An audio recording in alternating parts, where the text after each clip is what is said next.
deep in the heart of Texas, San Antonio.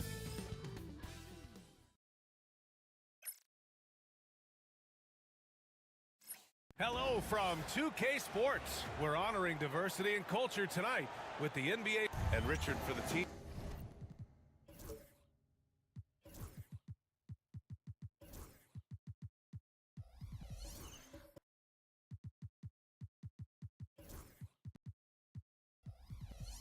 Teams that are playoff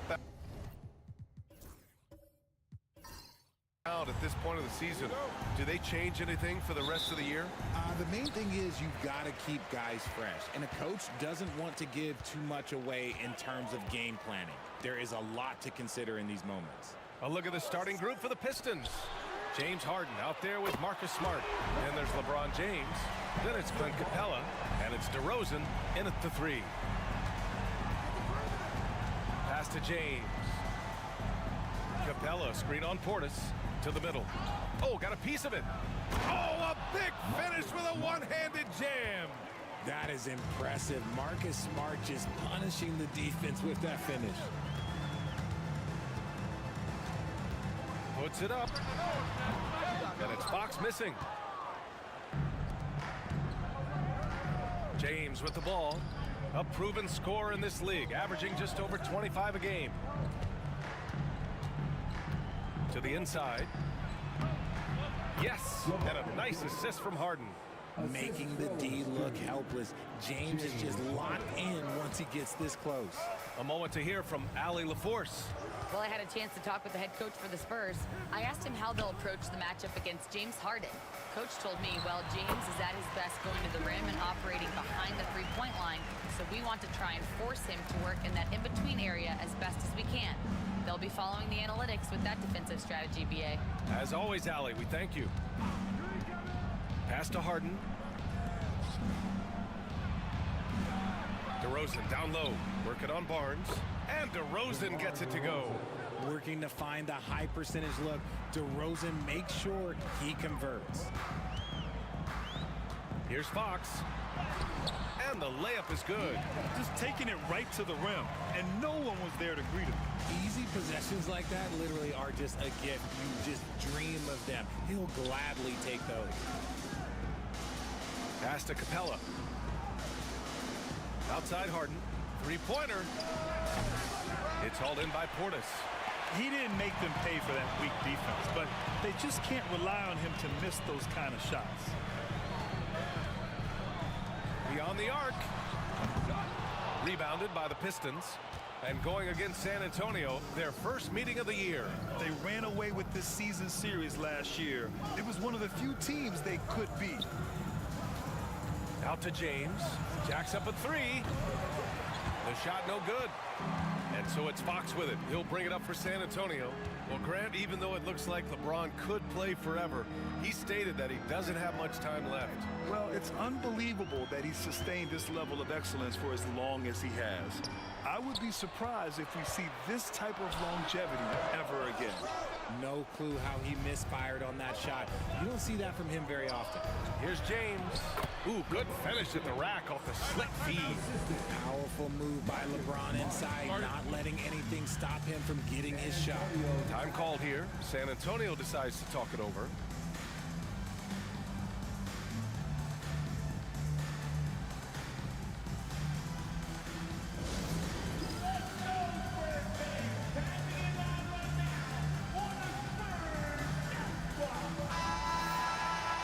This pause in the action. Here are the league leaders in block shots. Victor Wembanyama, number 1. He changes more shots than he blocks, and he blocks a ton of them.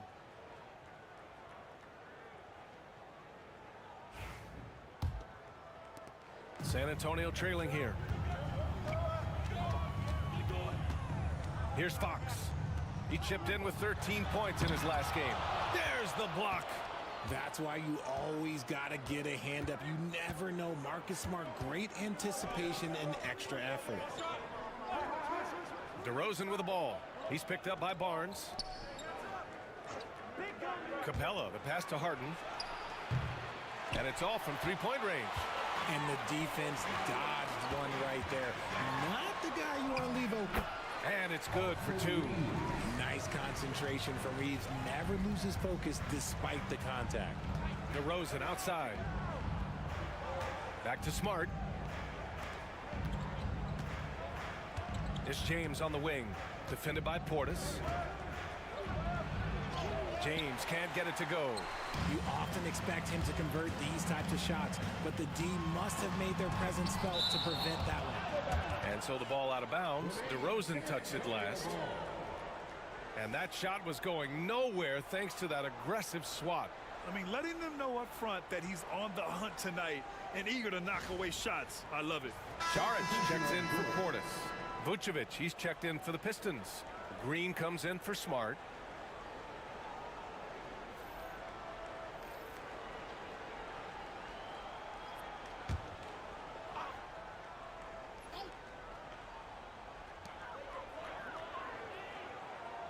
Barnes against DeRozan. Fox for 3. And it's cleared by Vucevic. He's looking pretty unsettled at the moment. Doesn't seem like he has a great feel for his shot. Here's James. Nails the baby hook. James has got 6 points. Oh, man, he's feeling it this quarter. They should be looking to get him going every trip down the floor. Outside Reeves. Fox finds Reeves. Saric, a screen on Harden. Saric outside. Clock at 6. James with the block. Oh, look at the old man still getting it done on defense. LeBron James still takes great pride in rejecting shots. Barnes against DeRozan. Pass to Green. And there's James on the assist from Green. Give him 8. He has been a key factor for them offensively, scoring with consistency. Wembanyama, pass to Saric. Wembanyama scanning the floor. Oh, and he got fouled on his way up. He'll head to the line to shoot 2. It's going to belong to Nikola Vucevic. It's such a difficult frame to guard. Wembanyama draws the foul easily.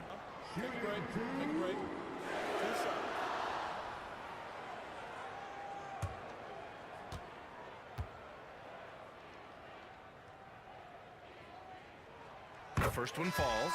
Honestly, we have never seen someone like Victor Wembanyama, a skilled 7.5-footer. I mean, the way he moves, it's unreal.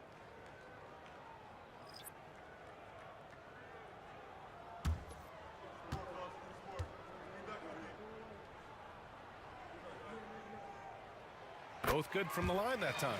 It's always nice to see a big fella be able to knock down some free throws and make teams pay from the line. Outside, Green. The prodigy passes to Vucevic. Now Melton, back to Green.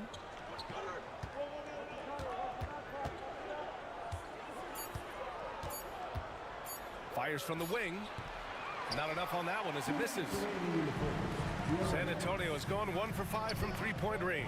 A cold start. No debate there. He got hammered. All right, guys, what do you think about the offensive approach we've seen so far for Detroit? I've really been impressed with how aggressive they've been inside, looking to capitalize from the paint whenever they can. Another thing they're doing well early on is moving the ball, playing selfless basketball, and getting everybody involved on the offensive end. DeRozan is checked in for Nikola Vucevic. Green, the pass to Melton.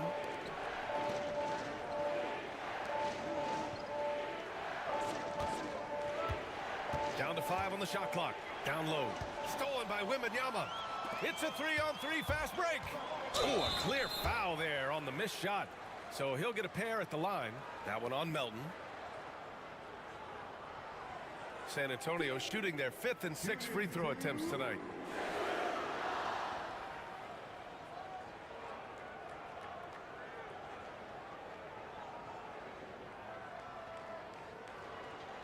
Take a break. Take a break. 2 shots.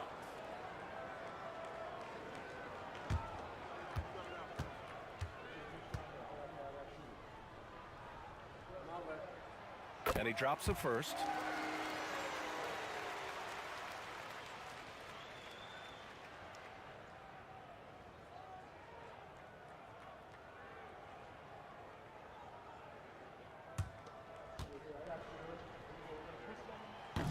Off on that one, so he goes 1 out of 2 at the line. The Pistons have gone 6 of 11 so far. DeRozan passes to Nance. Nance with a screen on Miller. Back to Nance. Oh, nice finish from the low block. That one's good. Strong pass there to set up the basket. Pass to Smith. Outside Dick. Here's Pickett. Back to Dick. Smith outside. Inside. 3 on the clock. Wembanyama. Pass to Smith. Good. And the assist to Wembanyama. And the Spurs lead by 2. Now put your head down and go to work. That's what they need to do. Yeah, when the game is up for grabs like this one has been, it's all about the attention to detail.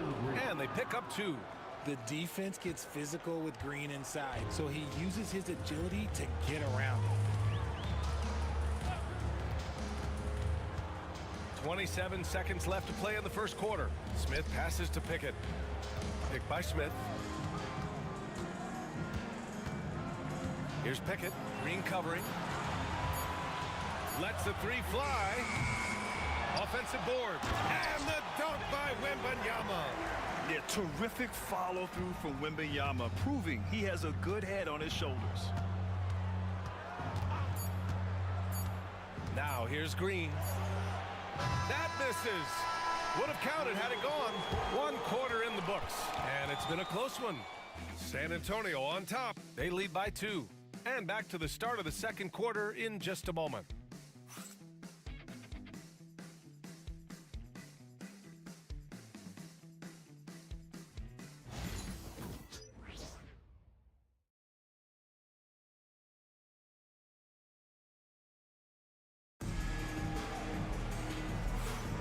And if you're just joining us, it's been a pretty even game through the first quarter.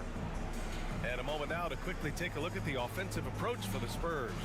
The story so far has been their mid-range shooting. The analytics might not like it, but elite offenses still knock it down from that area. Yeah, also, you got to appreciate how unselfish they've been.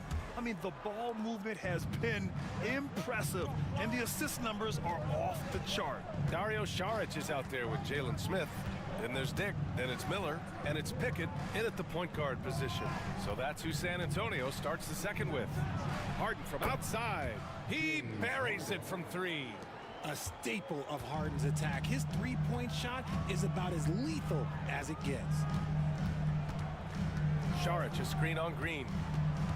Here's Pickett. The rebound by Detroit. They want to keep rolling here following the win against Atlanta. And you'd have to think that luck played a part in that one. I mean, the opponent had an off night at the defensive end for sure. It just seems like the defense wasn't interested. They got away with one. After failing to knock down anything from deep in the first quarter, he's got 2 to go here in the second. Saric, the pass to Miller. That one goes. Now he's 1 for 2. Love the confidence from this young man. Miller's so quick off the catch. Pass to Vucevic. Back to Harden. Fires the 3. That won't fall. He's just 2 of 5 in this one. San Antonio trailing here. And keeping us updated from the sideline, Allie LaForce. Well, Brandon Miller caught some flack when he named Paul George as his GOAT, but PG-13 said, I know what he meant by it. Obviously, I'm not the greatest of all time, but it's about who inspires you. Miller, for his part, not backing down and saying, how the league is built now, Paul George is the right person to study for this generation. Brian? Allie, thanks. On the interior, Vooch, look, this man has so many moves to account for. Time called here. The Spurs decide to talk it over.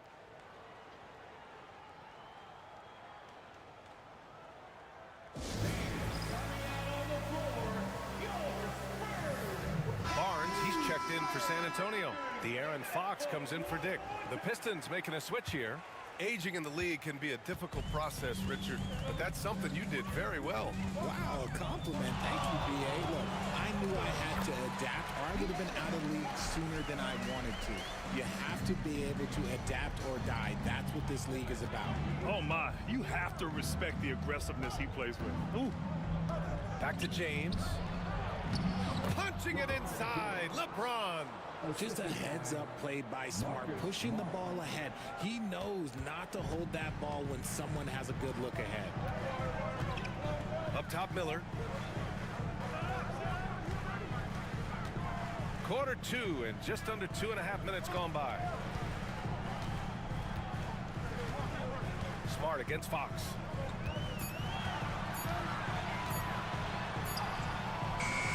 Capella with a rebound.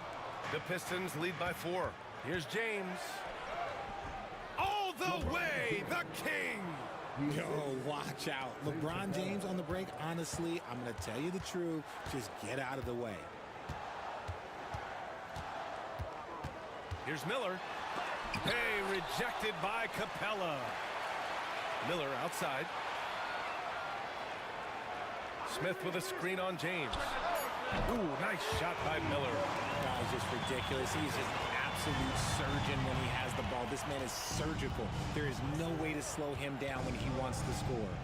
Smart passes to Vucevic. James outside. LeBron fires and hits a 3. Nice little duel here. LeBron getting the 3 points back for his team. And how about LeBron?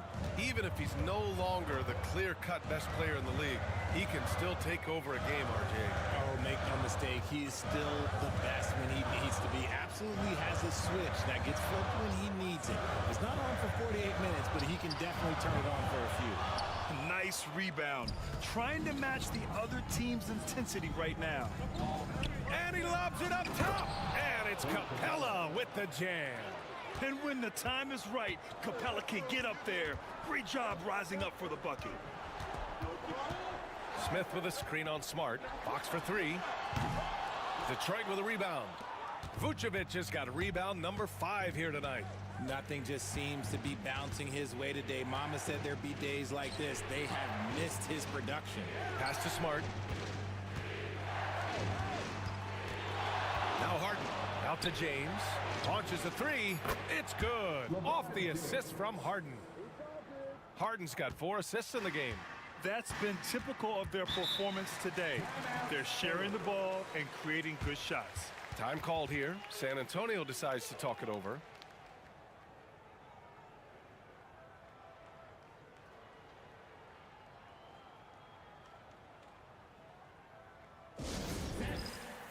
And the Spurs with some changes. Victor Wembanyama's checked in for Smith. Portis comes in for Miller. And Reeves is subbed in for Pickett. DeMar DeRozan's checked in for Detroit. Melton comes in for James Harden. Reeves against Melton. Portis outside. Oh, deflected. Stolen by Capella.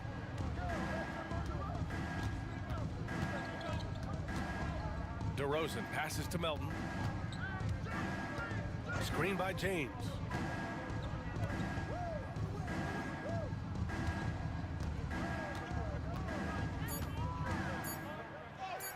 Physical play by LeBron inside. Talk about putting a team on your back. He has been dominant this quarter, and I don't think they are winning without him. Here's Fox. Over Smart. Fox, that's good. Fox has got 6. This is the thing about Fox. He has the length to do damage on the inside. Capella inside. Covered by Wembanyama. And Capella gets it to go. And the Pistons lead by 13. Portis left side. Pass to Wembanyama. Reeves against James. Now Portis. Shoots over Melton. And it's Portis. That time on the assist by Reeves. Portis has gotten his first basket of the night. Portis against James. Smart outside. DeRozan outside. Off target from 3-point range. Spurs trail by 11. Fox finds Reeves. Oh, they get a hand on it. Capella with a block. Yeah, great timing on the denial by Capella. Able to get a piece of the ball on that one. Here's Smart. It's hauled in by Wembanyama. That's 2 points they should have had. I'm sure he'd love to get that look again. Portis outside. Fox outside. Wembanyama down low. Melton covers. The lead now in single digits. Give him 8 points now. There were questions about Wembanyama's strength coming into the league. No problem with the contact here. James takes the hit and sinks the shot. His play just keeps getting better, clearly building on the foundation of that strong first quarter. Fox outside. Reeves with a screen on Smart. Fox against Smart. Now here's Fox. Guarded closely. Wembanyama. Well, Victor doesn't have too far to go. I mean, he just pops up to the rim, makes it look so easy. Portis against James. We've got 13 seconds left to play in the first half.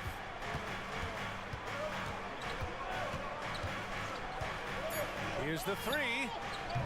Doesn't go for him. And so it's LeBron James making things happen for the Detroit Pistons, providing the scoring punch right now, putting up a cool 22. And more NBA action on 2K Sports coming your way right after this.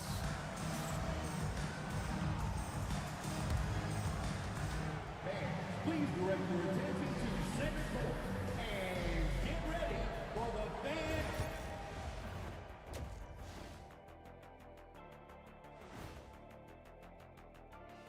Hello and welcome. LeBron James in the spotlight again. He has been getting it done.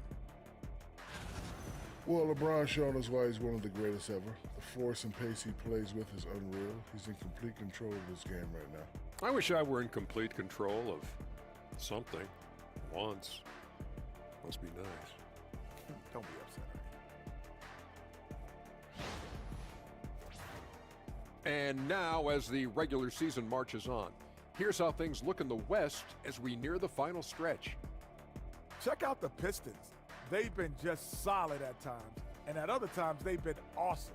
Fun team to watch when everything's in sync. Are they a true championship contender? We'll see. And that is going to do it for us. Let's get back to some second half action with Brian Anderson and company.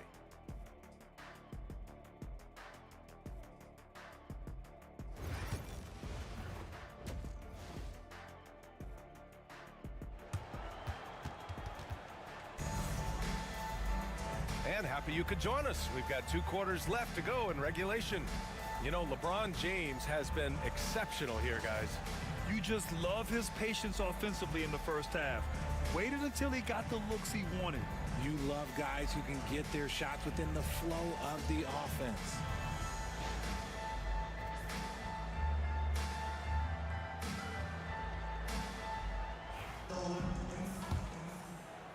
And the Pistons with possession here. 13 points was their biggest lead of the game. And on the floor for J.B. Bickerstaff as we get into the second half. They've got James, Marcus Smart out there with James Harden. Then it's Clint Capella, and it's DeRozan in at the 3, the small forward. To the paint. Here's Wembanyama, the putback. And that's when they say you can't teach tall. This is where size helps you, owning those rebounds on the defensive end. And so it's Barnes with it. He brings it up for San Antonio. They trail by 11. Portis with a screen on Harden. Reeves against Harden. 6 on the shot clock. Reeves, the pass to Portis.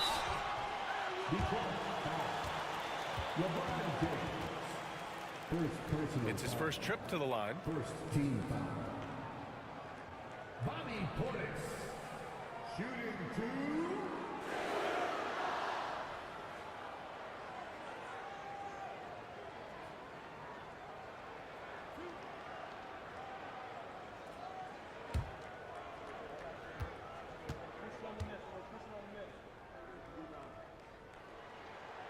That free throw good from Portis.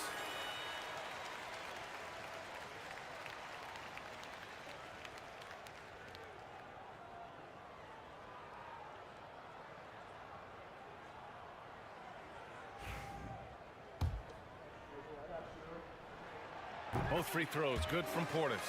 Now he's perfectly comfortable doing work at the line. Detroit leading by 9. Down low. Tipped. Portis with the steal. Outside Reeves. Wembanyama, screen on Harden. Stolen by Capella.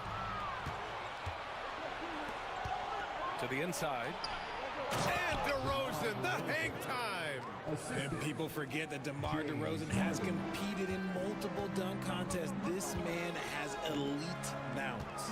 And Richard, throughout his career, DeMar DeRozan has such an easy time finding ways to score. He knows how to get to his spots on the floor, BA. You have to do your work early against DeRozan because he is a midi master. If you let him move freely, he will J you to death. And J.B. Bickerstaff decides to call timeout. He's going to gather the troops and talk it over.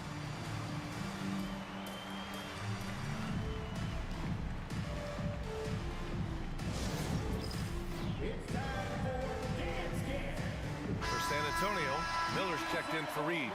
And it's Pickett in for De'Aaron Fox.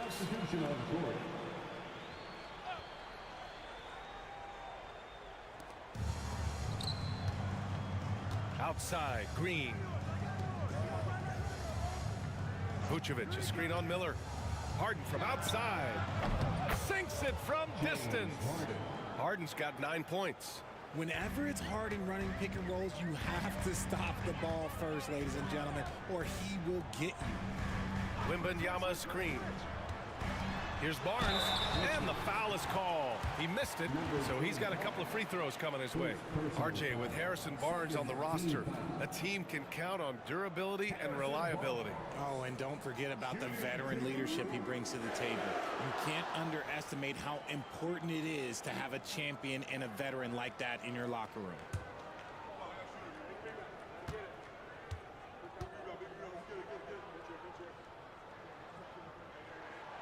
And the first one at the line is good.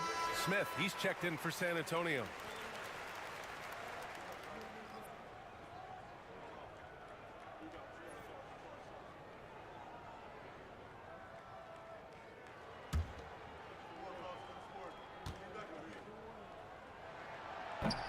Both free throws good from Barnes. The Pistons lead by 10. Here's Harden. Ooh, and he took a hard foul on the shot. So he'll head to the line to shoot a pair. It's going to be on Victor Wembanyama. The southpaw, hard, lucky lefty. He's a tremendous offensive player who can pretty much get triple-doubles in bunches. First personal foul. Take a break. First Take a break. team foul. 2 shots. At the line for the Pistons, James Harden taking 2 shots.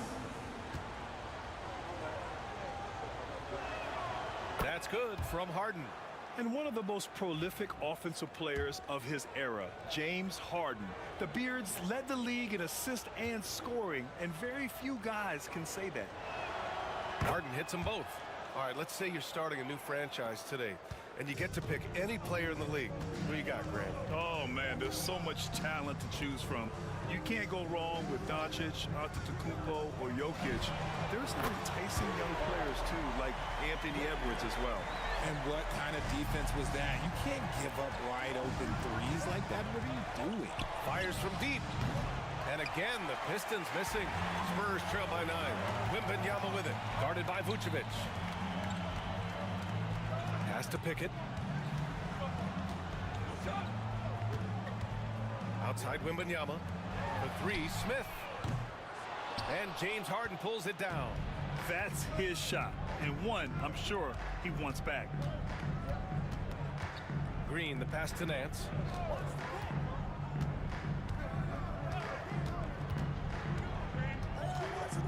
Six to shoot. Vucevic, a screen on Smith. Here's Nance. Again, the miss by the Pistons. And Wembanyama has the ball here for the Spurs. 9-point game. And from 16 feet away, he cans it. Wembanyama's gotten 4 this quarter. I'll tell you, when Wemby starts driving, how do you stop the pull-up? I mean, there's just no way. Nice shot by Harden. And he's coming off a huge performance, and his confidence couldn't be any higher. And his coach knows that, too. When it ain't broke, leave it alone. Until someone stops him, just let him roll. Miller outside.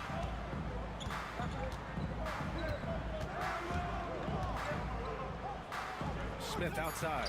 Let's go with a 3. And it's cleared by Vucevic. Vucevic has got his 6th rebound on the night. He's got a piece of it. And he just continued to work for the block. Miller not letting up an ounce of effort.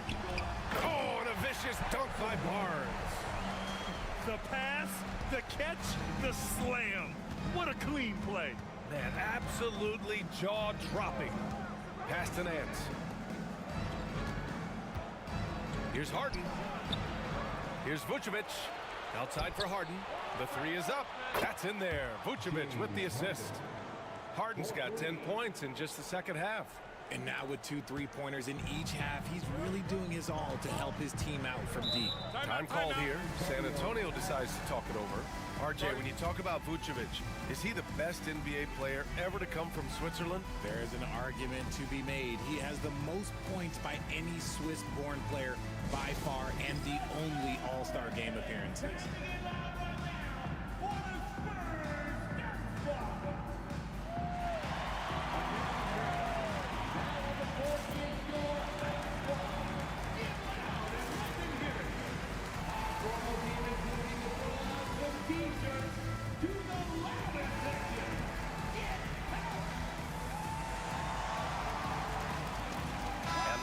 With some changes.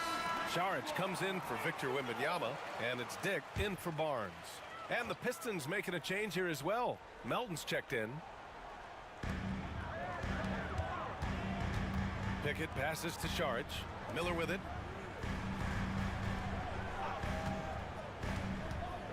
Pass to Smith from deep. The rebound by Detroit. On the wing, Green, giving this team some energy, averaging a little over 10 points a game.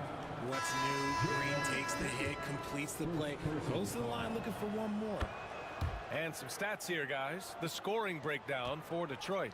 Wow, they're moving the ball around so well, guys. Quick passes, letting the next guy do the work if you don't have a look. Yeah, something else they're doing in this game is striking from long range. The defense just hasn't been able to keep them off the arc tonight. Takes a 3. Dick gets the bucket. I'll tell you, Grady Dick can shoot for days. I mean, his confidence from beyond the arc is really incredible. Now here's Melton, guarded by Dick. And here is Green. 5 points in the game. They're doing what they can do to mount a comeback. And BA, they don't have to get it all back at once. Just focus on making every possession count. There's a screen. Here's Pickett. Green covering. 4 on the clock. Dick with a miss. Detroit has gotten 2 of 4 threes to fall here in this third quarter. Pass to the prodigy. And he's going to the line for 2. The official saw contact while he was going up. Yeah, you never want to let shots at the rim go uncontested. He's getting his first free throw attempts of the night now. And he makes a first. Austin Reeves is checked in for San Antonio. Fox comes in for Pickett. And a switch here also for Detroit. James is checked in for Nance. Spurs trail by 12. Saric outside. Portis outside. Pass to Reeves. Now here's Dick. Takes the 3. Rebounded by Green.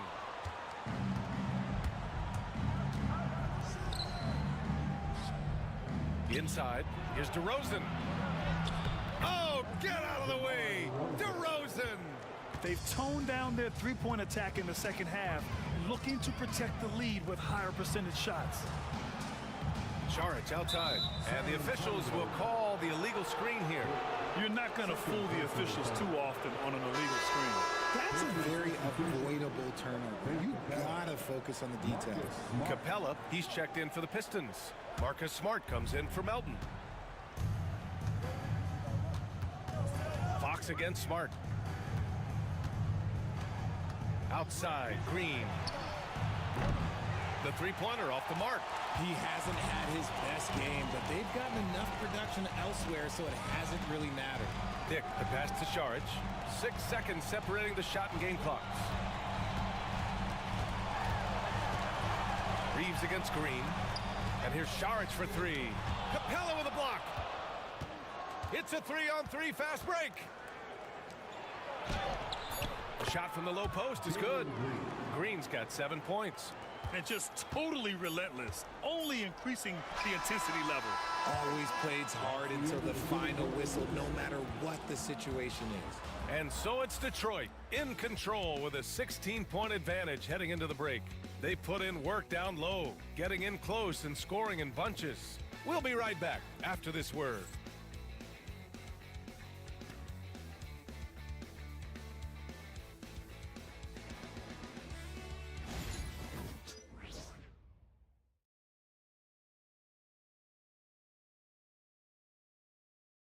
And it's time now to bring you our State Farm assist of the game.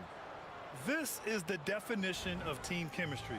I love to see this kind of communication and connection between teammates leading to the perfect pass. Serving it up on a platter, that is a beautiful dish. And two teammates on the same page, woo. Well, there may not be a lot of drama down the stretch as we head into the fourth quarter, but stranger things have happened.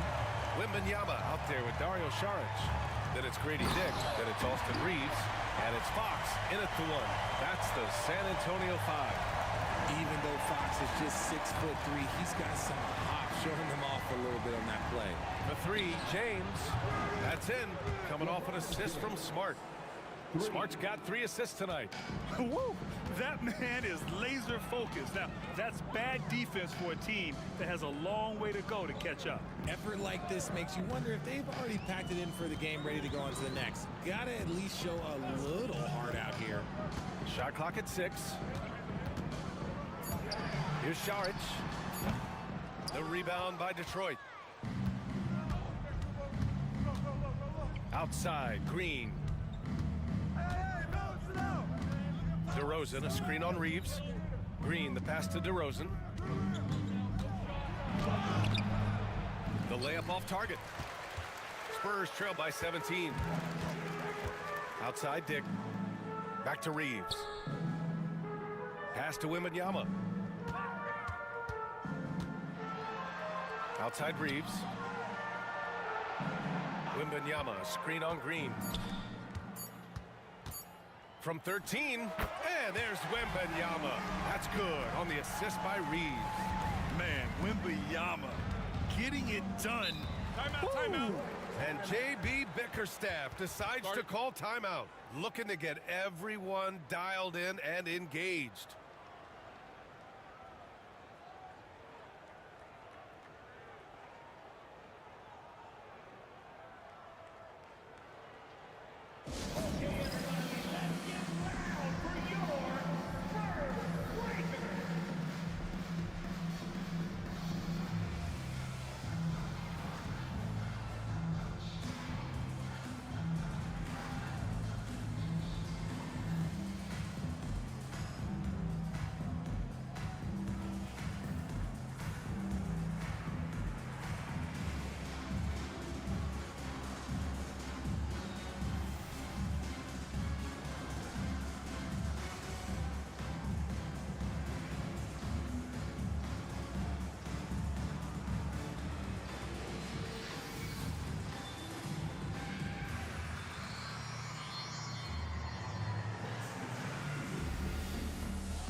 San Antonio, Harrison Barnes, he's checked in for Šarić, and Miller subbed in for Dick. James Harden, he's checked in for Detroit. And from the sideline, let's catch up with Allie.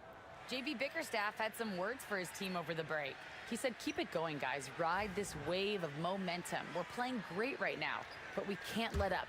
Guys, back to you. All right, appreciate it, Allie. And so it's Detroit with it. Pass to James.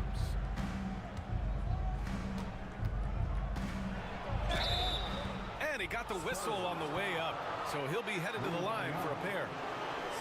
It's going to be on Victor Wembanyama. See, right there, you know you have to foul LeBron James because you just have no chance to stop him. 2 shots.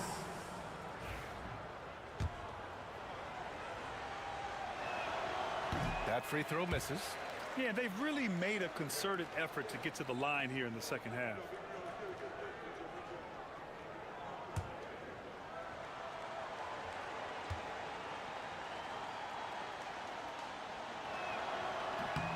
And he's good on the second. I think everybody knows how good LeBron James is, but the thing that makes it remarkable is the longevity of his talent, and he is still leading the way for his team. Barnes with it. James is there. And it's in there. The simple bounce pass works at any level, including the highest level. The Pistons lead by 14. Outside Harden. DeRozan deciding where to go with it. It's James on the wing. Shoots over Barnes. James can't get it to go. And Reeves has got the ball here for the San Antonio Spurs. Driving inside. The three from Barnes. Good. And the assist to Wembanyama. He's a dangerous shooter from deep. Barnes can hit some big shots out there. DeRozan passes to Capella. Now Smart. He's covered by Fox. Rebounded by Fox. Spurs trail by 11. Outside Barnes. Fox with a screen on Harden. Barnes passes to Reeves. Five on the clock. Had a chance there to cut it to single digits, but it's off target. Fox against DeRozan. James outside. Capella screen on Reeves. Outside Harden for three. Again the miss by the Pistons. The Spurs have gotten 4 shots out of 6 attempts to drop so far in the fourth. They've still got work to do, but it's impressive how they battled back. I'm sure they wish they made this run sooner, but they've still got time to come away and steal this one. James outside. Capella screen on Barnes. Here's LeBron. Good on the bucket. James has got 30. He's been dominant all game long. Nobody on the floor can stop him. And look, let's just say he knows it. Miller on the wing, defended by DeRozan. Miller, the pass to Barnes.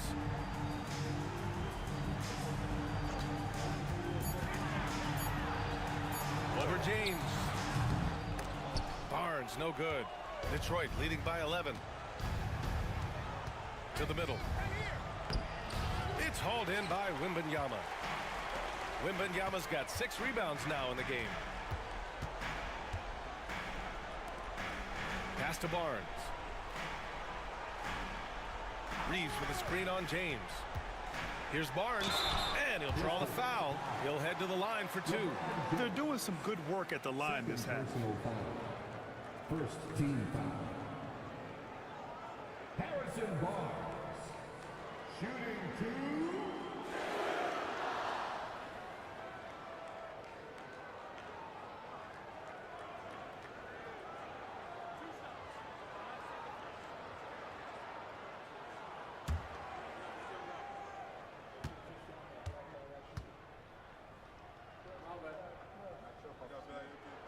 The first free throw is good.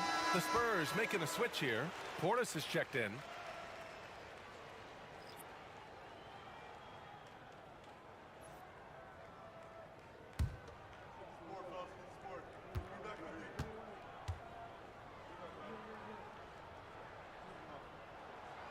Second free throw, no good. Detroit leading by 10. Elbow shot on the way. And Reeves pulls it down. Wembanyama finds Fox. Back to Wembanyama. No, stopping him there. Jams it in, and he's fouled. An opportunity in a three-point play. That one on Capella. First personal foul.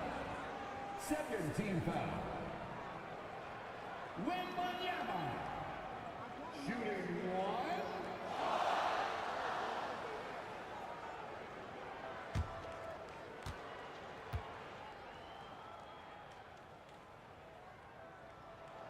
Free throw good, Wembanyama. One thing about Wembanyama's 8-foot wingspan is it allows him to cause problems that NBA players have never seen before. And J.B. Bickerstaff decides to call timeout. No doubt he's going to utilize the opportunity to make sure they're all on the same page here. For Detroit, they've got 2 of 8 shots to drop in the final quarter. Here's James. That one goes. Count it. James has got 32 points in the game. Spurs trail by 9. Fox with the ball. So it'll be 2 free throws. He was fouled in the act of shooting. And because Fox likes to score so often, it puts defenses in a very tough situation. He really earns a lot of these calls. Shooting two.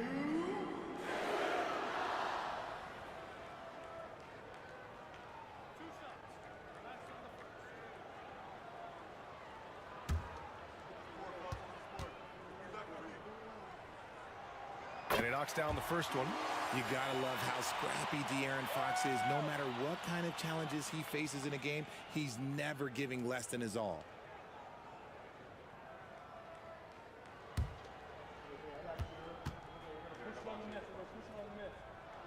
Both shots good from the strike. Here's James.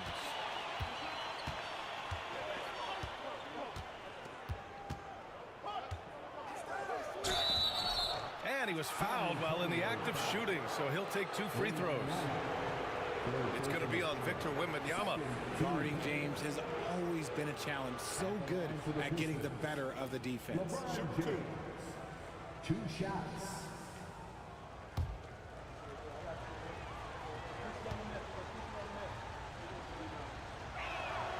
That free throw good from James. And when you think of LeBron, his competitive spirit is, to me, the first thing that comes to mind. All this guy wants to do is win all the time.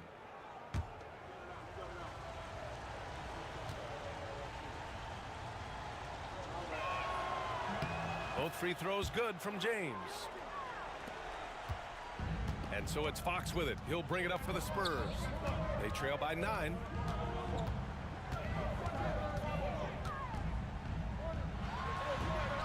Always attacking Fox. He is torching a defense that simply has no answers for him. Ooh, plenty of contact on that shot. Officials call the foul, and he'll take 2 free throws now. It's going to be on Bobby Portis. He's not afraid of getting physical. I like how LeBron James has no problem accepting the contact while trying to score. Oh, the first of 2, no good. A heartbreaker. That's good. Going 1 of 2 from the line. And that stretches their lead to 8. For the Spurs, this one not looking good. Now here's Fox. Wembanyama, screen on Smart. Wembanyama against Capella. Wembanyama, no good. Detroit has gone 1 of 2 from deep in this quarter. DeRozan outside. Reeves against Harden. DeRozan outside. Clock at 6. Portis with the steal. Oh, and a fast break for the Spurs. And Fox takes it all the way to the rim. And this is the trust that Fox's teammates have in him. What a shot right there. James against Portis. James, that's good. Operation Feed the Horse. Feed him early and often. And guess what? It's working. They have the lead. Smart against Fox. And there's a whistle. He'll head to the line to shoot two. He's so quick. The only chance you have against Fox is to give him tons of space. So the first one drops, and that narrows the gap to 7.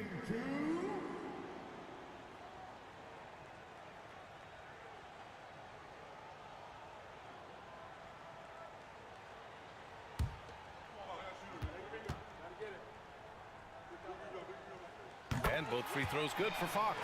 He showed a lot of composure that trip to the line. Now it's almost a one-possession game. Here's James. And a foul called on the way up. So he'll take 2 from the free throw line. So often, LeBron in the lane results in a foul. Shooting for Detroit, LeBron James. 2 shots. Shoot 2.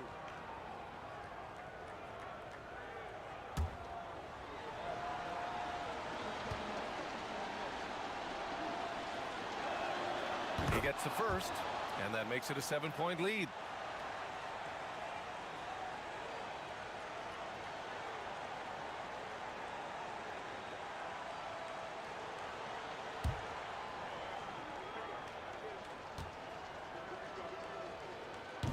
Second one is good, getting both at the line. And it's an 8-point ball game. Time called here. San Antonio decides to talk it over.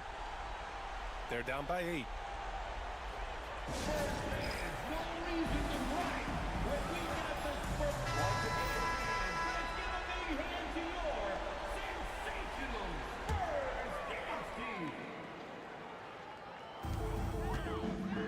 Off the inbound, Reeves.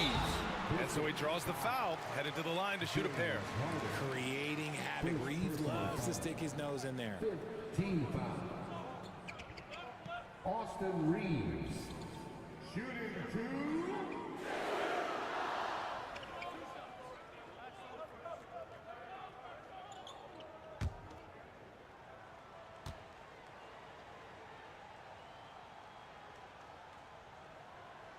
First free throw is good, and that narrows the gap to 7. I don't think there's a team out there that doesn't want a player like Austin Reeves. This is a guy who is willing to sacrifice on both ends of the floor.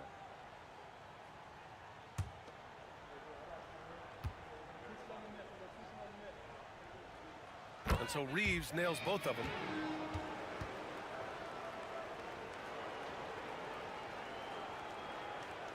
Here's Smart. Now DeRozan. Pulls up, high post, and he hits the jumper. They have a relentless mentality, even with the game in total control. No let up with these guys. They're going for the throat now. 9 seconds separating the shot clock and game clock. And he gets that one.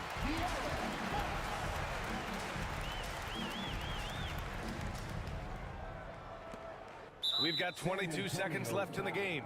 And that's an intentional foul. First personal foul. 15 foul. Shooting for Detroit, Marcus Smart. At the line for 2. Take a break. Take a break. 2 shots.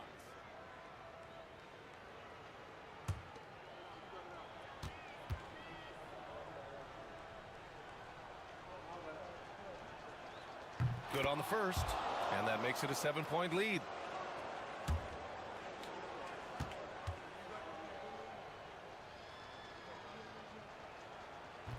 And he's unable to get the second one.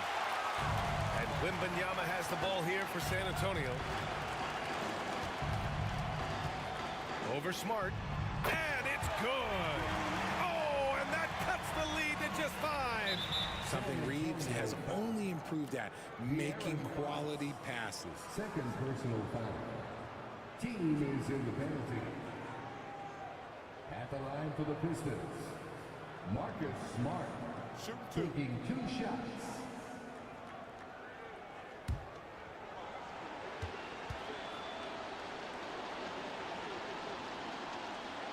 He drops the first one, and that increases the lead to 6.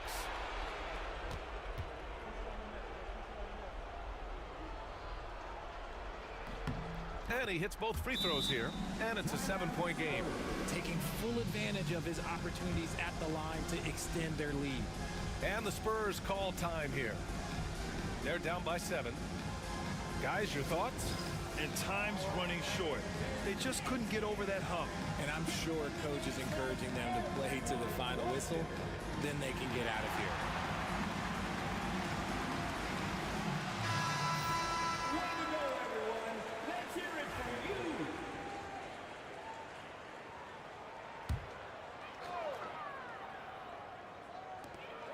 There's 10 seconds left in the fourth quarter. And now we've got an intentional foul. And you know what? We'll give them some credit for battling today, but this one is just about over. At the line for the Pistons, DeMar DeRozan. 2 shots. Shooting 2.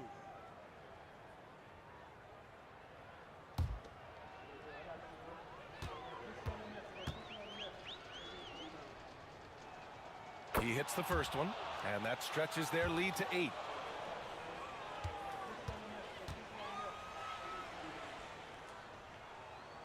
And so both free throws good, and it's a 9-point game here.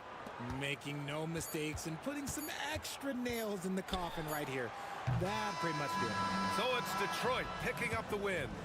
Boy, a nice win on the road. By the time this one was winding down, this building was stone cold silent. And that's exactly what you got to do. You have to try to take... Allie, thank you as always. And that's going to do it tonight, folks, for our broadcast. For Grant Hill, Richard Jefferson, and Allie LaForce, this is Brian Anderson thanking you for watching the NBA, presented by 2K Sports. We'll see you later.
Let's meet the starting lineup for the visiting Charlotte Hornets. At shooting guard, Nickeil Alexander-Walker. At center, Walker Kessler.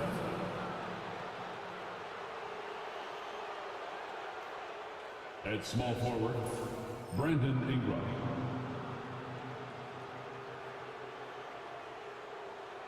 At the other forward position, Pascal Siakam.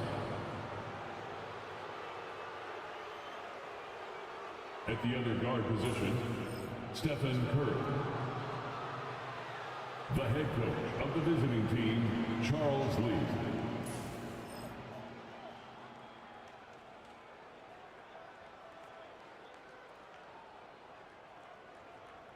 Let's hear it for the starting five for your Atlanta Clippers.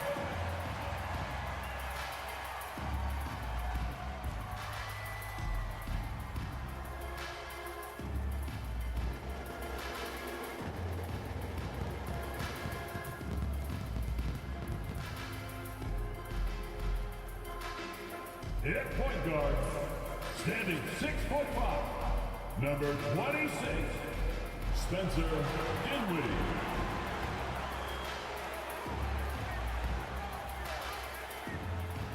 The man in the middle, 7-footer, number 55, Isaiah Hartenstein.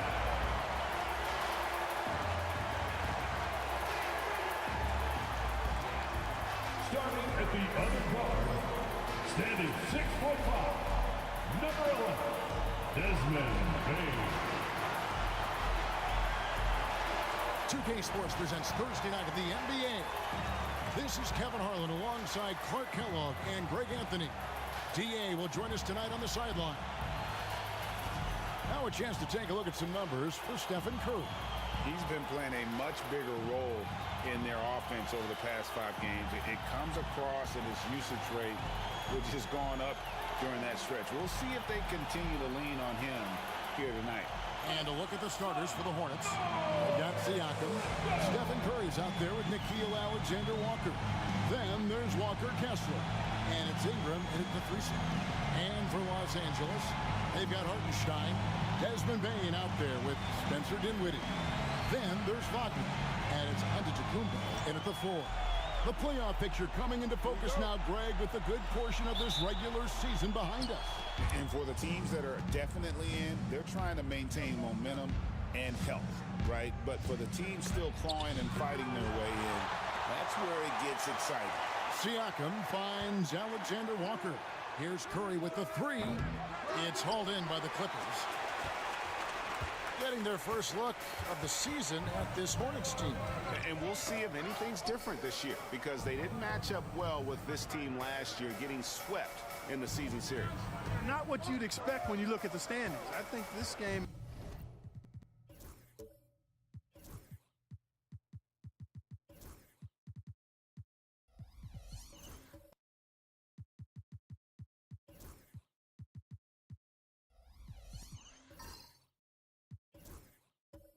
is important to them to try and turn the tables here. Just 2 to shoot. Here's Antetokounmpo. Here's Hartenstein. And the dunk by Hartenstein. Second chance points always hurt. Just not enough effort to block out. Hey, guys standing around spectating, I mean, you got to get in there and get tough. Curry's shot is good. It doesn't matter if it's off the bounce or off the catch. Curry never loses rhythm on his jump shot. Antetokounmpo looking it over. Bain kicks to Giannis. And play stops. Whistle on what looks to be an illegal screen. And beyond the leaning, you could see his feet more set on that screen. Easy call. Yeah, I agree. You know, sometimes that can be a tough call for the refs to make, but not that time. It was easy there. A moment now to hear from our sideline reporter, Hall of Famer David Aldridge. David. Well, a bit ago, Teron Lou and I were able to chat. Now, I asked him about the challenge they face in defending Steph Curry. He said Steph is so hard to contain because of his constant movement off the ball. Conventional defenses won't work against him. The matchups will be fluid. He'll see a lot of different guys coming at him. He's looking and needing a total group effort. Back to you guys. Thank you, David. Antetokounmpo for a free throw. Taking 2 shots.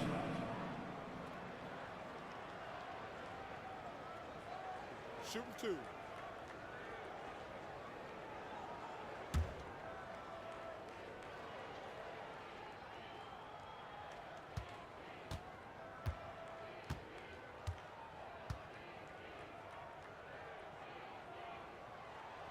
And the first one drops. Clark, what in the world is left for Giannis to accomplish at this point?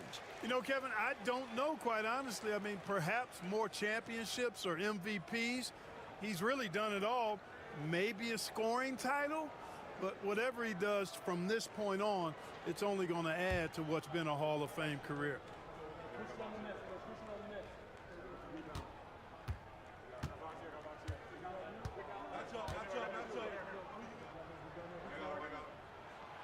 Both free throws good from Antetokounmpo. You know, Greg, one thing you notice, we were just talking about this with the Hornets in recent years, a lot of changing lineups. And you expect that with the team, with where they're at. They're looking for any advantage game to game and trying to build that identity as a franchise. So for the Hornets, their last game, a win against Denver. Bane passes to Wagner. Clippers moving the ball around. Dinwiddie for 3. Trains it from beyond the arc. Oh, man, he is so shrewd in screen and rolls. Dinwiddie is good at sizing up and analyzing the situation and then making the right decision at the right time. Now here's Curry, coming off a solid outing against Denver. Wide open. Again, the Hornets score. And the lack of effort to fight over the screen there makes that an easy shot. Well, I'm going to credit the screen. I mean, that's a good, strong pick he lays there. And the timeout called here by Tyronn Lue. He wants to talk to his guys.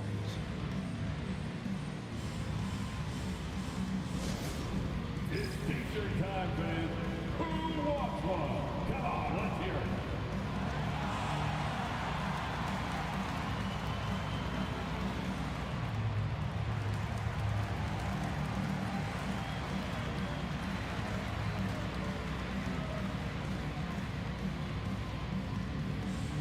Who wants his free t-shirt?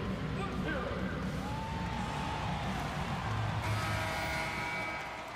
This break gives us the chance to see which teams have been the most successful in the transition game this month. 5th, the Clippers. I mean, it's about the pace they've played with here offensively. They don't look like they're showing any signs of slowing down. The Clippers trail. Outside, Antetokounmpo. Pass to Hartenstein. Bane kicks to Antetokounmpo. And it's sent back by Kessler.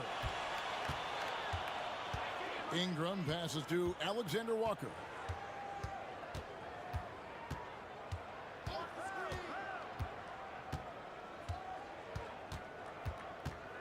Now Kessler.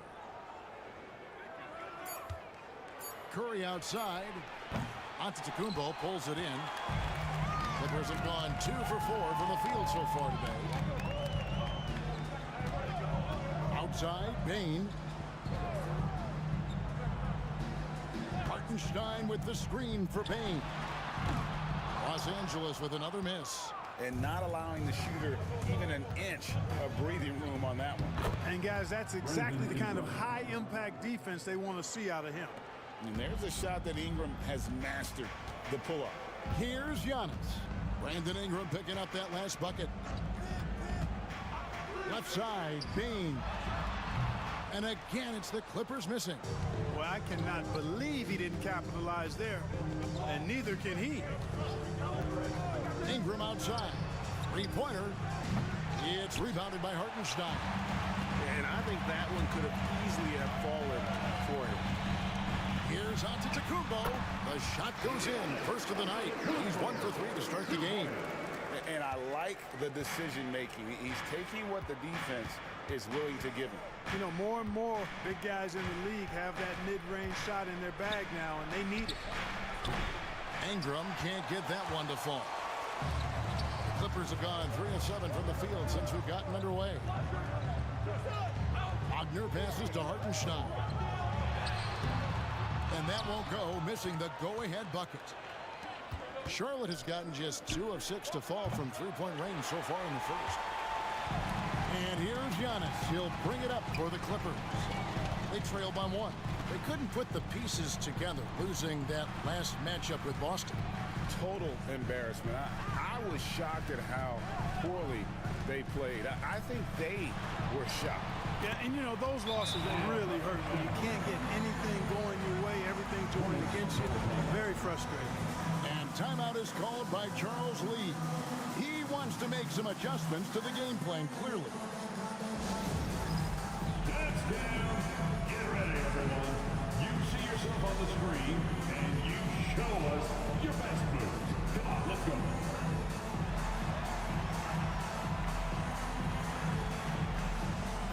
And the Clippers going with a whole new group out there. Substitution on the court.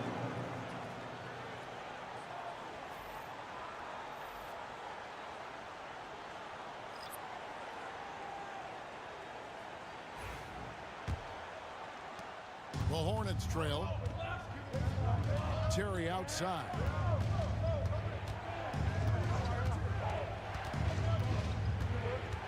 Back to Poole.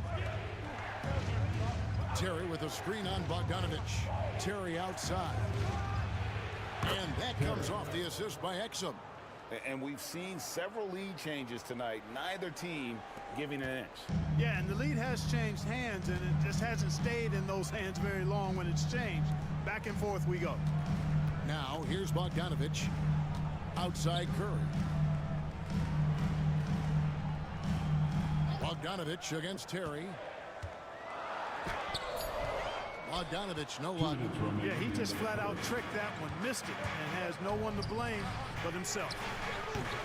Shot by Terry, no good. Nobody even close to him, and he can't believe he doesn't knock it down. Poole against Curry. Right side, Bogdanovich. And he makes good on the layup.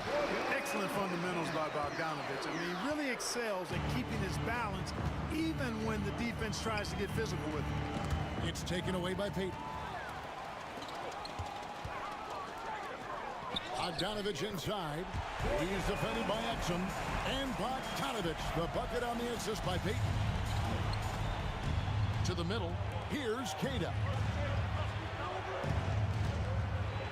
And he drops in the layup off the glass.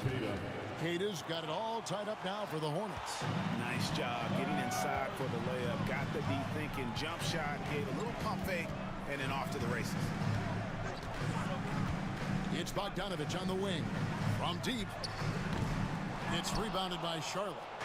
And the great shooters know when they've got enough opening to go for the three. I didn't think it was a bad choice on that possession. Now, here's Poole. Nothing on the board. That one's not going to go.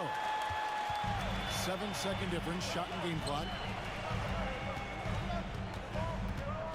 Payton against Terry. Curry dishes to Payton. They set the pick. 5 to shoot. And Bogdanovich kicks to Payton. No good on the three. It's 3-on-3 on the fast break. Here's Exum. It's all tied here in Los Angeles.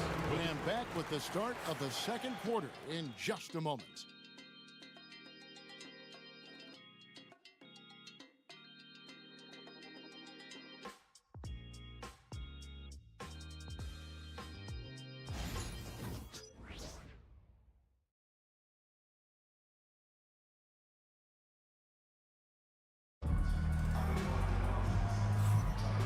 Close game underway so far. We'll see if either of these teams can jump out in the second quarter.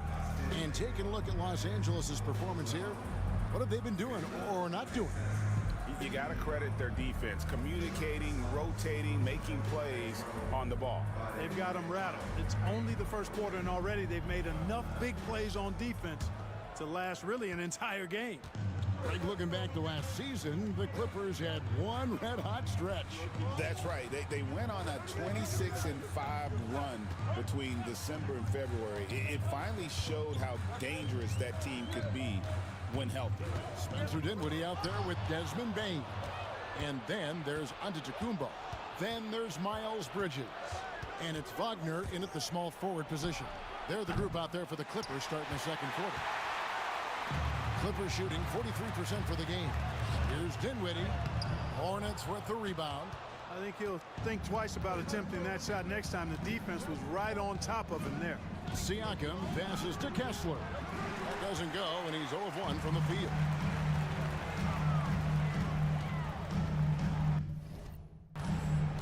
Siakam against Giannis. And there's the call. It's on Spencer Dinwiddie. That's his first foul. Charlotte making a switch. Alexander Walker's checked in. Nikhil Alexander-Walker.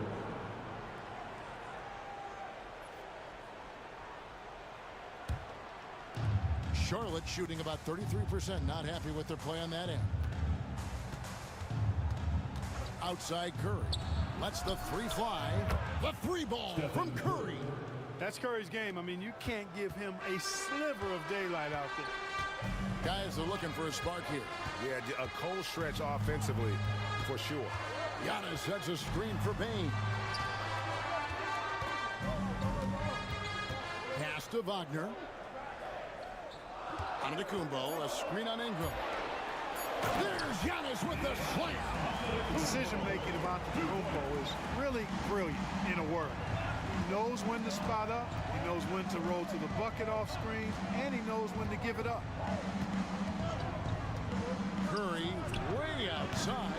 Bridges with the board. The Clippers trail. Here's Dinwiddie. Buries the easy one. Dinwiddie's got 5 now. Well, I tell you, Bridges doing a nice job there, and his teammates appreciate when he looks to get them involved. Alexander Walker passes to Siakam. Here's Curry for 3. That's good, and that evens things out for him. 50-50. 4 of 8 shooting this game. Yeah, that's 2 bombs in a row from long range. And the timeout called here by Tyronn Lue. He's made the decision. He wants to huddle up with his guys. All right, everyone, here they are, your Clippers breakers. Whitenstein's stepped in for Giannis Antetokounmpo. If you put one of these guys on the stripe, boy, you better just chalk up the points. These are the top free throw shooters since the All-Star break. You take a look at Alexander Walker, 4th in the league, and as consistent as they come at the free throw line. And, of course, Stephen Curry, another player that shoots extremely well from the free throw line. Both of these guys have been simply fantastic from the free throw line. That little midseason rest did wonders for their confidence. Payton for 3.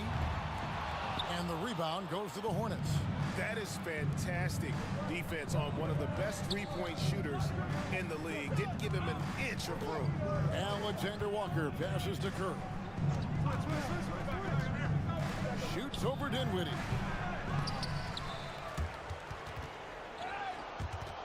Curry's shot is off. Not sure what the D was doing there. Clearly a breakdown. You can ill afford to give a guy like him that good a look. And so it's Ingram who brings up the ball for Charlotte. Defense has only allowed 4 points in the quarter. And eventually every player, GA, has to grapple with age, realizing they've lost a step or 2 against the young fellas. And sometimes that is a very slow realization. Oh, it is, Kevin. Hopefully by that point it's less about financial security and more about prolonging the inevitable, simply for the love of the game. And so it's Charles Lee calling timeout. He's going to have a discussion here on the sideline. Curry's checked in for the Clippers. Now for your Clippers Spirit Dance Team.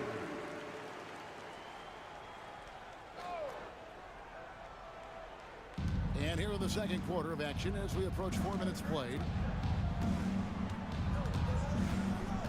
Here's Alexander Walker, guarded by Bain. Here's Kessler. That one's in, his first bucket of the game. He's 1 for 2. Now that's how you pick up second chance points. Stay active and be ready as soon as the shot goes up. Wagner passes to Curry. Now Bain. Defended by Alexander Walker. The shot. It's rebounded by Charlotte. Kessler's got rebound number 5 here tonight. Here's Alexander Walker, guarded by Bain. The second effort, and the layup good by Kessler. Kessler's got the lead up to 6 now for the Hornets. And without looking at the scoreboard, you think they were the team trailing and trying to fight their way back. Yeah, I love the energy they're playing with. I say it this way. Good teams, championship teams, play against the game as much as they play against the opponent. Nice uptick here in their second chance points in this quarter. They are definitely shooting it well from beyond the arc right now. And every year, and Greg, we agree, Bain seems to get better and better as a playmaker. Doesn't overdo anything with his passing. Looks more and more comfortable creating off the driving kick. He's become a large part of this offensive engine. And the rebound battle split evenly thus far. Yeah, tit for tat on the glass. Just one more aspect of what's been a very closely contested ball game here. Alexander Walker passes to Curry. Good on the triple. Curry's got 17. Guys, this has been an incredible performance this quarter. I mean, he's getting the ball where he likes it and wants it and just going to work. And the timeout called here by Tyronn Lue. He wants a minute here to get things straightened out with his team.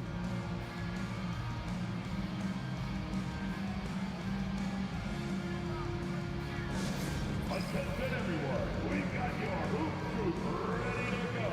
Let's hear it for them. On the court is your fight. So, group on the floor now for Charlotte. Only 3 games until the start of the playoffs. Let's see how the West will be won. Look at the Hornets. It's been a rough season for them. The good news is the lottery is only a couple months away. And, of course, the Clippers, 3 spots below. And you know, for Los Angeles, they haven't looked anything like the team we thought they'd be this year. Still such a long way to go. They could be in line for a long, tumultuous season. Yeah, that's the sense you get, isn't it? I mean, the important thing is that they don't panic here. Stick to the basics and work out of this slump without trying to do too much at one time. Now, here's Bogdanovich. Pass to post. Shot clock at 3. On its way from Curry for 2. The rebound by Queta. Hornets leading by 6. Kuzma outside.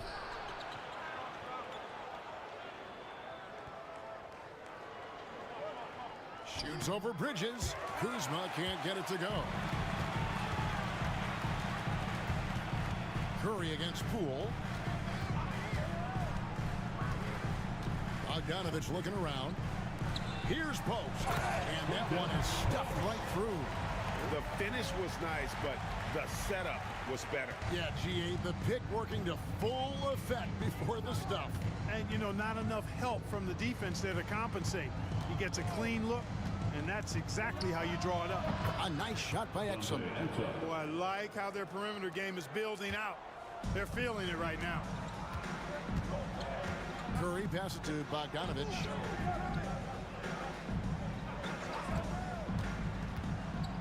Pass to Payton. They set the screen. Takes a 3. The rebound by Queta. Rare you'll see him miss such an open look. Poole the pass to Kuzma. Now here's Exum. Defended by Bridges. Exum's shot is off. Clippers trail by 6. Outside Curry.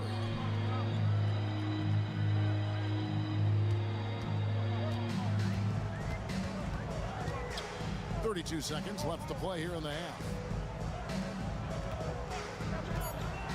Outside Bogdanovich. There's the triple. That's going to be out of bounds. Los Angeles will retain possession. And the Clippers making a change here.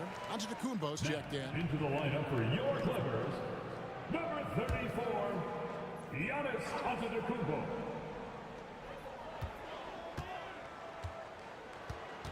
17 seconds left in the first half of basketball.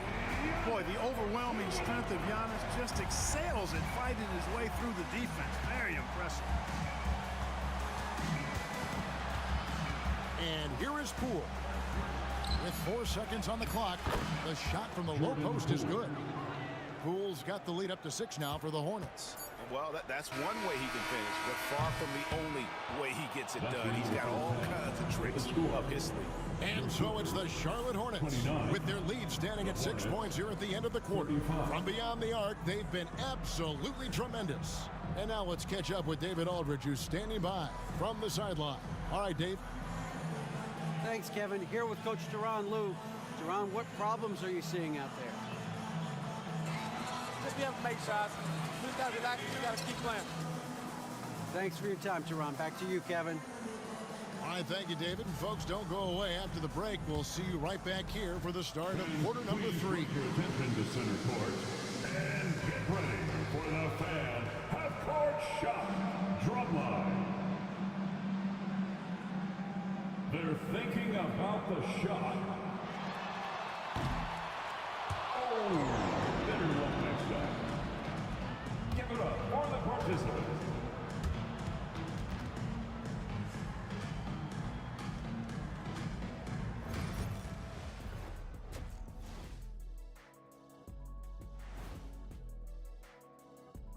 Welcome to halftime. First up, let's check out what games are tipping off tonight.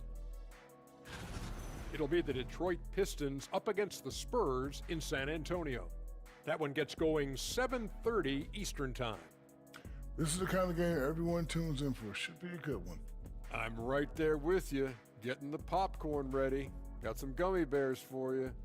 Got some, what else you want, Kenny? Chocolate raisins. Anything else, Shaq? Chocolate chip cookies. Uh-huh. About some barbecue chicken. And now, guys, it's time to talk about that challenging first half for the Los Angeles Clippers. Well, they're not settling for long jumpers. They're getting the ball into the paint. And you know I love that. Yeah, we know. Yeah, you know what? I played with Akeem, too. I liked it.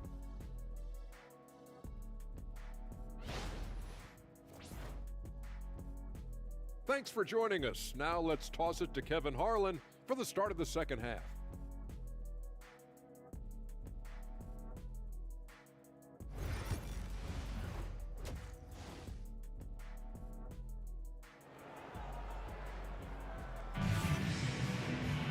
We've got second half action for you, and if the next couple quarters are similar to the first, this one could go down to the last possession. Really an incredible game from Stephen Curry. Yeah, he's just been raining down on him from deep here. Talk about dialed in. Well, you know, the stroke looks fantastic. Even when he's had a hand in his face, it hasn't affected him at all.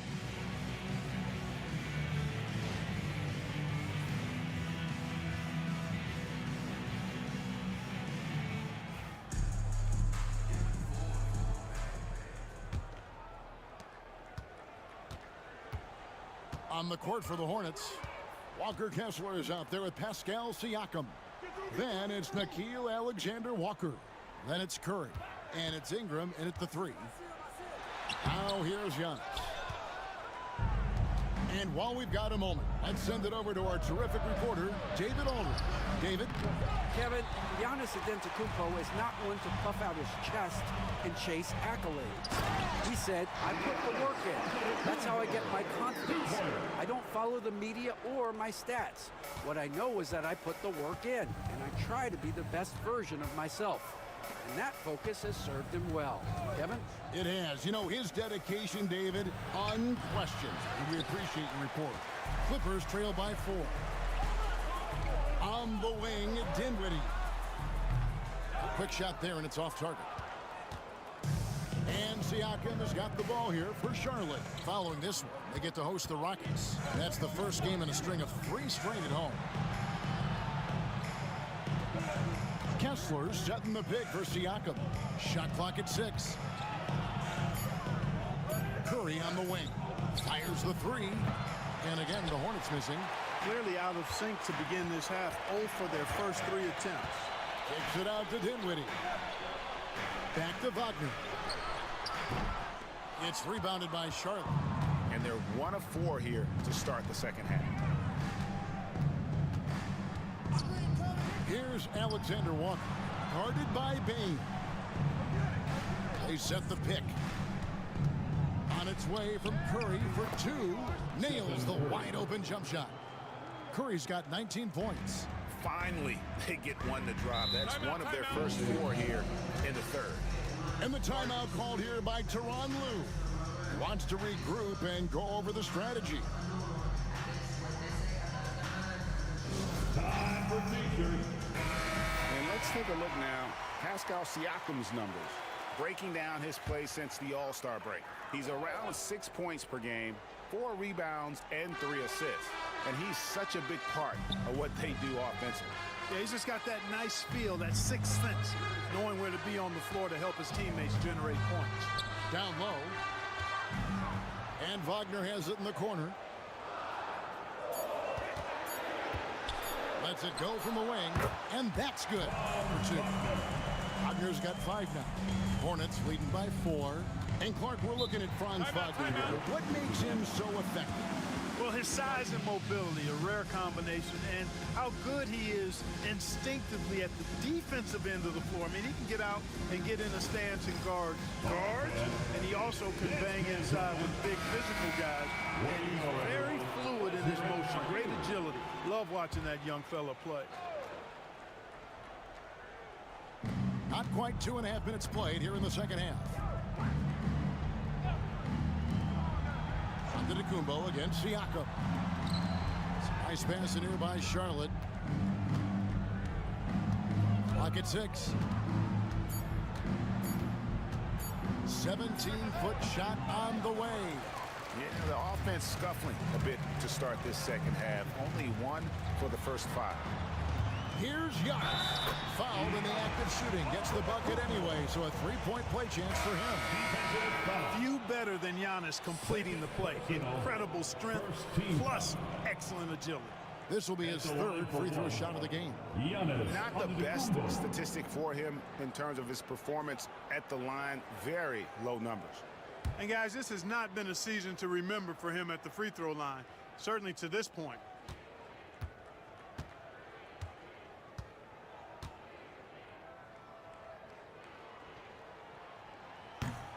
That's good from Antetokounmpo. Clark, the last piece of the puzzle for Giannis Antetokounmpo, winning that 2021 NBA title. And you know, Kevin, think about this. When Giannis got that ring, he also had 2 MVPs, a Defensive Player of the Year award. Man, that's accomplishing a lot at just 26. Here now is Dinwiddie after the three-pointer from Stephen Curry. Giannis inside. Siakam's there. And it's sent back by Kessler. Curry passes to Alexander Walker. Back to Curry. 2 free throws coming up, and they call the shooting foul. Clever move by Curry, taking the foul, but still getting the shot off. First trip to the free throw line for him in this one. 2 shots. Shoot 2.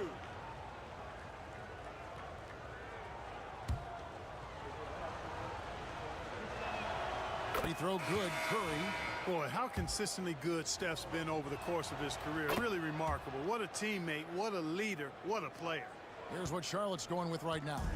Kate is checked in, and Kyle Kuzma is subbed in for Pascal Siakam. Now, here's Wagner. He has 5. Giannis a screen on Curry. Pass to post. Screen by Giannis.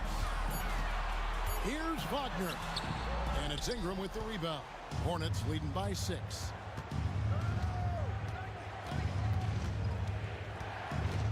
Here's Alexander Walker. And it's off from 3-point range. Here's Antetokounmpo. Missed inside. For Charlotte, they've gone 2 of 7 from the field in the third. That leaves room for improvements.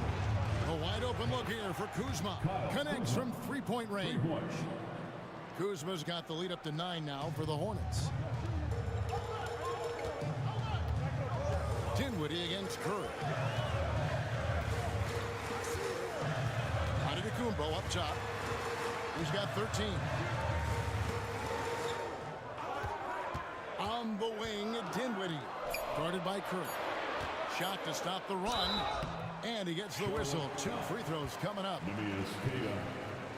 The 2K leaderboard is on the screen now to reveal the dominant scores in the NBA over the last month. Second, Stephen Curry.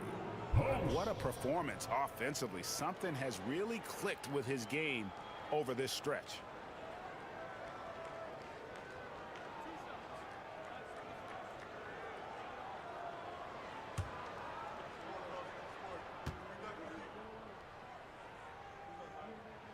And he knocks down the first one. So for the Clippers, Bridges comes in for Giannis Antetokounmpo, and it's Payton in for Bane. The Hornets also changing it up. Exum, he's checked in for Brandon Ingram. Terry comes in for Alexander Walker. And Poole subbed in for Stephen Curry. Now here's Exum. And that one drops. Exum's got his second bucket tonight. You got to do more than that to keep the ball out of his hands down low. Exactly. I mean, deny him the ball in the first place. Don't let him get it. Poole against Dinwiddie. Pass to Bridges. Fires the three. And the rebound goes to the Hornets. Kata's got 5 rebounds tonight. Here's Kuzma. No good with the triple. Clippers trail by 10. Bridges with it. Picked up by Kuzma. Wagner outside. Dinwiddie outside. There's a screen from outside the arc. And the Clippers miss again. Charlotte leading by 10. Kuzma passes to Kata, and he stops it. What a pass to set him up. Oh, taking it to the rack with power. Hammering down the two-hand slam. Really piling on the lead with a dunk like that. And Wagner has it in the corner. There's a minute 34 left in the third. Payton in the corner.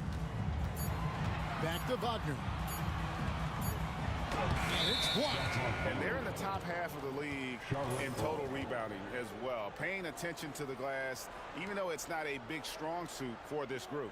And talking again about their fast break offense, that's a big part of what they do. They like to catch teams off guard, not giving the opposing defense a chance to get set.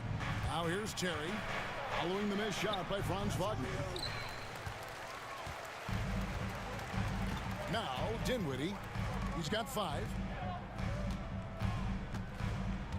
Back to Payton.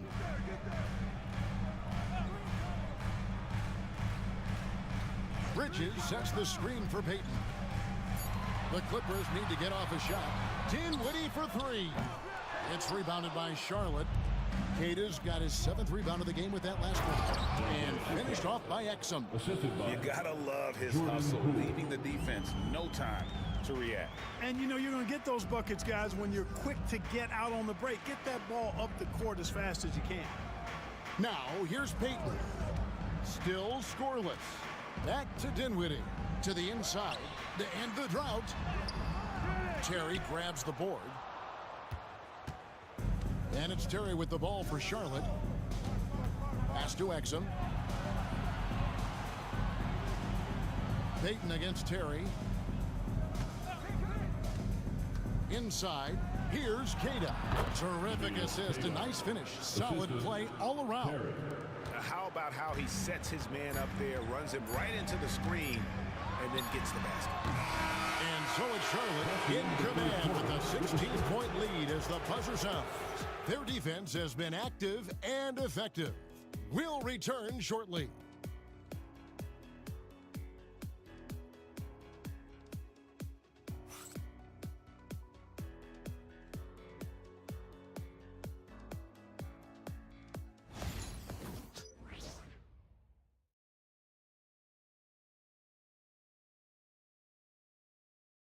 it's time to bring up the State Farm assist of the game. And the definition of teamwork right there, guys. I mean, what great communication between them, and what a beautiful feat. For me, next to the big-time alley-oops and monster throwdowns, passes like that are probably the next best thing when it comes to sweet-looking NBA highlights.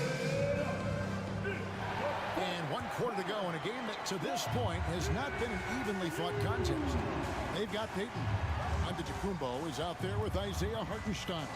Then there's Desmond Bain. And it's Dinwiddie in at the one. So that's the lineup on the floor for the Clippers.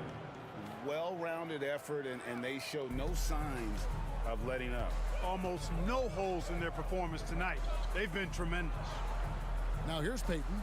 Back to Antetokounmpo. Shooting foul as the whistle blows. He'll shoot 2 free throws. First personal foul. It's going to be on Siakam. You really have to appreciate and respect the spirit Giannis plays the game with, a beacon of energy and enthusiasm for his team. They all feed off of him with an attitude of joy and unselfishness.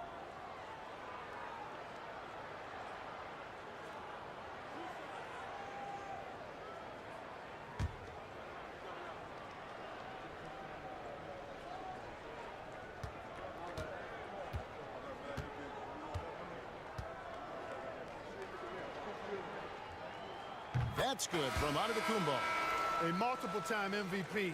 You know, what's really scary is that Giannis feels like he can keep getting better, and more importantly, he does the work to get better. Walker Kessler, he's checked in for Charlotte.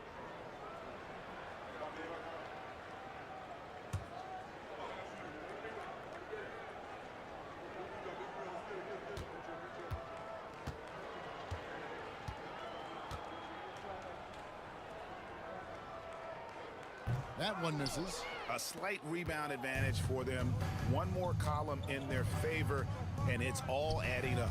Well, you take a look at all of the stats, the team stats, that is, and that's one of the many areas that they've had the advantage. And as a result, they've got a big lead. He's tried to get it going, but the shots simply have not been there. Nothing seems to be falling. And that one's good by Giannis. Giannis always trying to impact the game at both ends, but really has become a workhorse on the offensive end. Dinwiddie against Curry. Shoots over Dinwiddie. The shot by Curry, no good. And it's Brandon Ingram with the foul. That is his first foul of the game. Second team foul. Clippers trail by 16. About a minute and a half through the fourth quarter now. On the wing, Bain. Defended by Alexander Walker. And foul on the shot, so he'll get a chance at the line. And the guy knows how to score. Bain manipulating the D there to his advantage. And let's get your take, guys, on the scoring breakdown for the Hornets. Well, I've been impressed with the ball movement all game long. They're really looking to just make that extra pass. How great have they been? I mean, shooting the ball from outside the arc, they have absolutely been lights out. No good on the free throw. And what you love about Bain is just how hard he works. His drive to keep getting better on display.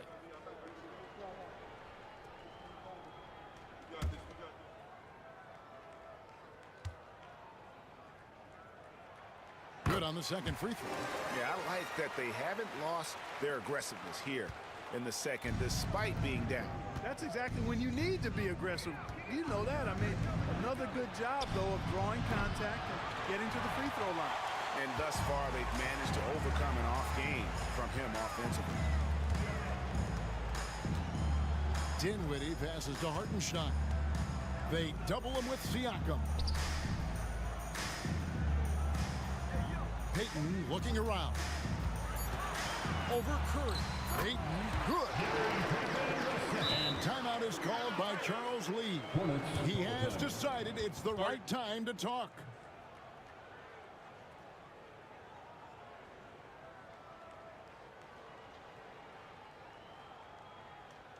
And more for the Celtics fan, it up and make it loud for your Clippers Breakers.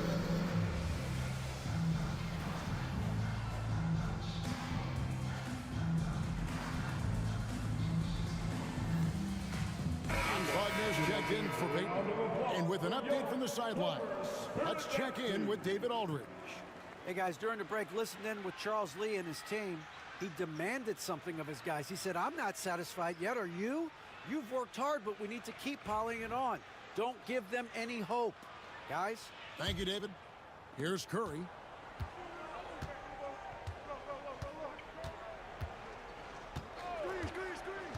Pass to Alexander Walker. Back to Curry, and there's the call. It's on Spencer Dinwiddie. That'll be his second foul of the game. First team foul.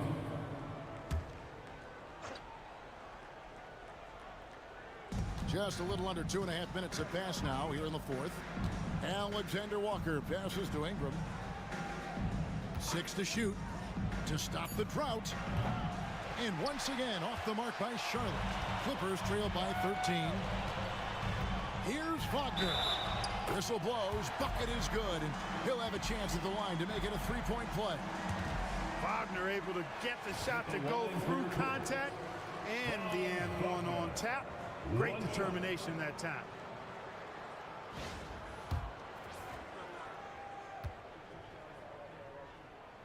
GA, when you look at the development of Franz Wagner, what now is the next step for him? Kevin, for me, it's the three-point shooting, specifically becoming more efficient out there.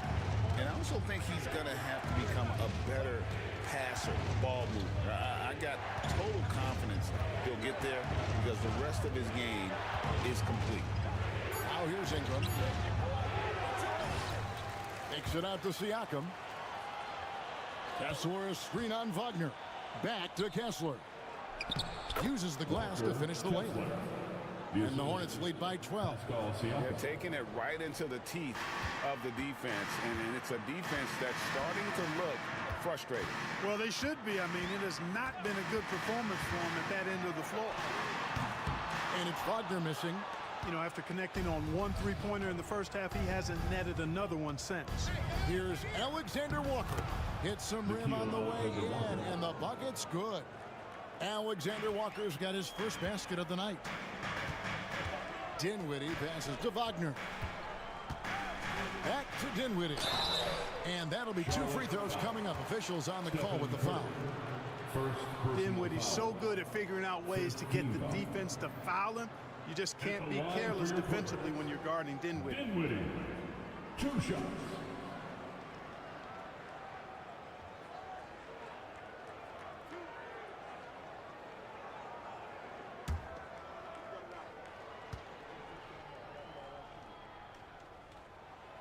That free throw, no good. Well, there's not much to not like about Spencer Dinwiddie's game. He's a 6'5" combo guard. He can handle the rock. He can play with the ball, off the ball. Love his versatility. And he sinks the seconds. Regarding court layout, Clark, do you think there should be more space around the court to reduce collisions? Yeah, part of me would say that makes a lot of sense and would be prudent. I mean, you've got to balance that with access to fans who want to be for those premium seats as close to the action as possible. But it is difficult when you see a fan collide with the players. So I think you balance it. I would like to see a little more room, give the fans the experience and access, but maybe create a little more cushion between the playing surface and those high-priced seats. Here's Curry after the made shot from Desmond Bain.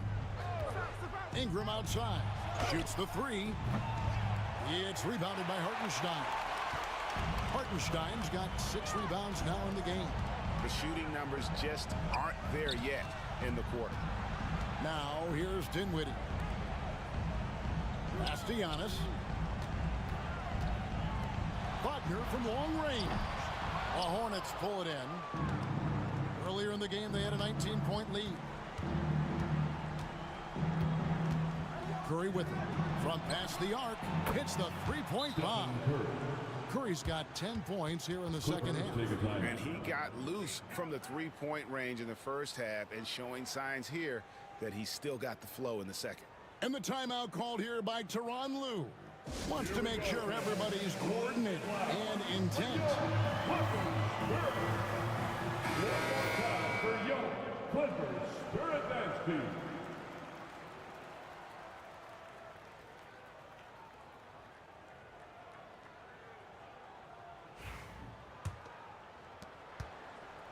And so it's Dinwiddie with it. He'll bring it up for the Clippers. It's a 14-point game. It's tipped. Here's Alexander Walker. Pass to Curry. Shoots over Dinwiddie. Again, the Hornets score. Just shows you how impressive Curry's shooting ability is, that he can adjust for any distance. Right side Bane. Back to Wagner. Some nice ball movement by the Clippers. Pascal Siakam grabs the miss. Siakam's got rebound number 5 here tonight. 2 minutes. Outside Curry. A 3 ball and another 3 for Charlotte. Late in the game, up big, they continue to attack. Yeah, I don't think you want to get loose and sloppy or ease up, but it is time for them to start using that clock a bit. Now here's Dinwiddie to the paint. Here's Bane. And he can't stop the run as he misses. Hornets leading by 19. Alexander Walker on the wing. Guarded by Bane. Back to Alexander Walker. Kessler the screen. 6 on the shot clock. Shots good by Alexander Walker. And so it's going to end up in the record books as a blowout, a dominating performance for the Hornets. It was a standout performance across the board. I mean, it was like watching a cat play with a mouse. They were able to do more or less whatever they wanted. And it'll mark their 4th win on the year, actually their 5th win on the year. And you know, looking back at all the contributions tonight, it was a really phenomenal all-around game for Stephen Curry. Boy, he was absolutely relentless at the offensive end, guys. Smelled blood and went for it. So it's the Hornets now, following the miss by Giannis. Fires for 3. It's hauled in by Los Angeles. Well defended that time. He's a shooter that the D has to close down on quickly when he's ready to pull the trigger. Hartenstein passes to Dinwiddie. Los Angeles with another miss. He is single-handedly dropping the temperature in here with that cold streak. And he's got to find other ways to contribute then, because his shot making is not happening right now. Now, here's Siakam. Pass to Curry. Sinks the three-pointer. Curry's got 35 in the game. And they came in determined to take this one. It's going to be a happy flight home. Yep, to have a stress-free win on the road, very satisfying. The fans are already headed for the exit. That's the end of the game. And so it's the Hornets taking care of business in this one. To come into an opponent's building and dominate the way they did tonight says, I think, Greg, an awful lot about this team. I guess they don't need home cooking to feel at home. I mean, Kevin, just a masterful performance all the way around. And a chance now to send it over to David Aldridge, standing by courtside. David. Thanks very much, Pascal. You've been getting stops, getting out and running. What is working defensively? David, thank you as always. And that about wraps it up. For Clark Kellogg, Greg Anthony, and David Aldridge, this is Kevin Harlan along with our terrific 2K Sports crew, thanking you for tuning in. We'll see you later.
Let's meet the visiting team, Chicago Bulls. At forward, Bo.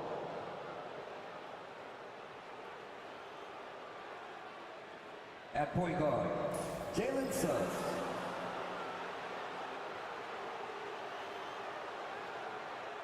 At forward, Paul George.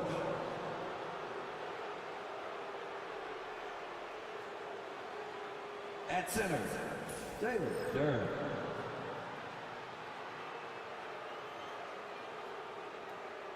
At guard, Anthony Edwards. And when you look at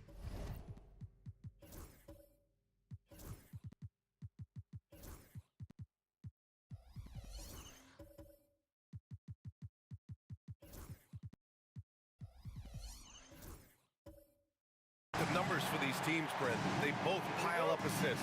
Those are some of the better teams to play for and are the most dangerous in terms of setting up your scheme defensively. Coaching staffs have a really hard time trying to get their team ready against an opponent that moves the ball as often as both of these teams do tonight. And now the opening lineup for Chicago. They've got Duren, Anthony Edwards out there with Suggs. Then it's Bol, and it's George in at the 3. And there's the call on Jalen Duren. That's his first foul. Kind of a ticky-tack foul there, but you have to be aware that's how the refs are going to blow the whistle tonight.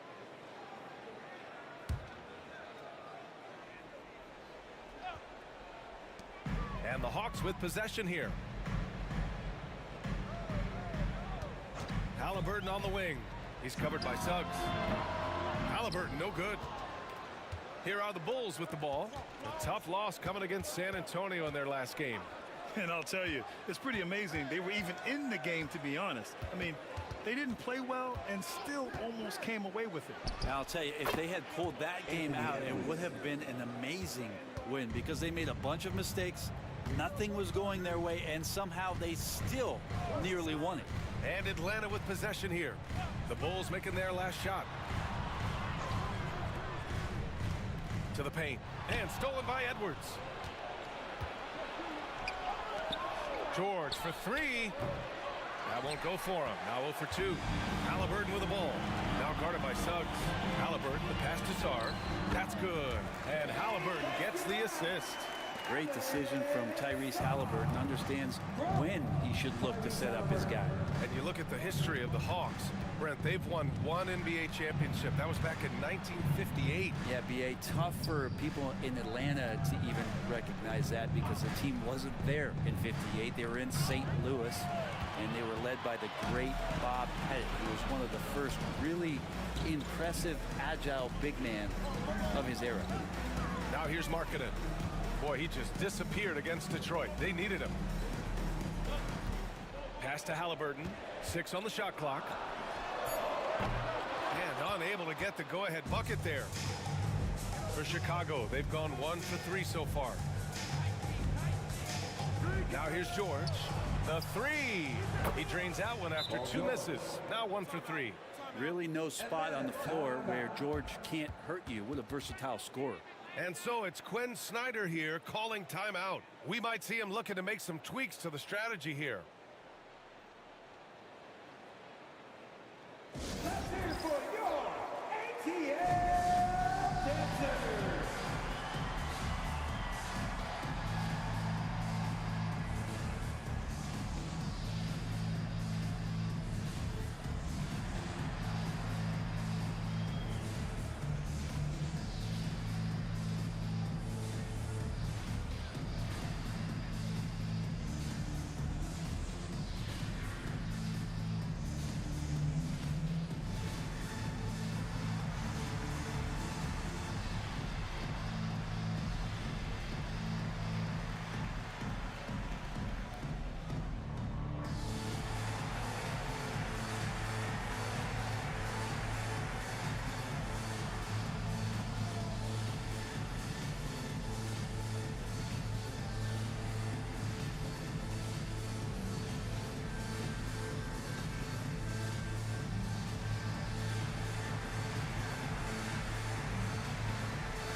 Check out the story for Tyrese Halliburton.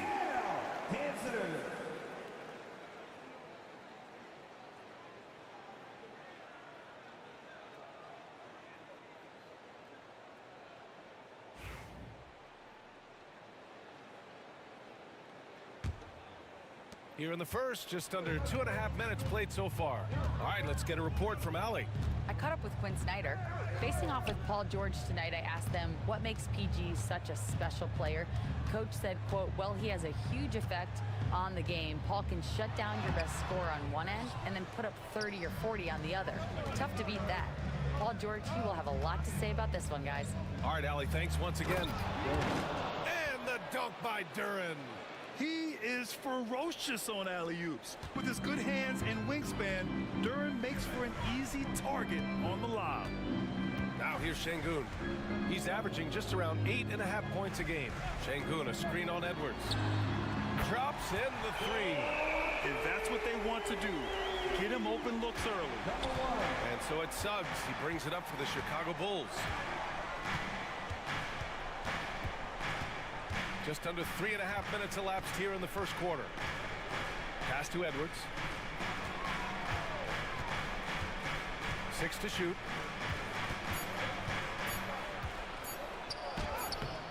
Good D by Şengün. Not going to see that very often. The defense in the vicinity, but still, he's not one to blow layups.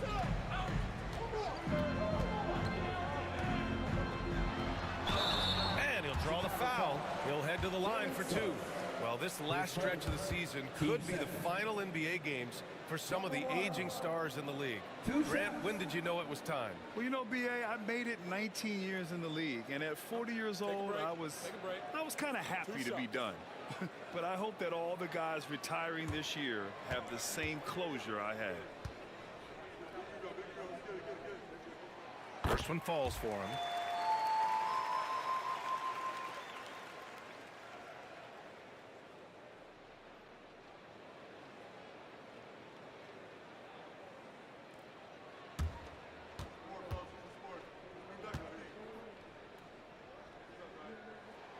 Good on both. A great player on a great role at the charity stripe. The D has got to be careful about being too aggressive on him and sending him back for freebies. Now here's Suggs. He's scoreless. Edwards, no good. Yeah, and the defense really respects his shooting ability, and they showed it with that tight coverage. Sarr passes to Şengün. Here's Sarr. Shoots. And it's in after a nice bounce off the right iron. Sarr's got his second basket of the game. One of the more skilled offensive players that is on the floor here tonight. Not an easy fella to hold in check. Inside to halt the run. The basket drops, and he gets fouled on the shot. One free throw coming his way. Yeah, look at the concentration. Through contact, Edwards gets the shot off. Just a tremendous fight. Grant, when it comes to Anthony Edwards, fair to say he's meeting expectations so far. Oh, no question, B.A. The first overall pick in the 2020 draft, Edwards has been anything but a bust. Now we are seeing him trying to compete for titles.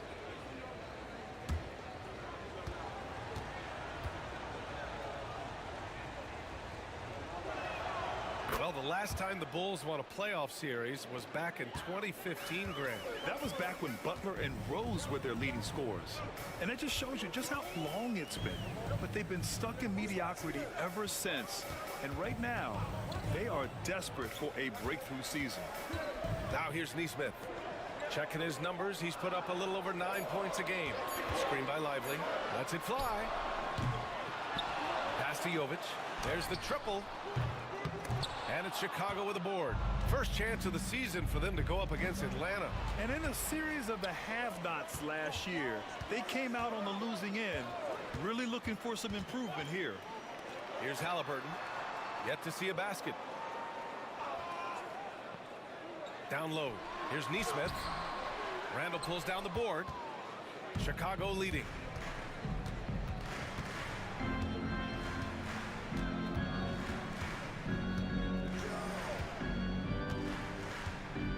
They double Randall. Ball outside. Pass to Thibault. Back to Ball. The Bulls need to get off a shot. Edwards for three. Rebounded by Jovic. The Hawks have gone only 3 for 9 from the floor. Ball against Halliburton. And they call an illegal screen here. And now a look at the toughest defenses around the league. The Bulls in second. Where this team really makes an impact is on the defensive end. They're a unified front that doesn't make it easy at all to find open looks. Desumu, he's checked in for Atlanta. Topic comes in for Halliburton. Reeves is checked in for Chicago. The Bulls have gone 4 of 9 in this one so far. Back to Ball. Outside Thibault. Pass to Williams. Outside Reeves. And here's Ball. Now Thibault. Nesmith covering. The steal. Here's the break. Desumu outside. Here's Topic. Back to Desumu. Now here's Nesmith. They still need this. Ball with the rebound. And the defense got away with one there. I mean, that's a shot he typically makes. And the foul is called. He missed it, so he's got a couple of free throws coming his way. Sometimes Lonzo's got to put the defense on their heels and start attacking with some aggression. In that play, he did so. First trip to the free throw line for him in this one.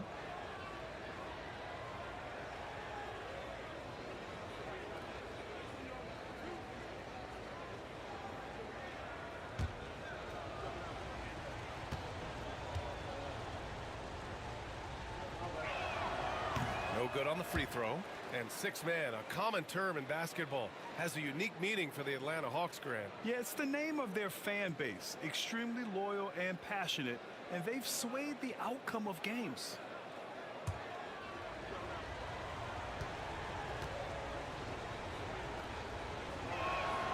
Good on the second one. And it's been interesting watching Ball find his place in the league. He's done a good job improving his game and focusing on the things he does best. Now here's Dosunmu. Pass to Lively. Here's Topic. Left side, Neesmith. And so it looks like it'll be Atlanta's ball. Nice deflection there.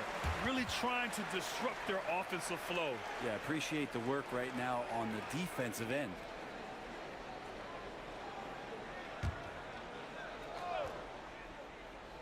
Shot clock at 5. Pass to Jovic. The Hawks need to get one up here. The swim move for three. Hits the three-pointer. And the Hawks lead by 1. Going up with confidence. Working to keep the defense honest. Randall outside. And he banks in the layup. Well, Randall finding out some creative ways how to score on the inside, becoming smarter and more adept at doing so. Dosunmu on the wing. He's covered by Reeves. And there's the whistle. The illegal screen is the call. Now with 2 fouls here in the first quarter, everything changes for him. He's got to be more careful on defense. The Bulls have gotten 50% of their shots to fall so far. They're 5 of 10. Shot and game clock separated by 5. Pass to Randall from downtown. Rebound Atlanta. Defeated by Detroit in their last game. They'll try to put that one behind them. On the road, they got owned defensively. They just couldn't match the activity level of their opponent. Well, let's hope there isn't any carryover from that letdown in this one. Topic for 3. Not going to go that time. And at the end of 1, a closely contested game so far. Bulls out in front, leading by 1. And we'll get the second quarter underway on the other side of this break.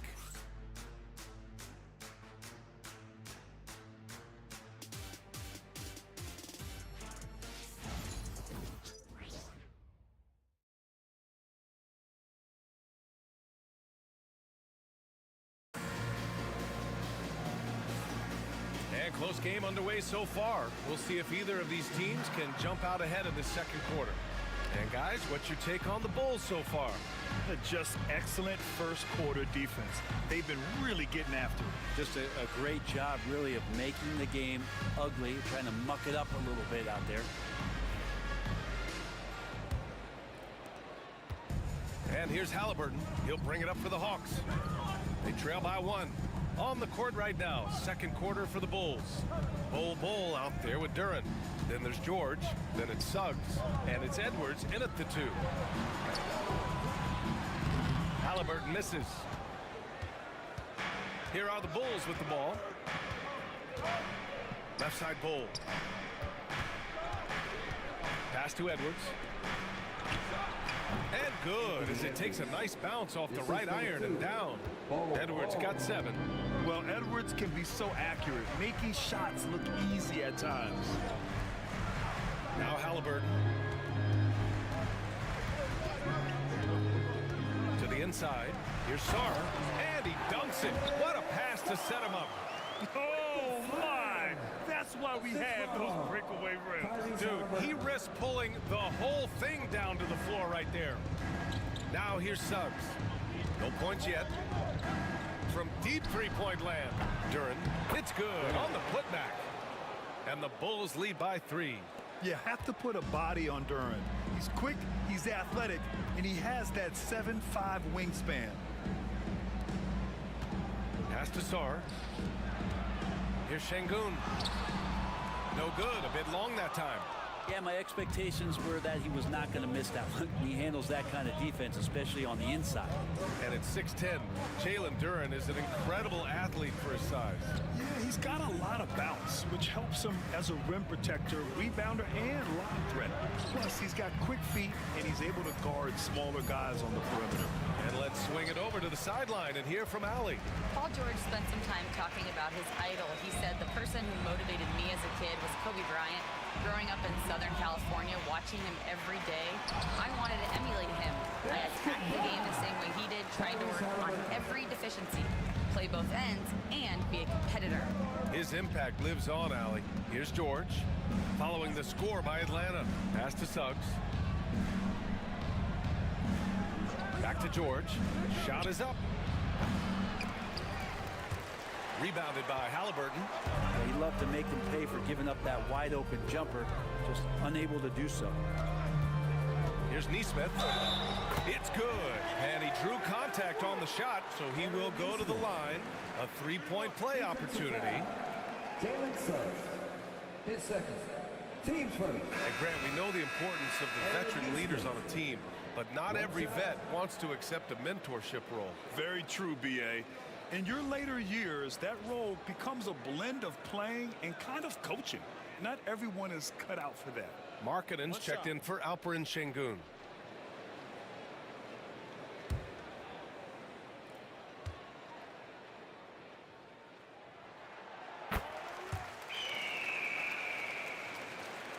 Second quarter play, almost 3 minutes gone here. And timeout is called by Billy Donovan.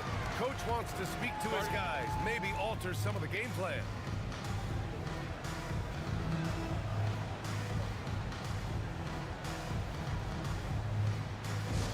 Please give up big ATL welcome to the Hall Squad.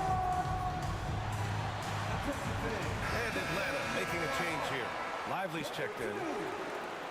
Here we go. 2 games left before postseason action. Let's take a look at the possible field. You look at Chicago. They have looked in control all season long. Aren't showing any signs of taking their foot off the gas anytime soon. And checking out Atlanta. They're in 7th place right now. Checking out Atlanta, they've had some terrific moments this season. But where's the big leap upward that we've been waiting for? Now, you just don't want to sit in the middle for too long. You either want to be competing against the top teams or starting to strategize where you can position yourself for a high lottery pick and maybe turn around your franchise's fortunes. Oh, the finish inside by Edwards. Outstanding work in close. Edwards is just so confident from this area.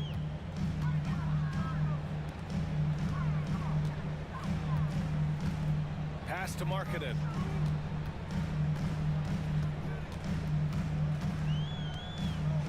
Markkanen with a screen on Edwards. And count that. 2 points and a chance for one more at the line. And they're trending in the right direction after a rough first quarter from the field. Atlanta shooting their 4th shot at the foul line here. Number 1. One shot. One shot.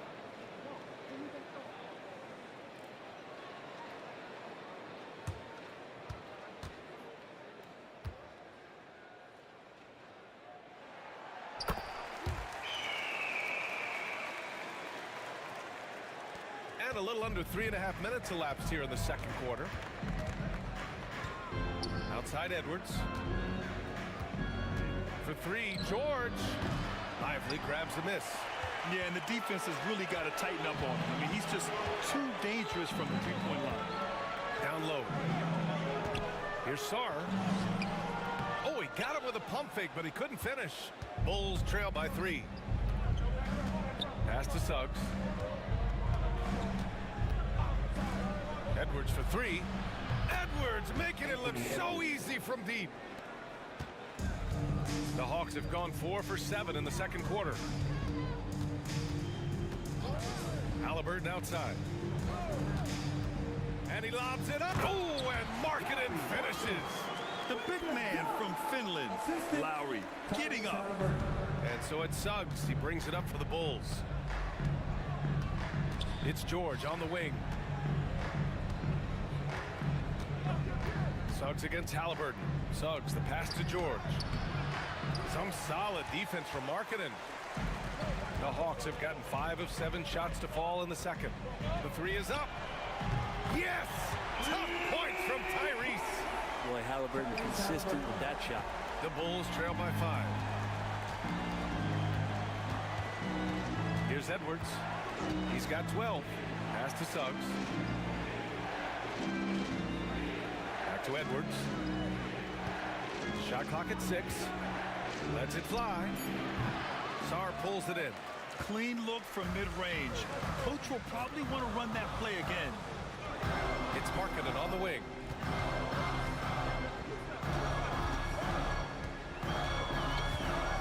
Pass to Sarr.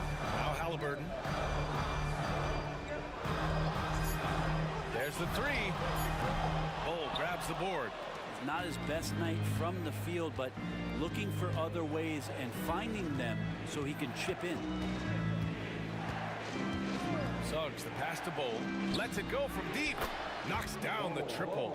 They've got some ground to make up, and shooting the 3-ball more consistently like they are now should help them do it. And so it's Quinn Snyder here calling timeout. He wants to review the game plan.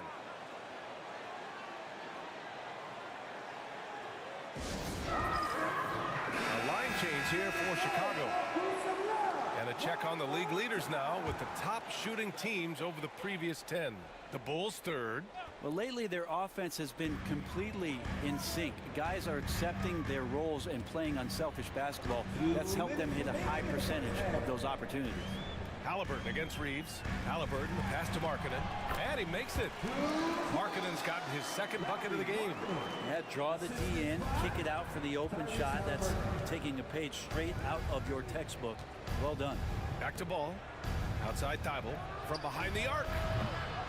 Atlanta with a rebound. 1:33 left in the second period. Here's Halliburton. Williams grabs the board. The Bulls trail by 4. Right side Reeves. From the arc. Rebounded by Halliburton. Atlanta has gone 1 of 2 from deep in the second quarter. Boy, his offense just hasn't been there. This is a rough stretch right here for him offensively. Seems to be rushing shots. Chalk up 2 there. And that tricky ball handling right there gets ball open. Defender couldn't stop it. Here's the pick. Isumu outside. To the middle. Oh, the sweet touch inside by Halliburton. This story in the second quarter much different than the one in the first. We're finally seeing some aggression. Ball finds Reeves. Ball, a screen on Halliburton. Halliburton against Reeves. Pass to Randall. Launches it from deep. Atlanta with a rebound. Halliburton's got 4 rebounds now.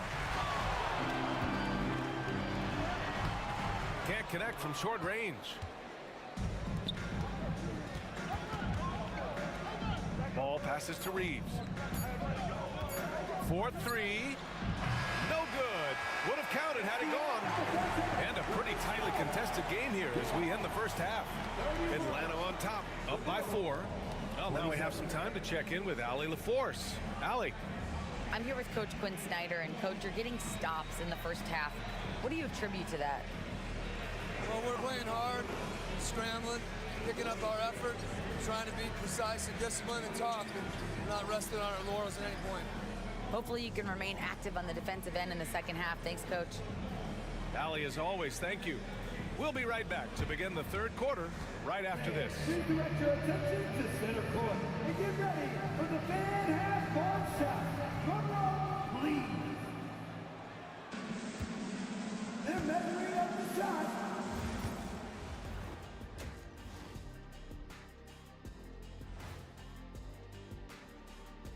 Hey, everybody. Psst. I got a secret. We're approaching the playoffs, and we are starting the show with a breakdown of the Western Conference standings. Looking at the Bulls, they've been phenomenal. All the lofty predictions, the expectations, they've all come true. Now comes the hardest part, the postseason. Every team is going to be gunning for them. Let's switch gears to the Chicago Bulls. They're in a tight one after the first half. Chucking up all those threes is clearly not working for them. They need to balance their attack. Yeah, you want to put your players in a position to succeed, and I don't see that in the first half. And that's a wrap on halftime. Thanks for watching as we send you back to BA to call the second half.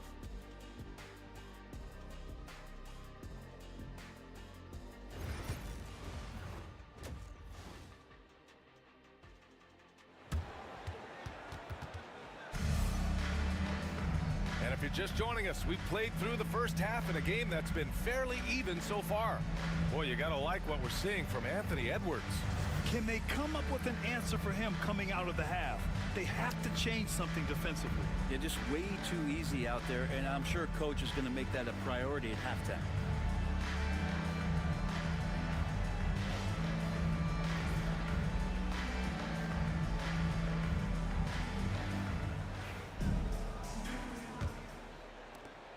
The Hawks lead by 4.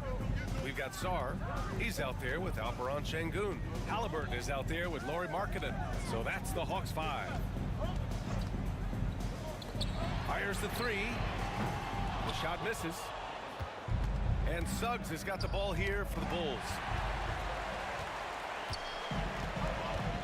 Halliburton outside. Pass to Şengün. Markkanen outside. This one for 3. They get the rebound. And terrific work on the offensive glass as he picks up the deuce. Yeah, great positioning and timing from Şengün there. And his height helps a little too. And he's going for the oop here. And the dunk by Duren.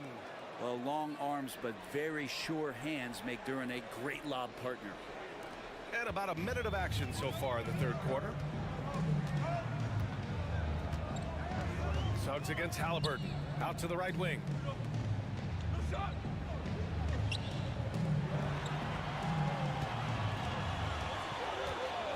Just 5 to shoot. No stopping Halliburton. So physical. Defense doing their best to put Halliburton off balance, but he stays flexible, kind of warps around the defense and adjusts to the contact. Suggs finds Edwards.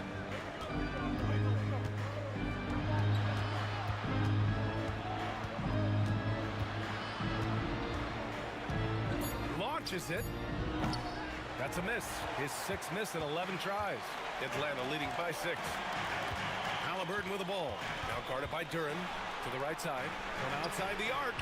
Counted from distance. He's got 11. Great at facilitating guys willing to move because Tyrese is a team-first type of player. Chicago shooting 41% on this game. They need something good to happen here. Yeah, they've gone way too long without a score. Nails it from 3. And both teams running long-range plays that are working. Well, both of them looking towards the three-point line. And I like to see that, especially when the results are made buckets. And so it's Quinn Snyder here calling timeout. A moment to rest and confer on the game plan. It's time for the dance band. If you see yourself on the big screen, then you know what to do. Show us your move. Neesmith, he's checked in for the Hawks. The best long-range shooters amongst point guards. What a luxury to have these guys on your squad. The 4th spot held by Tyrese Halliburton. And over the years, we have really seen the point guard position evolve. Give these guys a whole bunch of credit. I mean, what a great group of long-range shooters. Well, let's put the three-point percentage in a box for a second. It's the range that those guys have that really blows me away. I mean, just about anything inside of half court is doable for them. Those are some long-distance marksmen. Now here's Halliburton. He's got 9.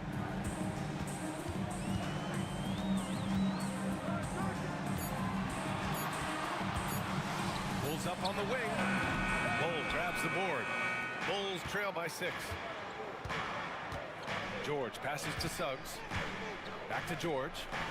Well-timed pass, and he goes straight to the bucket for the layup. George has got 8 points. And not wasting any time here, kicking their offense right back into gear. That's 3 of 4 from the field. Neesmith. Oh, a clear foul there on the missed shot. So he'll get a pair at the line. It's going to go on Paul George. I like that. I mean, some physical play inside. He's not about to give up any easy baskets. Atlanta shooting their 5th and 6th free throws of the game.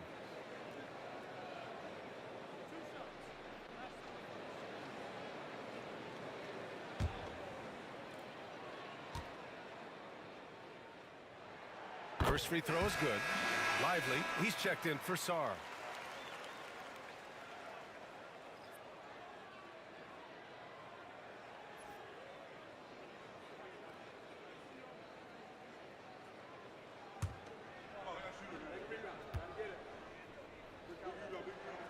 So he gets them both. And timeout is called by Billy Donovan. I think right now he must be looking at some adjustments. And one thing I've learned through the years is no matter the situation, there are always adjustments you can make. Yeah, not just there to pump up or to discipline players. You got to make sure that the coach makes the proper adjustments and has his team in the right mindset to carry it out. And so it's Suggs. He brings it up for the Bulls. Outside Edwards. Three-pointer. Nails it from beyond the arc. He's got 15. And the offensive firepower Edwards is capable of is special. I mean, we are seeing it on full display right now. Here's Halliburton.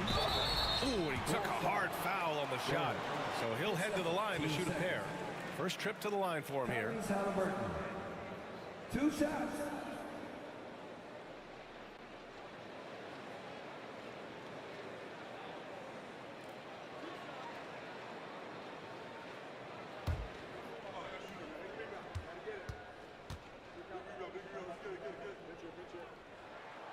Throw good. Halliburton.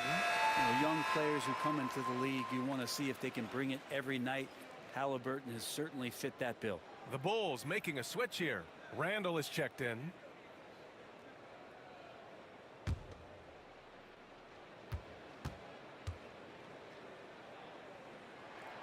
And both free throws good for Halliburton. Yeah, it's hard to argue against Halliburton as the best passer in the league right now. I know he's the most exciting for sure. Here's Edwards. Ooh, plenty of contact on that shot. Officials call the foul, and he'll take 2 free throws now. And he's gone 1 for 1 in the game so far at the line. Anthony Edwards. 2 shots.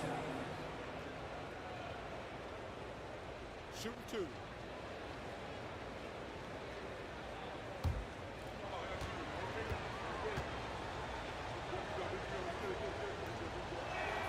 And he knocks down the first one. Well, we know Edwards has an impressive skill set, but what really separates him is the competitive edge that he plays with. Topic is checked in for Atlanta.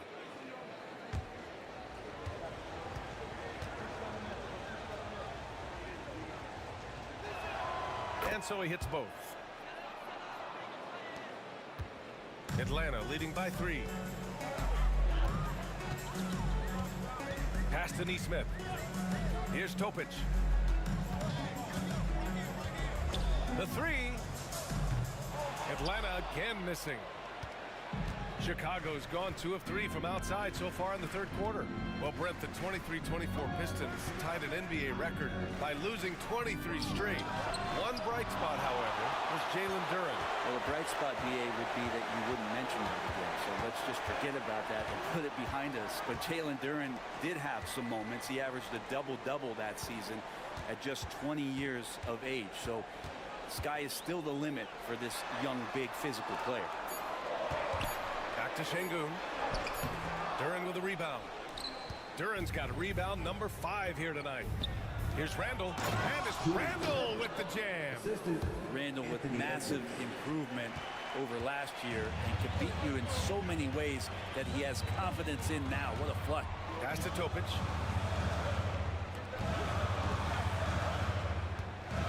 It's Şengün, high post. Here's Topic. He's covered by Suggs. Unloads. Topic, no good. Practically a block. Good, strong challenge. Yeah, altering the... Edwards hammers it down. Wow, Edwards with the hops, the long arms. Easy guy to hit in the alley-oop game. And Quinn Snyder decides to call timeout. He wants to give him a breather and talk things over. Please give a big round of applause for your Hawks new dance team.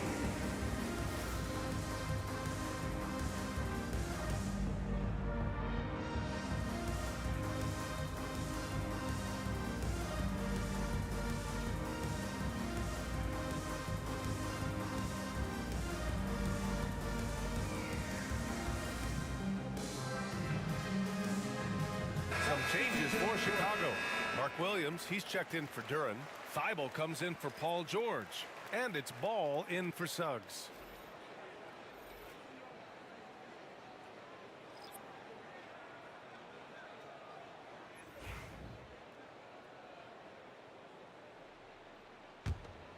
Here's Topic. Still without a bucket. Lively with a screen on Ball. Here's Topic. Inside. Here's Lively. Pass to Topic. Fires for three. Pure from three-point range. And the Hawks lead by 2. One reason this game is so tight is because both teams are hitting the boards with reckless abandon. For three, Randall. And it's Dosunmu with the rebound. Atlanta's gone 2 for 5 from 3 since halftime. Lively with a screen on Ball. Topic for 3. It's hauled in by the Bulls. And here's Randall. Checking his numbers, he's put up a little over 9 points a game. To the paint. And Williams punches it home. Look for signs of Randall trying to continue to improve as a passer, as he was unselfish on that play. Pass to Dosunmu. Now here's Neesmith, covered by Thibault. And quickly, the 2K leaderboard, showing the teams blocking the most shots over the last month. Number 5, the Bulls. These guys have been so impressive down low on the defensive end, denying shots left and right over the past month.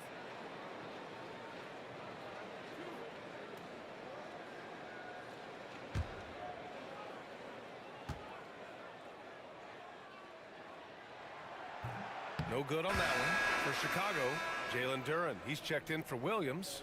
George comes in for Thibault. And Suggs is subbed in for Ball.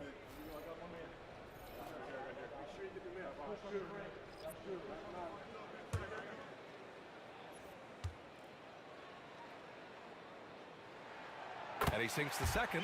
He does enough to give them the lead. Every point critical here with the game in the balance.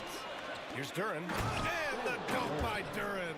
Duran, one of the league's most powerful players. He doesn't mess around close to the basket. Screen by Lively. Here's Halliburton. And he drops it in from the low post. Halliburton's got 6 in the quarter. These teams just keep trading the lead. Yeah, you wonder what it's going to take for someone to pull away. And here's Edwards outside. Lively grabs a miss. Lively's got 5 rebounds in the game. Neesmith passes to Halliburton. Back to Neesmith. Now Lively. Halliburton on the wing. They set the pick. Over Edwards. And counted from 19 feet away. And now a 3-point Atlanta lead. Halliburton piling up points. He can thank his impressive work ethic for that. Randall outside. Back to Suggs. And he throws it down with one hand. Woo-wee! What a big finish out of the backcourt. That might be exactly what they needed at this point of the game. Defense has got to be better. Flat out effort was not there. Here's Halliburton on the take. And the Hawks tack on 2 more. With the utmost belief in his game, he's able to beat opponents in a number of ways. Tyrese Halliburton getting it done for the Hawks. He put together 10 points in the quarter. We're coming right back. Don't go anywhere.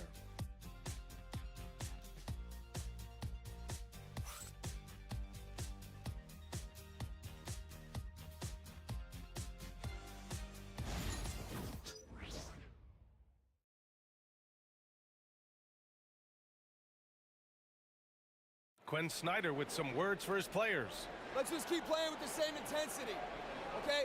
On misses, you guys really run in space. Anyone can bring it. Trying to maintain that edge right now. Coach Snyder encouraging his guys. Solid advice from Coach Snyder, wanting his squad to remain engaged. And it's been a very competitive game so far as we get rolling here in quarter number 4. On the court for the Bulls, getting the fourth quarter going. We've got Anthony Edwards, Durant out there with Julius Randle. Then there's Paul George, and it's Suggs in at the 1 spot. And so the ball out of bounds. Durant touched the glass. Bol, he's checked in for Chicago. Bol.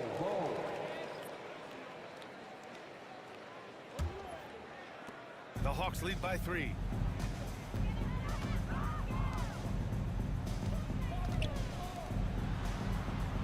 Halliburton against Suggs. Halliburton misses. And so Randle will bring it up for Chicago. Edwards for 3. Book it. And it's Randle with the assist. Randle's got 5 assists tonight. Well, he just nailed his second 3 of the half, guys. I'd be very aware of that if I were the defense right now. Back to Halliburton. Halliburton finishes strong. And Halliburton, if he gets that little runway, he'll show you how athletic he can be. The Bulls shooting efficiently, 50% so far. George outside. The 3 ball. Another 3 for Chicago. Coming down the stretch. It's still anyone's game. Incredible effort and energy on both sides. These guys must be gassed. Pass to Sar. And here's Şengün. No one near him. And perfection right through the net. And the Hawks lead by 1. And there's the patience right there. Şengün surveys the floor and finds his guy. Halliburton against Suggs. Edwards, a pass to Suggs. Back to Edwards. And rejected. Here's Sar, Bull covering, and there's the slam dunk to finish it off. Throws it down emphatically. He's got serious hop, right?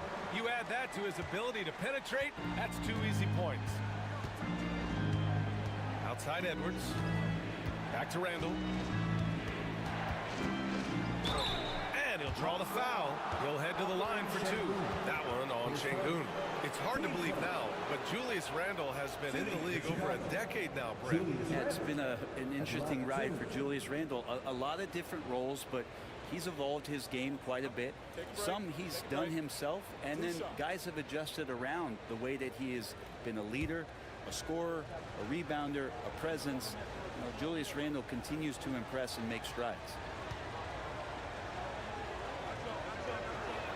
The free throw drops for Randle. You know, a reliable veteran like Julius Randle is so valuable. He provides a foundation for everyone else to play off of because they know he'll be there to score and help out. He makes it easier for other players to succeed around him.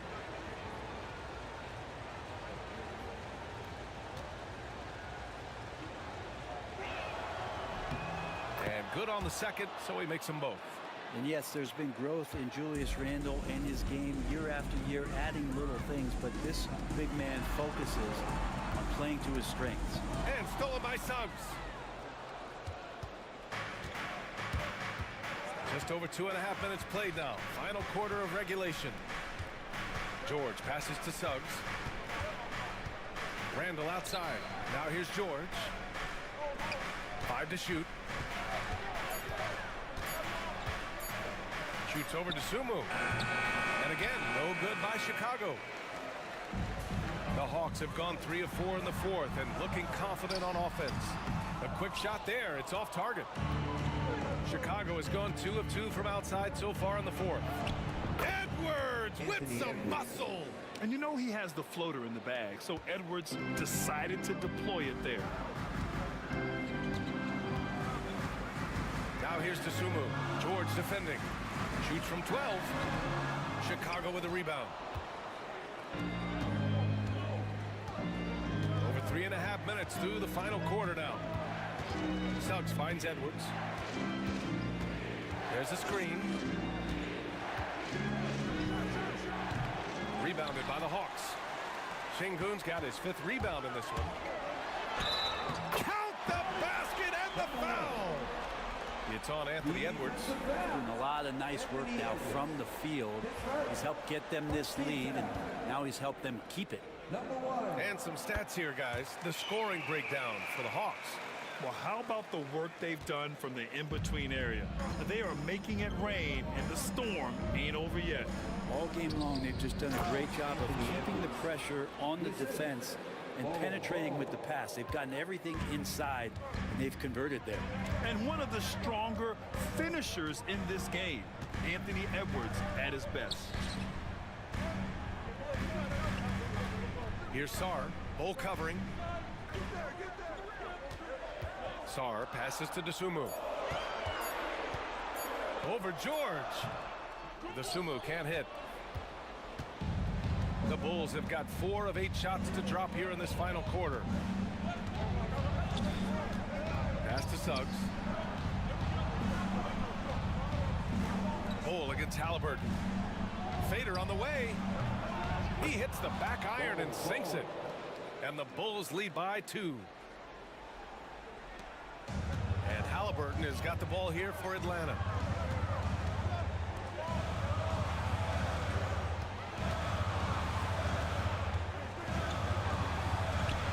It's tipped, and he's able to get it back. Can't be overzealous with Halliburton. When you are, he embraces that, and he got the whistle. A chance to catch up on some numbers here. The scoring breakdown for the Bulls. Well, you love their unselfish play. Keeping that ball moving, good shot to great. That's winning basketball. And there's another thing going on right now for them that has to get their confidence up, and that's the 3-ball. I mean, it's been falling for them, and they're locked in, and with that outside shot going, that's a big difference maker. And the Hawks making a change here. Markkanen's checked in, and both free throws good for Halliburton. It felt like he was a little hesitant in the first half, but really he's amping himself up here and battering around to get himself to the free throw line. Pass to Duren. Edwards with it. The rebound by Atlanta. Halliburton's got his 6th rebound on the night. Markkanen against George. Here's Halliburton. Out of bounds. It'll go to the Bulls. It's time to take a glance again at that superb block. And this is exactly why he's out here, in order to block shots in tight games like this.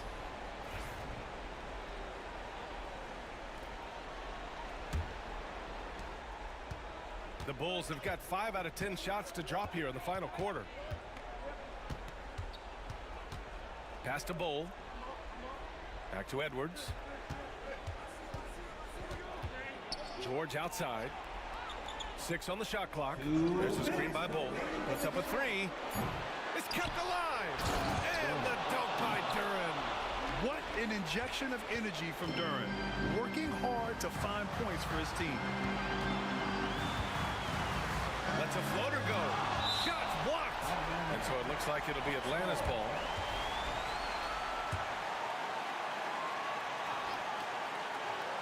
Here's Şengün. Halliburton outside. Just 4 to shoot. Markkanen outside. From deep, Sarr. And he gets it back. And there's the shot clock violation. Couldn't get the shot off in time.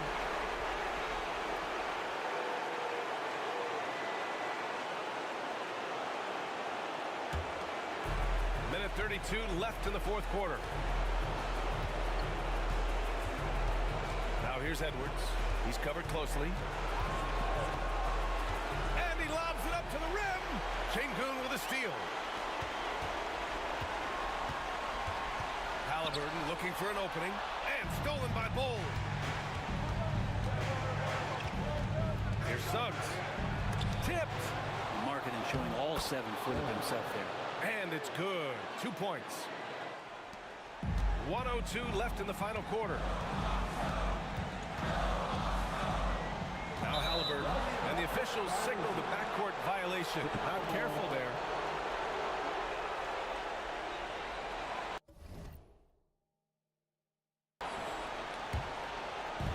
"55 seconds left in the fourth quarter here. Now here's Edwards. He's closely guarded. And so they choose to intentionally foul. His first, team second.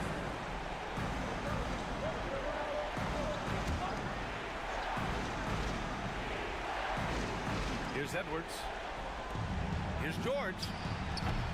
It's rebounded by Şengün. Huge moment here. Have to stay calm in these situations. Halliburton, the pass to Şengün. He connects! And he's brought them within 2 points now. Now that's one to remember. What an impact on the game. I'm wondering, is that the biggest shot of the game? And so they foul intentionally. At the line for the Wolves, Jalen Suggs. 2 shots. Good on the first. And that makes it a 3-point lead.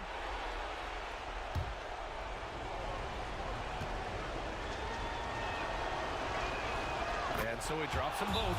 And it's a 4-point ball game. Perfect from the line. It's now a 2-possession game. Now a timeout called by Atlanta. They trail by 4. What do you think is going to be their best move at this point? Score quick, then foul. Then you have to hope for some missed free throws. Yeah, this won't be easy, so a little bit of luck will go a long way for them to get back in. A chance here to catch up with Allie from the sideline. Hey guys, well, Quinn Snyder was just reviewing the plan with the team. He told his guys not to lose hope, saying to them, "It's a long game, fellas, and we're in this one, but I need each one of you to step up your intensity right now." Let's see if Coach's message resonates, guys. Thank you for that, Allie.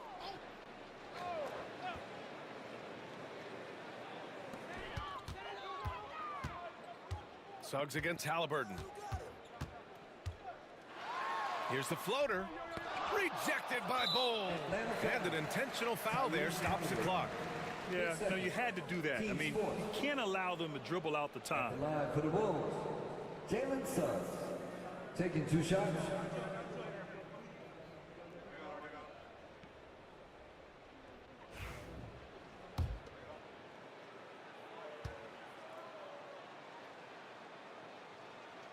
So the first one drops, and that puts him up 5.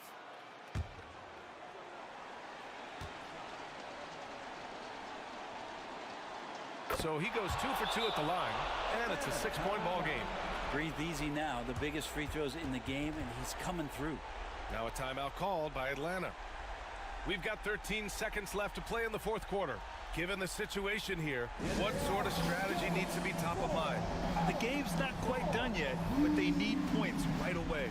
Yeah, act fast, but without mistakes.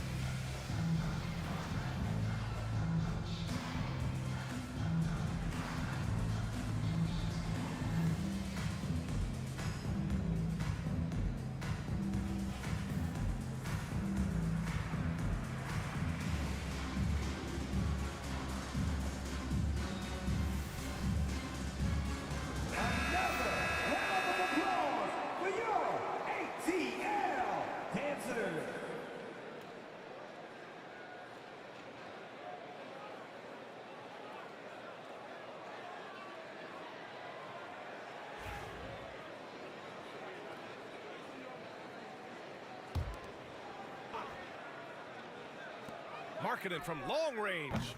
Can't get it to drop, and he commits the intentional foul. Alperen Şengün. His second. Team's 5th. Ooh, he doesn't hit the first. That was the one they really wanted. He's got one more, though. As of right now, Jalen Duren kind of seems like a classic big man. He can block, he can rebound, and he really focuses on finding close-range looks.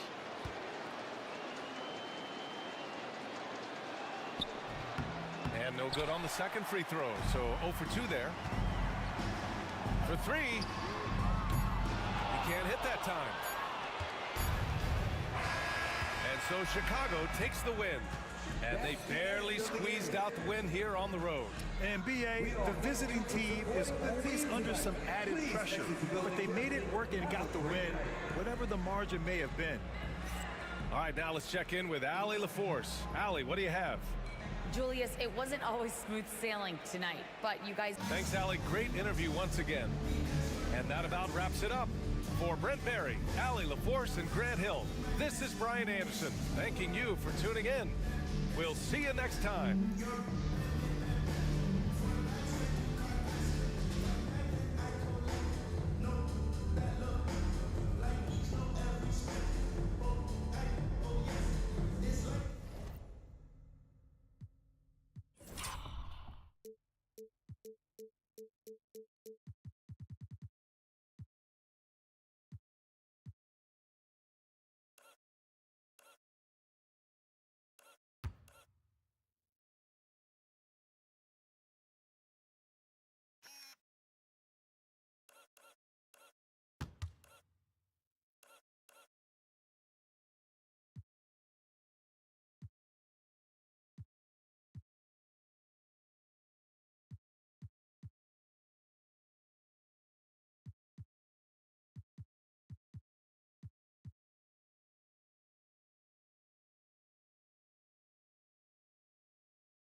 At guard, 6'6", number 77, Boom Shakalaka, Luka Doncic.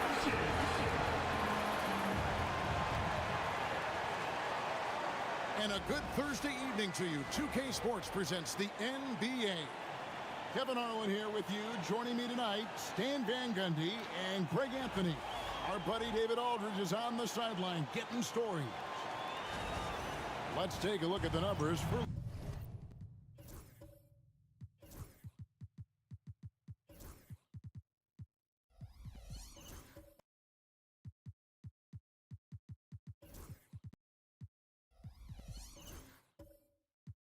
Luka Doncic. And guys, his effective field goal percentage is trending in the wrong direction over the past 5 games. Shot discipline hasn't been the best. He'll be looking to play a smarter game tonight. And now the Golden State Warriors starters. Barnes out there with Anthony Davis. Then there's John Morant. And it's Alex Caruso. And it's Turner in at the center filling out the middle.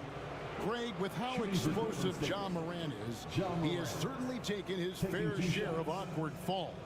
And that's what worries you with guys like that. He's already had a number of injuries in his young career, but we all just want to see him at full health. That free throw missing. You can see, and coach, you can feel John Morant's star power, and his presence on the floor is such a factor. It affects the game. Yeah, it sure does, and it even affects the energy in the building. His play is so dynamic, athletic, energetic. I mean, you can't sit and watch a Ja game. He's going to get you on your feet. He is one of a kind for sure. Now here's Murray. And here is Doncic. Morant with the steal. Barnes left side. It's hauled in by Zubac. Murray the pass to Gordon. Doncic outside. Kicks it out to Gordon. Pass to Bridges. 6 to shoot. No good from outside. And it's the Warriors' ball. Barnes right side.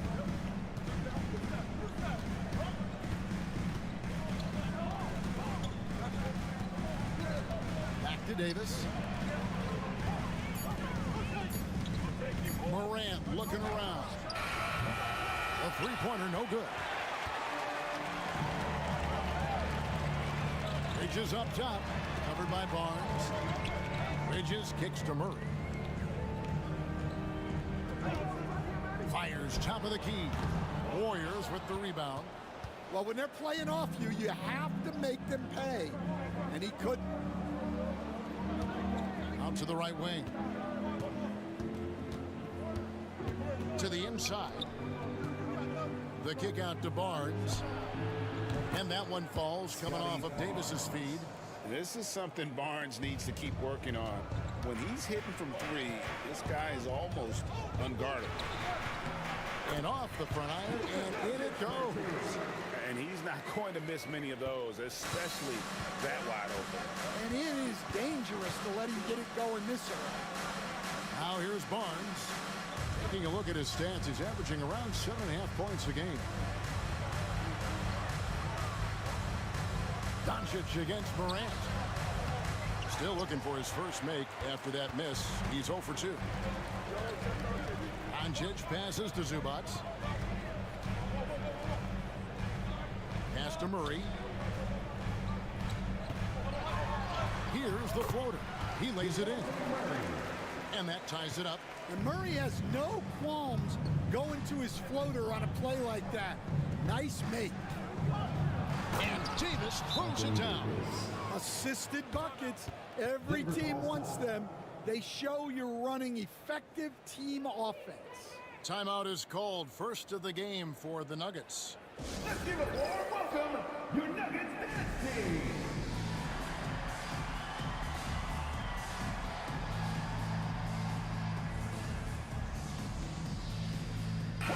Near the end of the season in our sights now, Stan. How much of a toll does a regular season take on the coach? Well, Kevin, the big thing is you just don't sleep a lot because you're running on adrenaline and your mind is always going, looking for more and more answers, so it can be exhausting mentally. And you could tell he thought that triple was going to fall. Inside, Turner. Well-timed pass, and he goes straight to the bucket for the layup. A big like Turner, just using that height inside, it's almost a lost art. Doncic against Morant. Zubac, a screen on Morant. And the dunk by Zubac. He's just adept at gutting the defense in these sets. Give Doncic a passing lane, and he'll thread the needle. Now here's Morant. His last outing, he had 18 points. For the three, it's hauled in by Gordon. Denver's gone 0 of 2 from deep here.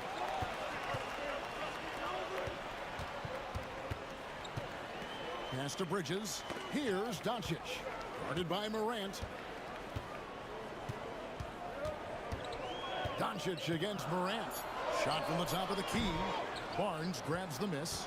And I was sure that was money on that one, but everyone is afforded an easy miss or two. Yeah, it was a great look. Sometimes they don't fall.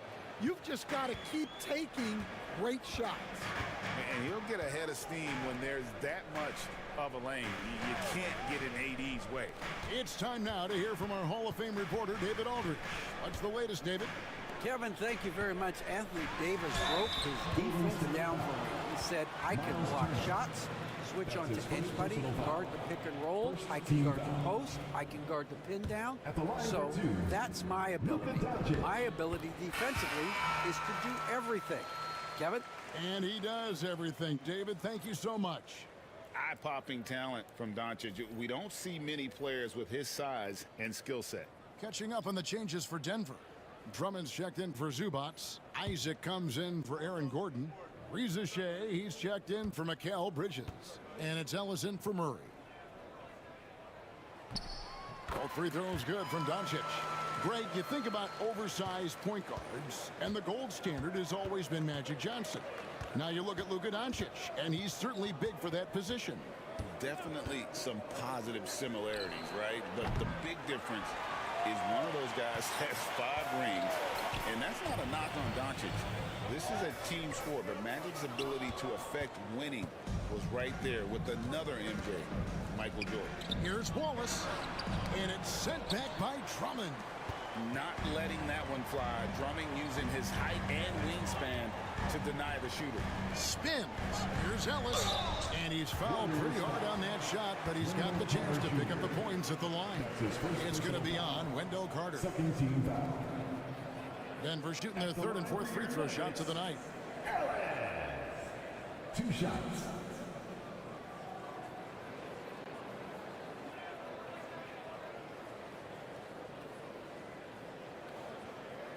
Shoot 2.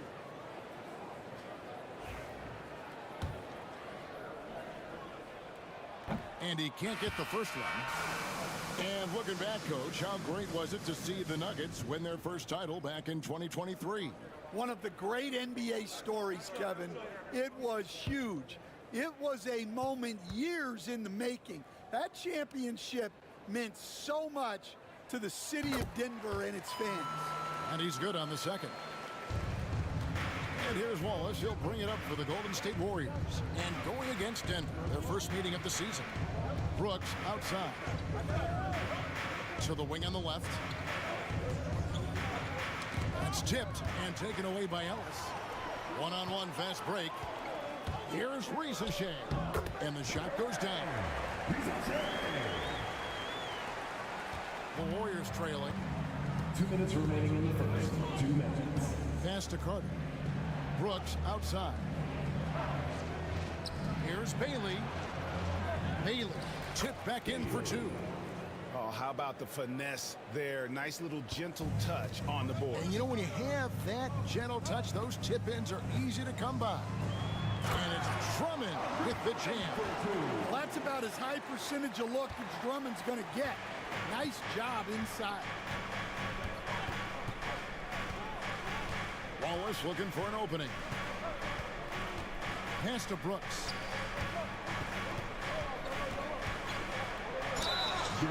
Let's bring up the 2K leaderboard to see the best up-tempo teams in the league.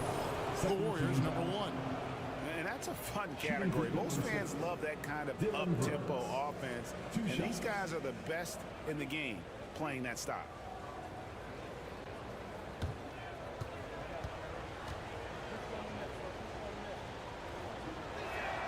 The first one falls.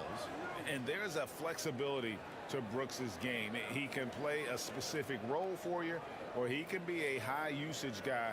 Really depends on what a team needs from night to night.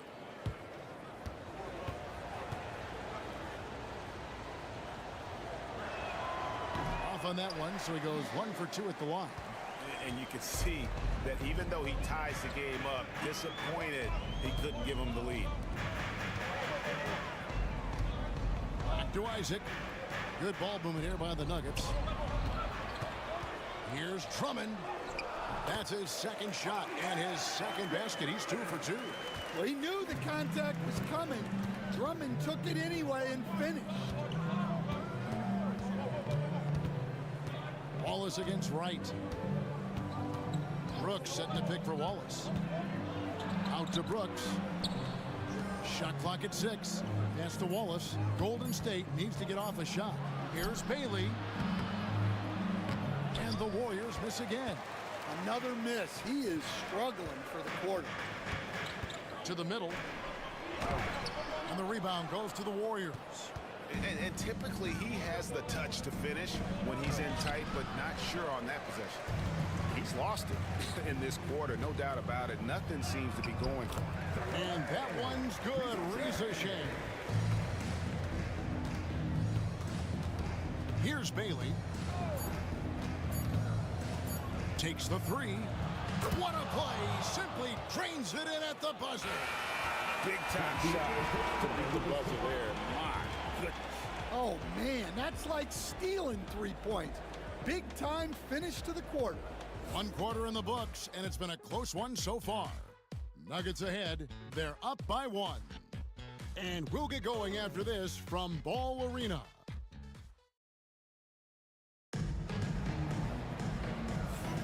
And some good action in the books as we get back to the game that's been pretty close here so far. What do you guys think about the Nuggets out here in this one? Way to set the table. Offensively, they dominated on the interior. Well, if they're going to be that ferocious inside, this defense is in for a long night. Denver in the lead. We've got Aaron Gordon. DeJounte Murray is out there with Doncic. Then it's Mikal Bridges. And it's Drummond in at the pivot spot, manning the middle. That's the group on the floor for Denver. Sinks the triple. And guys, the intelligence is evident. When the pick comes, Doncic often makes the right read. Turner with a screen on Doncic. Morant with a wide open look. Trying to answer back, but that 3 is off the mark. Murray scanning the floor. That 3 off the mark. Warriors trail by 4. On the wing, Wallace. Morant outside. Pass to Davis. Over Gordon. And it's Davis missing. Doesn't register as a block, but he did everything you want defending that shot. Well, you know, sometimes the most pivotal plays don't always go on the stat sheet. Well, when Gordon's team makes it this easy for him, of course he's going to throw it down hard. Davis with a screen on Doncic. And it's Davis with the jam. An aggressive move and fantastic finish. Trying to send a message with that slam, I think. Greg, as you were saying, beyond the blocks, what makes Anthony Davis special on defense is the way he navigates the floor. Kevin, most bigs can get picked on in pick and roll action. Davis, though, too quick and smart to take advantage of. He can slip screens, hedge, switch, and recover like he's a 3-and-D wing. Zubac is checked in for Denver. And the Warriors also making a change. Caruso's checked in. Shooting one. One shot.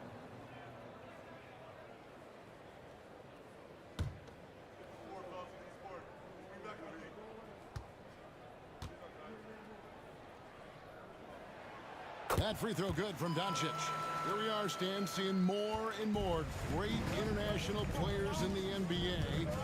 And you've had a chance to coach some of the good ones as well. Well, yeah, look, Kevin, you're right about the league now. We see every year, it seems like, the MVP is an international player. I had Hedo Turkoglu as a big part of what we did in Orlando. Yes. Was a most improved player in the league one year and a key part of our team that made it to the finals. 6'10", highly skilled, very versatile guy. There are great players coming from everywhere in the world. Time called here. The Nuggets decide to talk it over.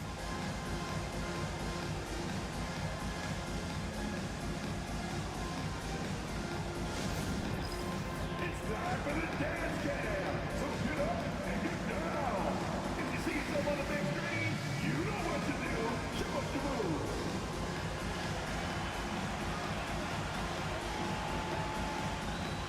You must have loved your dancing shoes at home.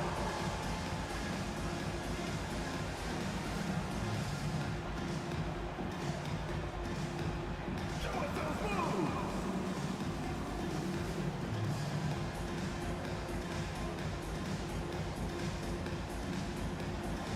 We have a dancer.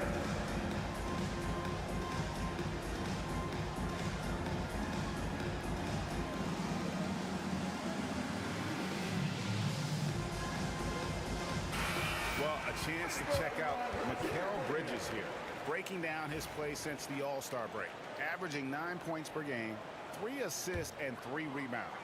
And with his skill set on the offensive end, he is such a threat on the floor. Yeah, he's the kind of guy that makes life easier for his teammates. He demands so much defensive attention. And so far, the story on Luka Doncic, they've gotten some big performances from him since the All-Star break. And he sits in the top 15 in points per game, an absolute powerhouse offensively. And going back to him being second in assists, it's his ability to control the pace of the game, his peripheral vision. That makes him such a great floor leader. First free throw is good.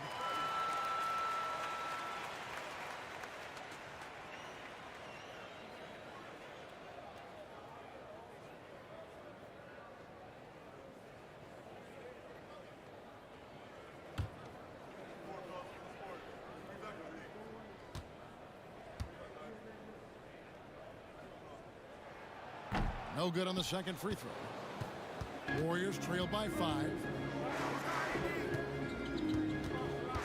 On the wing, Barnes. Guarded by Doncic. Davis inside.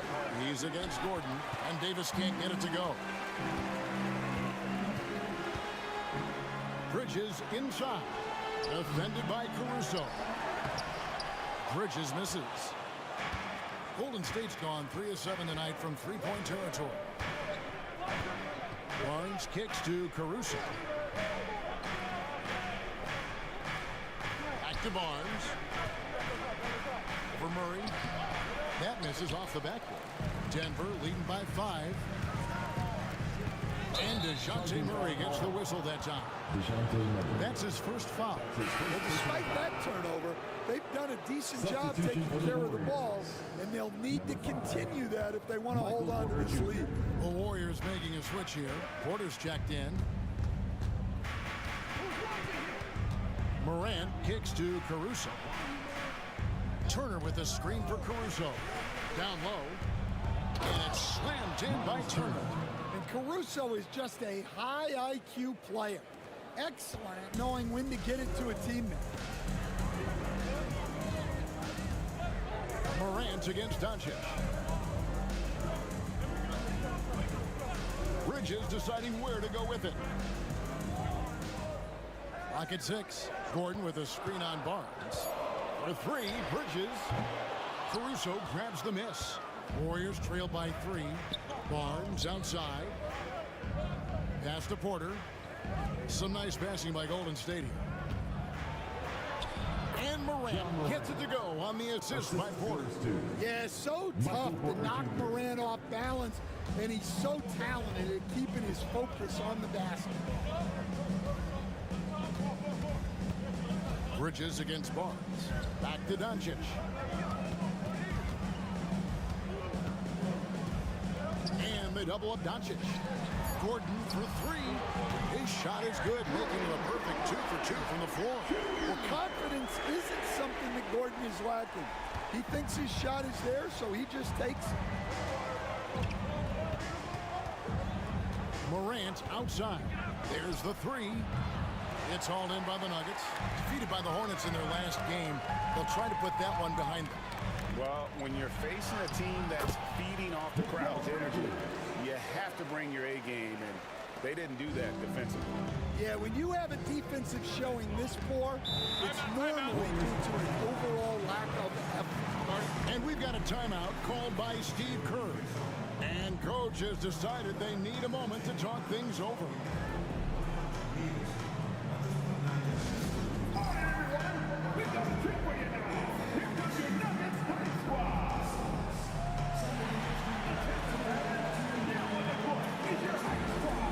Substitution here for Denver. Jonathan Isaac, he's checked in for Zubac. Reza Shea is coming in for Mikal Bridges. Ellis, he's checked in for DeJounte Murray. And it's Wright in for Doncic.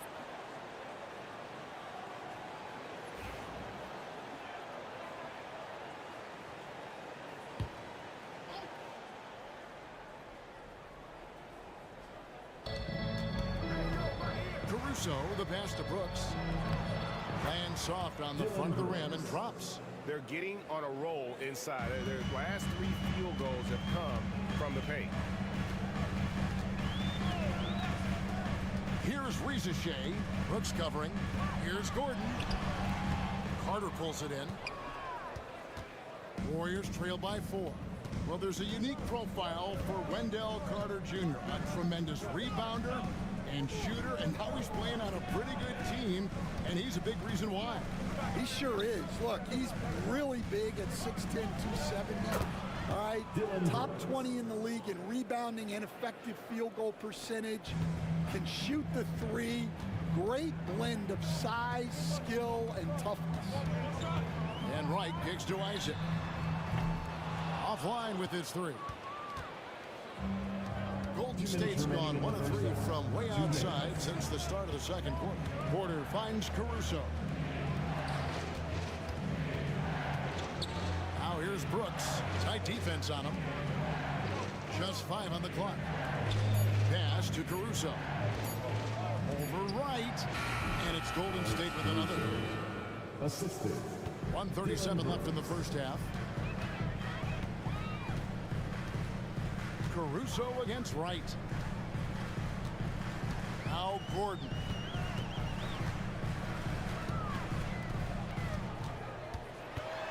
Shot clock at 5. Back to Wright. Shoots over Caruso. And it's Wright missing. The Warriors have gotten 7 of their 12 field goal attempts to drop here in the second quarter. Up over 50%. Porter passes to Bailey. And here is Caruso. Brooks, left side. Pass to Porter. No luck that time on the shot that would have put them on top. In the corner, it's Gordon. The putback. Warriors with the rebound. Their last game, a win against San Antonio, looking to carry that into this one. And the focus was to get stops. All game, they were right up on shooters, and that led to some big-time rejection. Well, they did have some impressive numbers blocking shots, and I like their defensive game plan. Traps in the tray. Well, this is Porter's go-to shot. He's very proficient from three-point land. Here's Reza Shea. Brooks covering. Isaac a screen on Brooks. Here's Reza Shea. Another miss, and they've really hit a rough patch here. So that'll be it for the first half. Fairly even battle underway in this one. Warriors lead by 3. And now we'll send it over to David Aldridge, who is standing by courtside. David. Thanks very much, Steve. Some great engagement. Thank you, David. And we'll be back for the third quarter of action following halftime.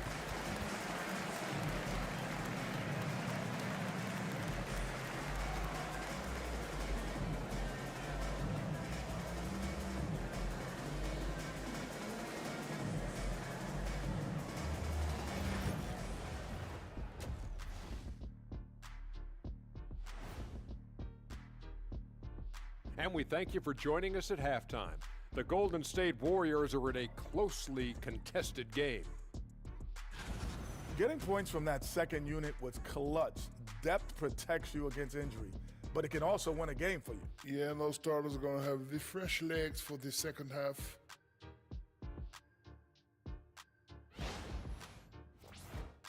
And now, as the season winds down, a look at the Western Conference picture. Well, I think for the Warriors, they've been phenomenal. All the lofty predictions, the expectations, they've all come true. Now comes the hardest part in the postseason. Every team is going to be gunning for them. Thanks for spending halftime with us. Time to get it back out to Kevin Harlan for the start of the third quarter.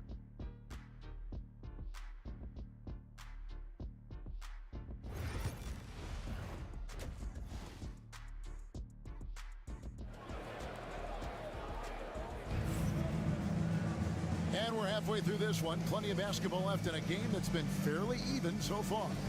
You know, Luka Doncic has been exceptional here, guys. Yeah, and just look at the numbers from the first half. He has been very efficient. Yeah, it's not like he's getting everything at the rim. He's playing smart and just taking what the defense gives him. So for the Golden State Warriors right now, Anthony Davis is out there with Miles Turner, and it's Alex Caruso. Then there's John Morant, and it's Barnes in at the small forward position. It's good from long range. Doncic has got the first basket of the second half. That one for the Nuggets. Now here's Barnes. Into the lane. Goes to the reverse layup and shoots it in. And the Warriors lead by 2. And right where he wants to be. It's so dangerous letting Barnes get inside like that. Back to Doncic. And they double up Doncic. Pass to Bridges from downtown. And it's Morant with the rebound. And Morant's got the ball here for the Golden State Warriors.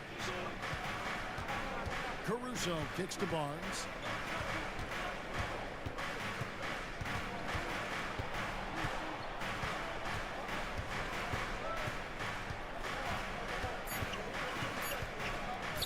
From deep three-point land.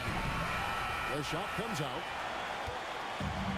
Denver's gone 1 of 2 from beyond the arc since coming out of the break. Bridges against Barnes. Back to Doncic. Over Morant. And Davis sends it back. A two-way star, AD has led the league in shot blocking on multiple occasions. Davis with a screen on Doncic to the inside. And it's Davis with the jam. Terrific ball movement leading to the basket. You love to see it. Denver calls timeout. Stan, I could talk about coaching with you from morning till night, but what's the most difficult part of coaching that maybe the average fan doesn't know about? Well, there's probably a lot of things like that, Kevin, so I'll just give you one. When you're coaching a star player who's on the decline a little bit, in his own mind, he's still that guy he was in his best years, but you have to limit his role, not get him as many shots, things like that, and there can be some tension, and it's with a guy that you have huge, huge respect for. That's a great example. Coaching an aging star, very different.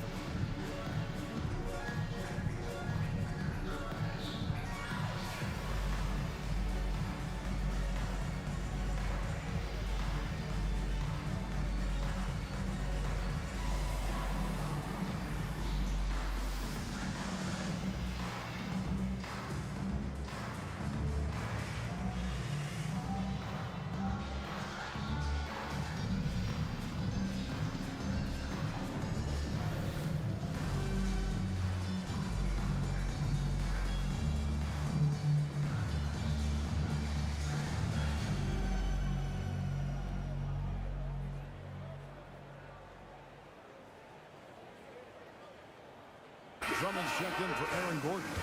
And Golden State also making a change. Wallace is checked in.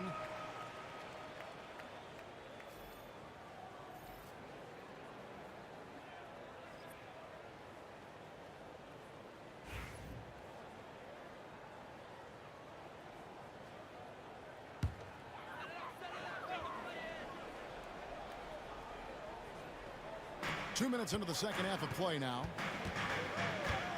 Bridges passes to Doncic. Back to Bridges. Good. And the assist goes to Doncic. Doncic has got his third assist on the night. No hesitation from Bridges. He gets the ball and is primed to take that shot. Barnes outside.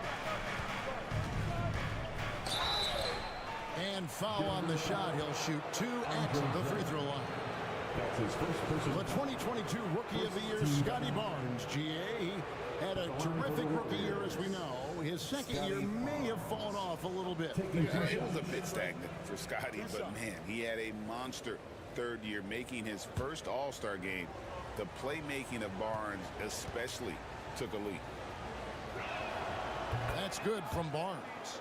And Barnes, an all-around threat, a good scorer, aggressive rebounder, solid passer, and more than capable defensively. And that one goes in. 2 from the line that time.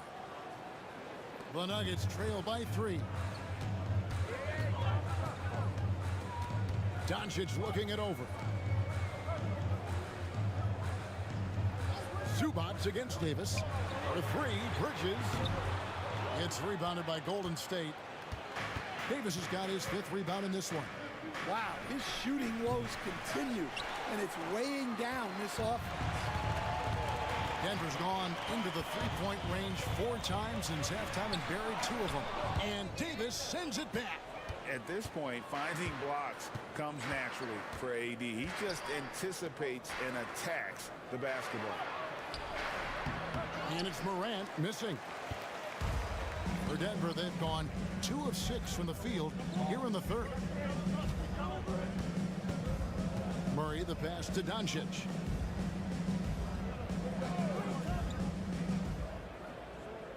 Six to shoot for the tie. That's good, and the Warrior lead is cut to just 1 on the basket from Zubats. The orchestrator. Doncic knows where everyone is at all times and completely dictates the pace. And we've got a timeout called by Steve Kerr. He wants to check in with his team and regroup.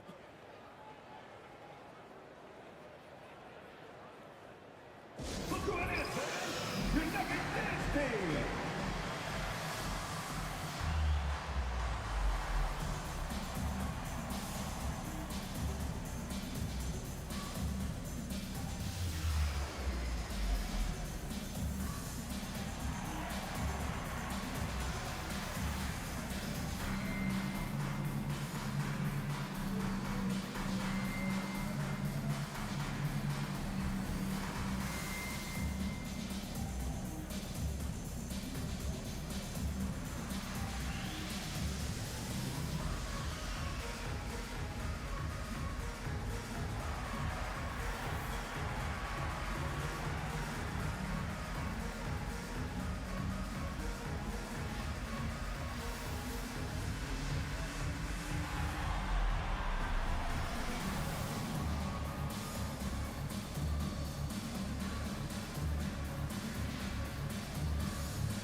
Making a change here. Isaac's checked in. And Golden State also making a change. Carter, he's checked in for Turner.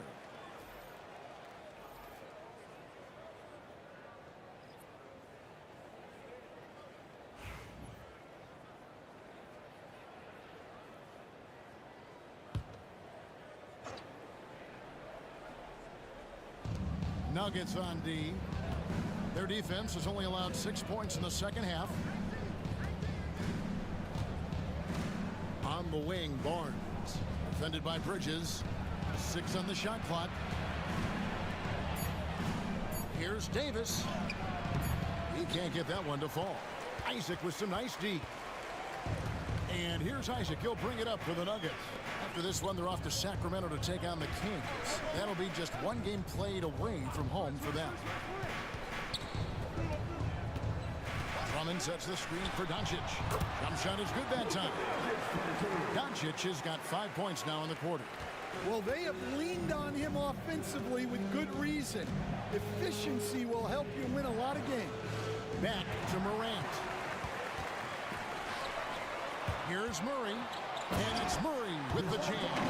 Yeah, you don't want to give Murray too many of those opportunities. He is lethal in transition. Barnes against Bridges. Ball is with a screen on Bridges. Takes it from 10. Barnes can't get it to go. I think he got the shot he wanted inside, but somewhere on the play, he just lost focus. Here's Isaac, and Davis sends it back. Here's Barnes going inside, and the dunk by Barnes. And you got to admire the tenacity from Barnes. Love seeing him take charge like that. Drummond with a screen on Barnes. Here's Bridges. The second chance effort, and the layup is good. Bridges got his third bucket of the night. And defensively, they are on their heels every time the ball comes inside.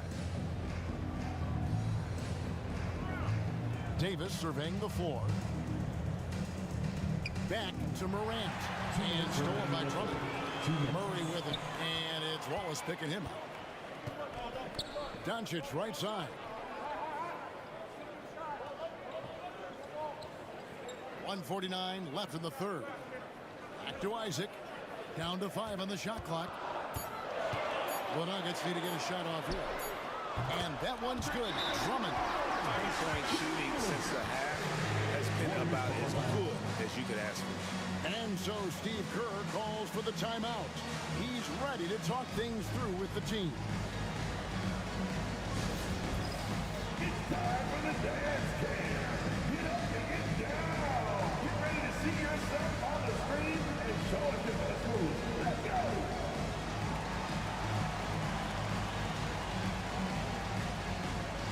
No hands.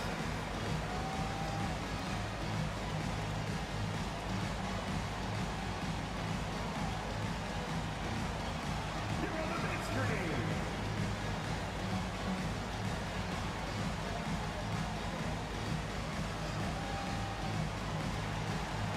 Dancing machine.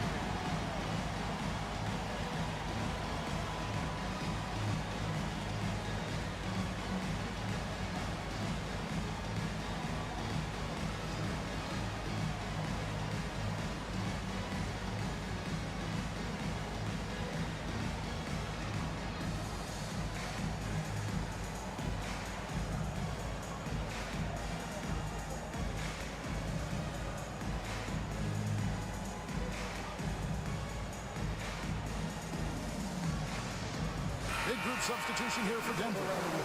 Gordon's checked in for Drummond. Rizege is coming in for Bridges. Ellis is checked in for DeJounte Murray. And it's DeLon Wright in for Luka Doncic. Michael Porter, he's checked in for the Warriors. Dylan Brooks comes in for Barnes.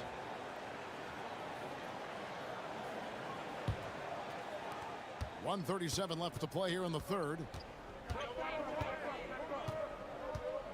Morant against Wright. Morant with the bucket. Yeah, I'm amazed at Morant's ability to take contact and still stay in full control. Wright with it. Still yet to score. Isaac a screen on Morant. Banked in off the glass. Great ball movement there. Warriors trail by 6. Morant left side. To the paint. Now here's Brooks. Defense is right there. Shot clock at 6. On the corner. Rebounded by Ellis. Well, he just doesn't have it right now. It's as simple as that. And his team is struggling as a result. Brooks with it. And it's Gordon picking him up. And it's Morant missing.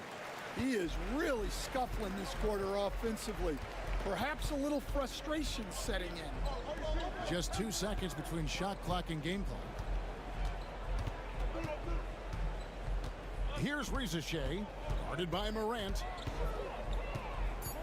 Gordon with the screen for Rizachet. His three-pointers off the mark. The third quarter comes to a close. Nuggets ahead as they end the third quarter with a massive 16-6 run. And we'll get going after this from Ball Arena.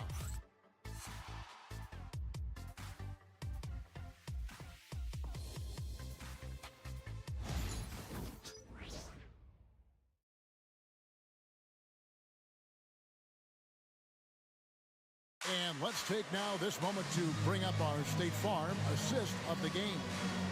It's just true artistry right there. I mean, great decision on where to go with the ball, and how about the perfect delivery? Wow, that was an absolute masterpiece of an assist. He knew exactly when to deliver the ball, and it made for a beautiful score. Well, what a terrific game it's been so far, with this fourth quarter sure to bring more pressure-packed basketball. White is out there with Ellis. Then there's Rizachet. Then it's Ivica Zubac. And it's Gordon in at the 4 spot. That's the group in the game for the Nuggets. Wallace with a screen for Caruso. Buries it from three-point range. Well, in that two-man set, Caruso just going himself. Very smart. Wallace against Wright. Lost contact on the shot, and now a three-point play chance as he'll head to the line. And they're forcing the ball inside, and it's working like a charm. And let's take a moment here to get your guys' take on scoring so far for the Nuggets. Well, their passing has been just exceptional, and it's opened up the floor for them on numerous occasions.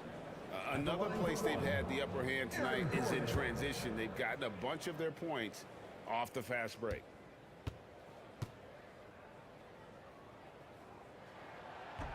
Well, you know, guys, every team could use a glue guy like Gordon. He brings all the intangibles and will do whatever it takes to win. Barnes dishes to Turner. High post, Davis. He's against Gordon. Outside, Davis. A few possessions into the fourth quarter, just over a minute played. That shot, no good. A slight advantage for them in the rebound department, but that oftentimes is all it takes.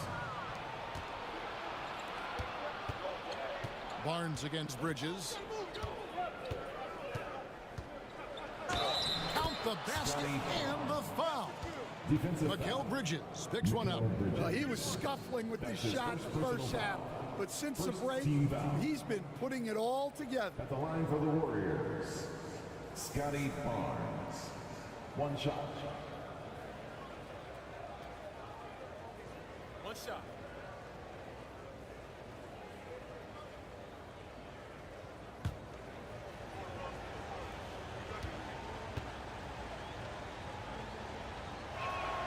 That's good from Barnes.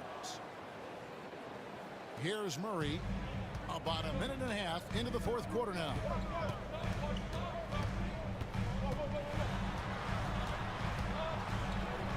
Doncic outside.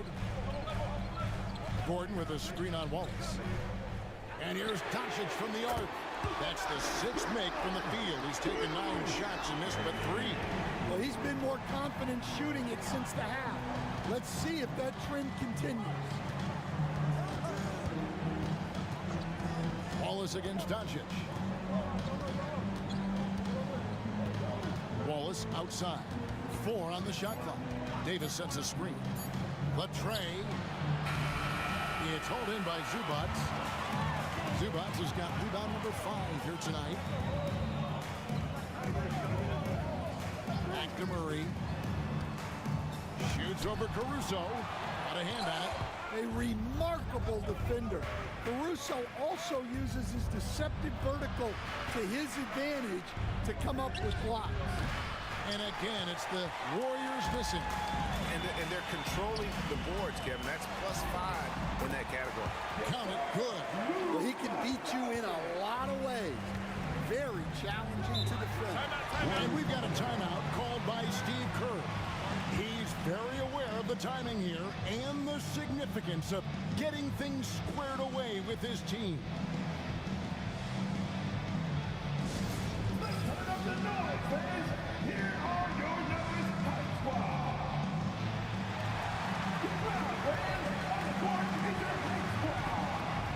Fans, get crazy. It's T-shirt time.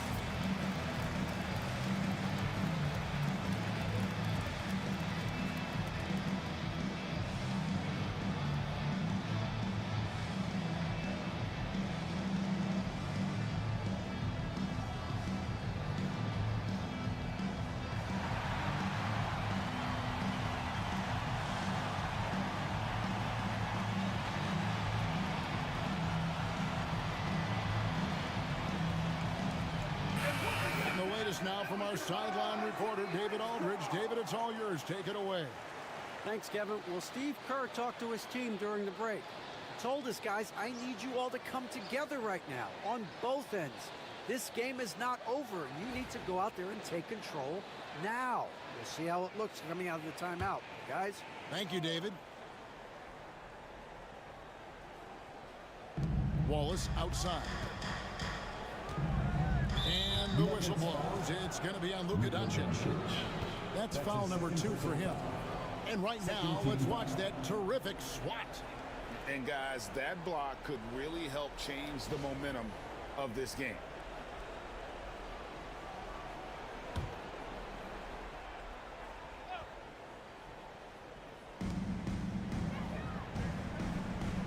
Wallace against Doncic. Wallace the pass to Caruso. And he banks in the layup. Well, with his wingspan, Alex Caruso is better than your average guard down low. Timeout called. Nuggets. Guarded.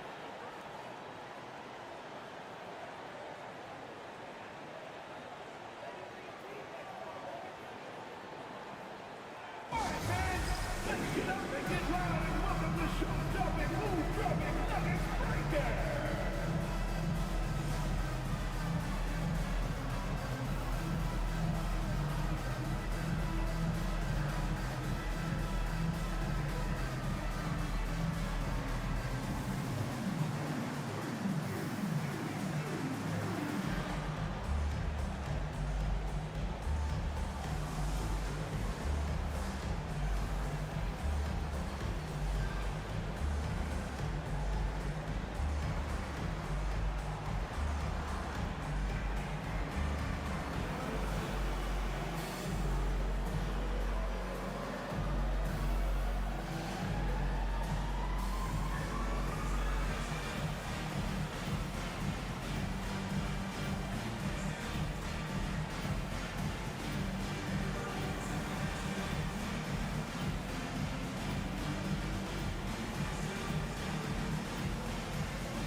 Up top, Doncic.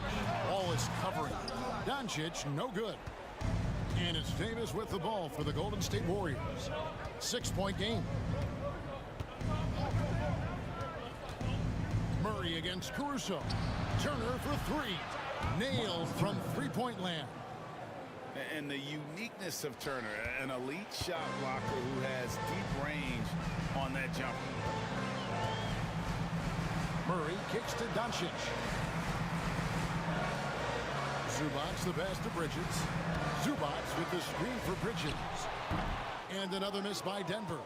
Well, with his team leading, he might just want to put that one in his pocket next time. High post, Davis. Barnes outside.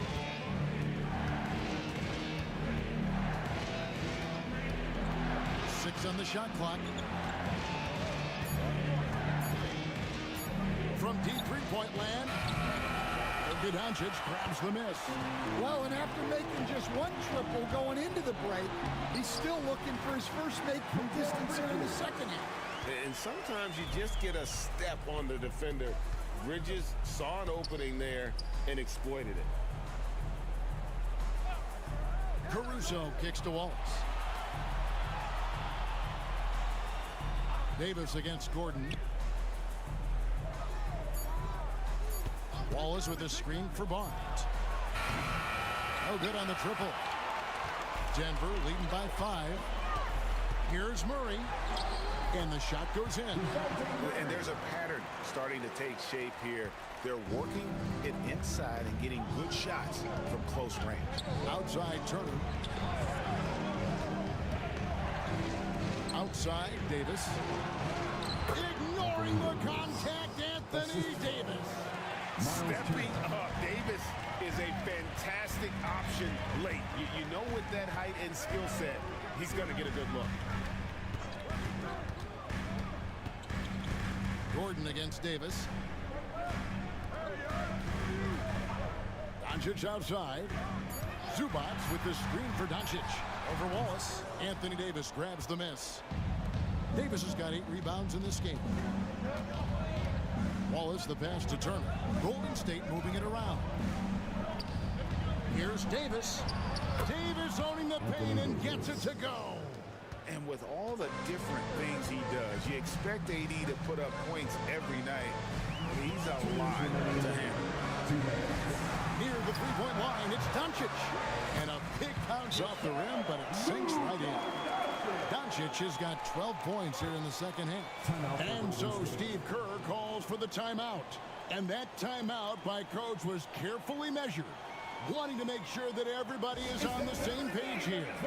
Here comes your Nuggets dance team.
Andre Drummond's checked in for the Nuggets. Morant, he's checked in for the Warriors.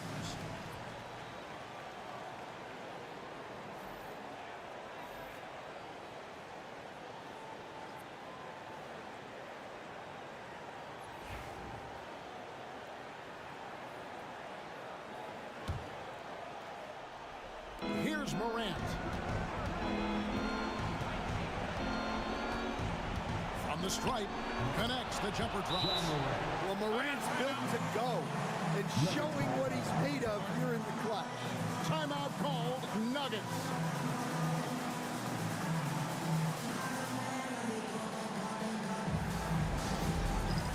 All right, fans, it's dance time. Get ready to dance like everybody's watching.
He's checked in for Andre Drummond.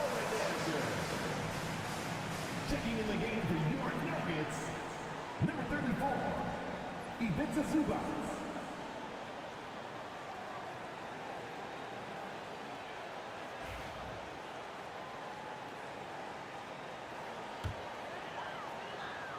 Here's Doncic. Three-pointer. The rebound by Turner. And he didn't punish them for the weak coverage there, but they can't count on him to continue missing. Here's Morant. And the call on the shot sends him to the line. It's going to go on Zubac. Some guards are absolutely fearless working inside, and Morant very high on that list.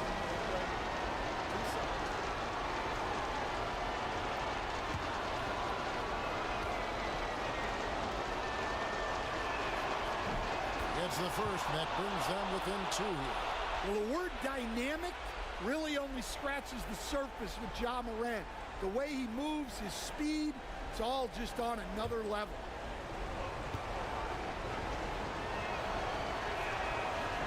And good on the second, so he makes them both. Well, make no mistake, this is exactly who they want at the line in this situation. Doncic with a strong move inside. How about the poise from Doncic right there? He ups the ante when it's a critical possession here in the game. Here's Morant. Takes it inside. And Morant throws it down. Well, that's why you give Morant the ball down the stretch. He does not fear the big moments. Here's Doncic. And contact on the shot, so he'll be shooting free throws here. Yeah, way to play in attack mode and get to the line. At the line for Denver, Luka Doncic. 2 shots.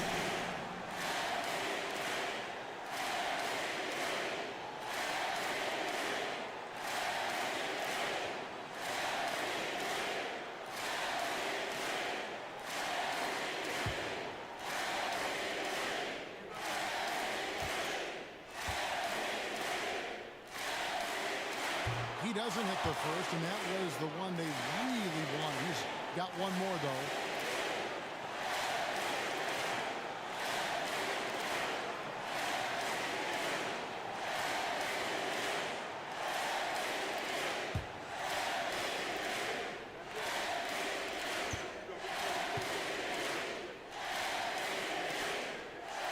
And the second of 2 is good. That will put them up by 2. And really, if not for the miss, they'd be sitting in a much better position to tie it up. It's hauled in by the Nuggets. 59 seconds left to play here in the fourth. Here's Murray. Count it. Big time basket at a big time moment. Yeah, don't you just love to see a player embrace that kind of pressure? Here's Morant. It's hauled in by DeJounte Murray. Caruso with the steal. It's hauled in by Zubac, so they foul intentionally. Miles Turner. That's his 3rd personal foul. 3rd team foul. At the line for Denver, Ivica Zubac. Taking 2 shots.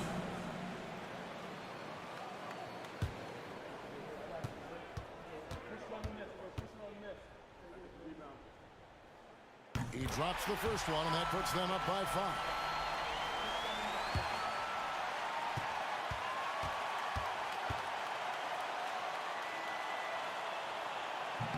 So he gets them both, and it's a 6-point ball game. Good job converting at the line and helping to build this lead. Doncic against Morant. It drops. And now they trail by just 4. A huge shot from Morant. Wow. You see why they put the ball in his hands in those situations. 4th team foul. At the line for 2, DeJounte Murray.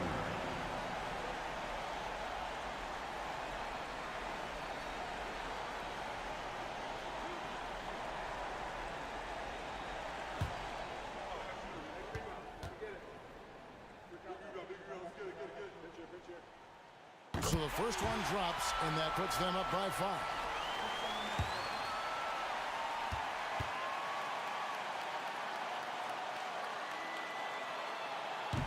And he hits both free throws here. So now it's a 6-point ball game. And we've got a timeout called by Steve Kerr. It's a chance for them to regroup and refocus.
Here's Morant, and Bridges with the block. This is where Bridges' wingspan is a factor, allowing him to reach out and get a piece of that shot. At the line for your Nuggets, Luka Doncic, taking 2 shots.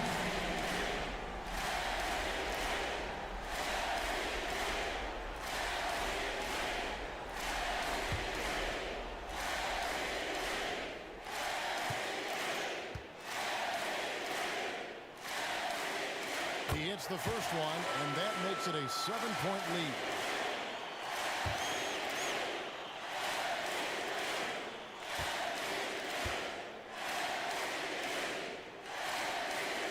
And a tough break is his second attempt at the line. No good. Just too big a deficit to come back from at this point. Well, you want your players to keep playing hard, but let's be honest. This game's over.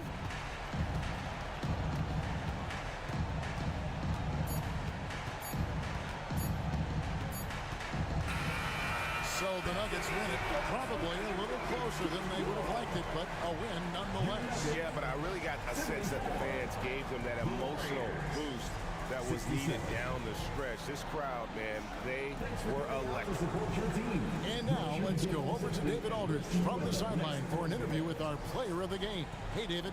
Thanks, Kevin. Luka, you played well and you got the win. So what made the difference? Yeah, I think we had a great game. You know, I think it was a great game today. You know, we step up together, play good defense, and it was a great win. Thanks for your time, man. Appreciate it. Kevin, back to you. All right, David, thank you. Well, folks, that's going to do it for now. So for Stan Van Gundy, Greg Anthony, and David Aldridge, I'm Kevin Harlan. Thanks for watching the NBA on 2K Sports. But first, let's reveal our player of the game, Luka Doncic.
Oh, say does that star-spangled banner yet wave? And to get us underway, that was Skylar Cole singing the Star-Spangled Banner.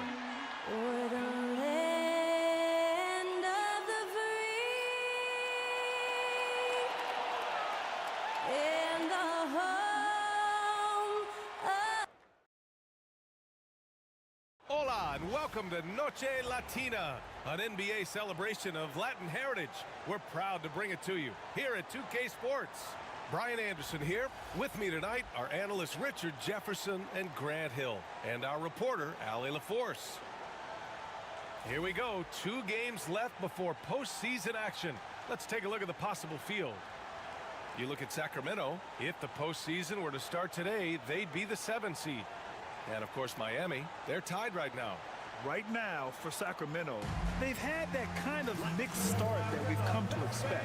Nothing that would indicate they're in for any kind of special season. They do look like they're the same kind of team they were last year. Good, but not special. Now the starting group for the Sacramento Kings. Jason.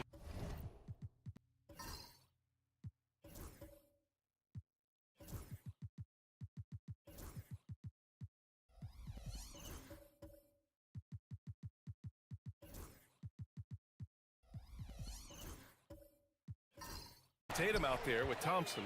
Then it's Jared Allen. Then there's Amen Thompson. And it's Pritchard in at the 1. And for Miami, we've got Mobley. Cade Cunningham out there with Zach LaVine. Then there's Rudy Gobert. And it's Wiggins in at the small forward position. The season winding down here, Grant. Playoff seedings of the utmost importance. You know, B.A., you especially see the bubble teams giving that extra effort now. It's all hands on deck. Very little room for error. Now here's Thompson. Clock at 6. Outside Tatum. Connects on the foul line jumper. Over the years, Tatum has limited the amount of mid-range jumpers that he takes, but it is still a natural part of his game. Earlier, Allie LaForce spoke with head coach Eric Spoelstra. What'd you find out, Allie?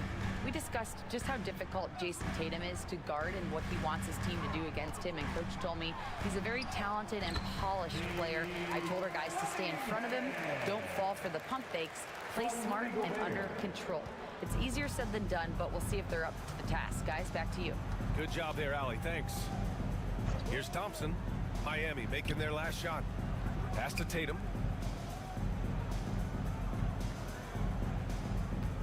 Fades back. Mobley grabs the board. Almost 2 minutes into the first here. Inside. And Gobert with the stuff. You're best to get out of Gobert's way. You don't want to be on the wrong end of that tug. Here's Allen. That one no good. Good D by Gobert. Cunningham, right side. First quarter, just about 2 minutes in. And no good. The Kings have gone 1 for 3 so far. And make no mistake, Cade Cunningham is the engine of this team, Grant. Man, his vision and playmaking are crucial to the offense. Coach trusts him to make the right reads and set up his teammates. He has cut down on mistakes and is rounding into an elite point guard. Now here's Cunningham. Boy, he just disappeared against Philadelphia. They needed him. Outside Levine. Shoots over Thompson. And it's Sacramento with the rebound. This game coming after a loss versus the Bulls. And their body language was unimpressive. They looked defeated much of the night, and because of it, they took the L. Yeah, I just didn't see any fire from them to want to get it back. That's just one of those games you throw away in the trash and try and forget about it. Now here's Levine, a valuable part of their offense, averaging a little more than 16 a game. Cunningham outside. And again, no good by Miami.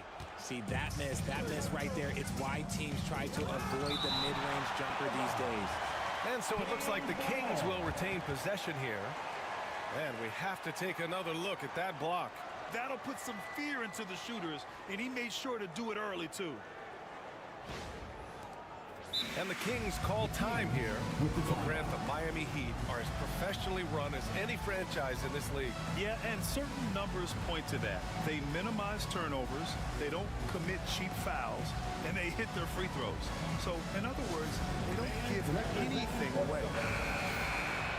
This pause in the action provides an opportunity to look at the best fast break teams in the league. In third, the Kings. Any chance this team gets to run, they take. A quick, athletic team on the break.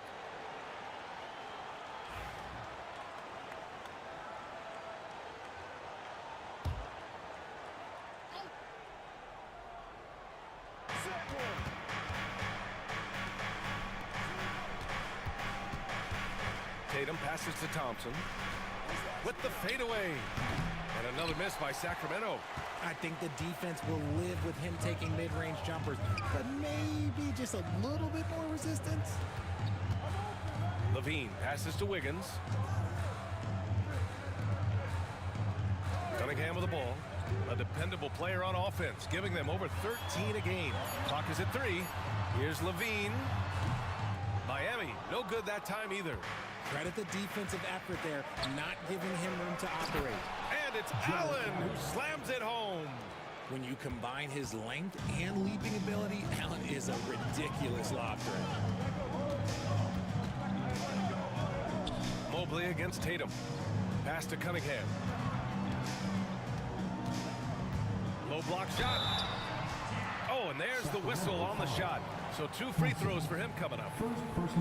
And for a franchise that was down for so long, it must be nice to be a Kings fan these days, RJ. Brian, the team has a strong core and direction consistently in the postseason mix. It is a breath of fresh air for Kings fans who have endured the previous 2 decades. That free throw good from Cunningham. Yeah, can you say total package? Cunningham, the prototype guard these days. Batum is checked in for Miami.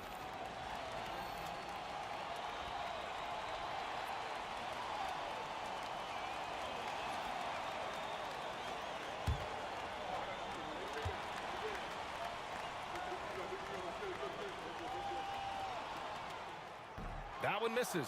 And the Kings have held tough. But it seems like the West has gotten tougher, Grant. Well, what's the saying? If you're not getting better, you're getting worse. And the Kings have to find that next level. Here's Jerome. And there's the screen. Thompson against Cunningham. Thompson, no good. The Heat have gone just 3 for 7 here at the start. And again, no good by Miami. And the shooter had very little space on that attempt. I'm sure they'll think twice about shooting against him next time. Here's Spencer, hounded by Wiggins. Thompson, a screen on Cunningham. And Grant, at the Heat last season, retiring Udonis Haslam's number 40. Yeah, he played his entire two-decade career in his hometown of Miami. And for all of his contributions on the court, what he meant to this organization off the floor was just as important.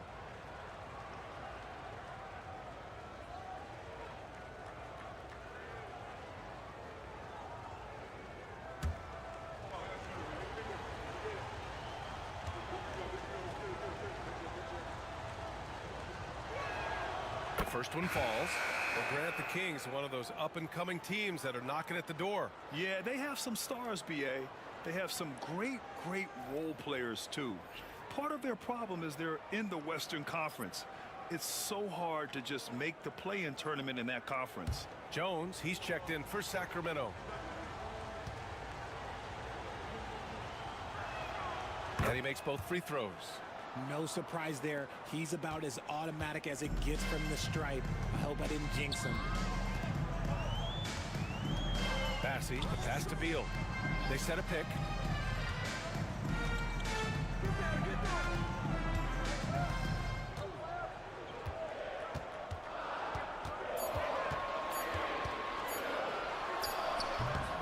And again, no good by Miami. Sacramento has gone 1 of 2 from three-point land so far. Outside Jones. Pass to Jerome.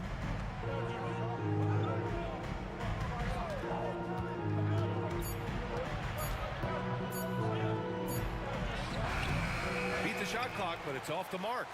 That's how you want to see them crash the glass. They've been out-hustled so far. Some room here for Schroeder. Nice start for him, sinking his first shot. I like Beal's vision. Makes a great read on this pass. The Kings shooting an unremarkable 30% in the first. Pass to Salon. To the inside, Spencer. And he lays it up and in. He finds a shooter in motion and is confident he can thread him with the lead pass. Well done. Beal surveying the D. Outside Schroeder.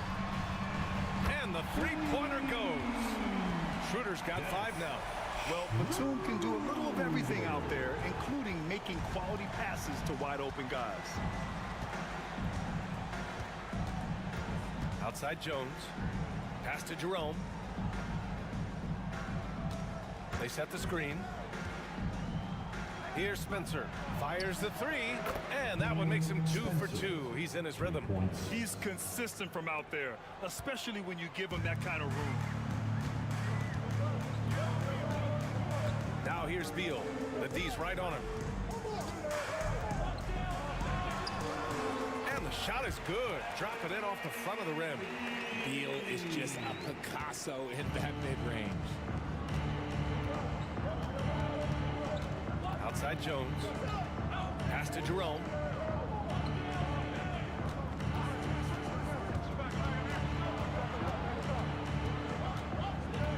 Here's Salon. Here's Jones. And there are the Kings with another bucket. This team looks to him to score the ball. They feel good when he's taking the shots. Now here's Beal. Tight defense on him. There's a screen. Lets it go from deep. Tries to save it. And out of bounds. The Kings will take it.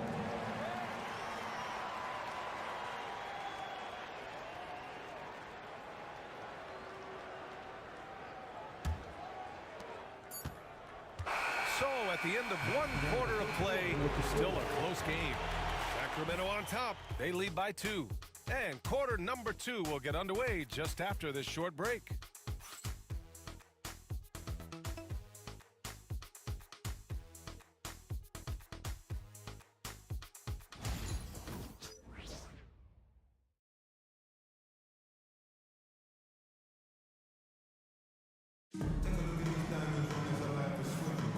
And some good action in the books as we get back to a game that's been pretty close so far here. And taking a look at Sacramento's performance here. Guys, what have they been doing or not doing? Well, we've watched them force their way to the line, and it seems to be working so far. Especially on the road, you want to come in aggressive. Let everyone in this arena know that you are here to play. Taking a look at the Kings, we've got Jared Allen, Jason Tatum out there with Thompson. Then there's Peyton Pritchard, and it's Thompson in at the shooting guard position. Pass to Tatum. There's the three. Rebound by the Heat. They're coming off that loss against Philadelphia. It really just wasn't a fun game for them. Their offense looked stagnant, and they couldn't get anything going. It seemed like any time they strung together a few baskets, they just went ice cold so quickly. Now here's Wiggins. No made baskets yet. Just 3 to shoot. From deep three-point land. Thompson pulls it in. Would you say testing the limits of his range there? Yeah, he might have been feeling himself a little too much on that one. He can hit it, but not consistent. Throw it up there and let the throw go get Allen. This man is a height machine. Outside Levine. Pass to Wiggins. Gobert with a screen on Thompson. Thompson against Wiggins. Now here's Schroeder. Puts it up from the high post. Count it. All 3 of his attempts have gone in. Found some space to get off the mid-range, and he'll do damage from there if you let him. Tatum against Mobley. Left side Tatum. Out to Thompson. Tatum looking it over. Misses the 3. Used the pump fake well, but he couldn't capitalize. And imagine how good they'll look if he can start to chip in a bit more offensively.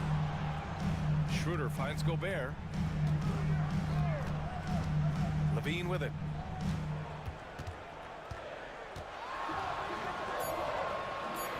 And it's going to be a 3-second call. All right, I don't want to make you feel too old here, RJ, but you did get drafted back in 2001.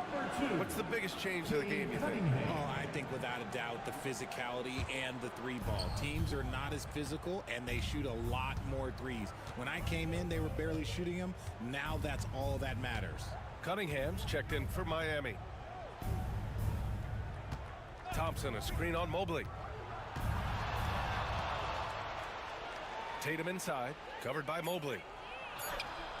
Good D by Mobley. That's going up against a defense that knows your tendencies. Pass to Cunningham. Here's Schroeder. Wiggins outside. Down low. And it's Mobley. That time on the assist by Wiggins. Mobley's got his first 2 points of the night. Mobley is a gifted scorer down low. Sacramento has gone 0 for 2 from outside in the second quarter. Now Thompson. Thompson with a screen. Over Cunningham. Thompson, that's good. And you see the tight handles from Thompson. He can break defenders down in pick and roll, ISO, you name it. Mobley outside. Cunningham outside.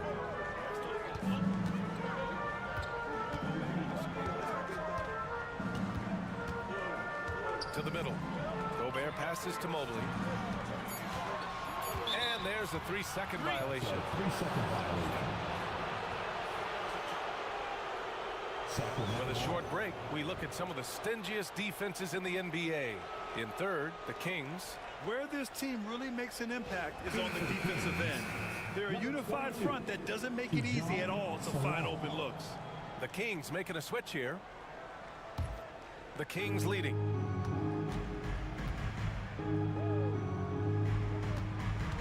Here's Pritchard. Hasn't gotten one to fall yet. Pass to Thompson. Thompson with a screen from 11 feet away. Thompson, no good.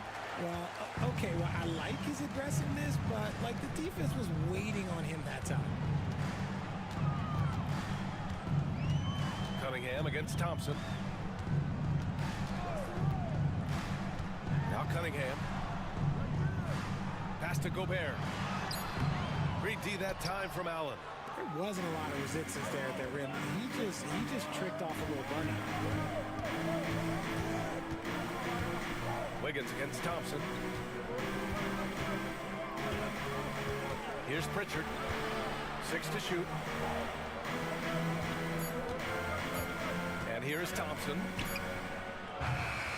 Again, the miss by the Kings. The only time he should take a shot like that, shoot around. I'd like to know what he was thinking. Did he think? No, he couldn't have thought that was a good shot. That was an awful shot. Now here's Thompson. He's averaging just around 8.5 points a game. Down low. Thompson in the post. Wiggins on him. Thompson shot is off. Cunningham on the wing.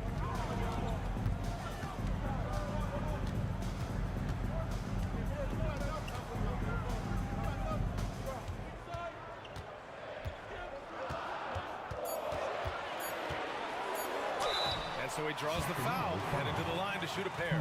And I like how tough Cunningham is, welcoming the contact on the way to the hoop. And he'll take his 3rd and 4th free throws of the night.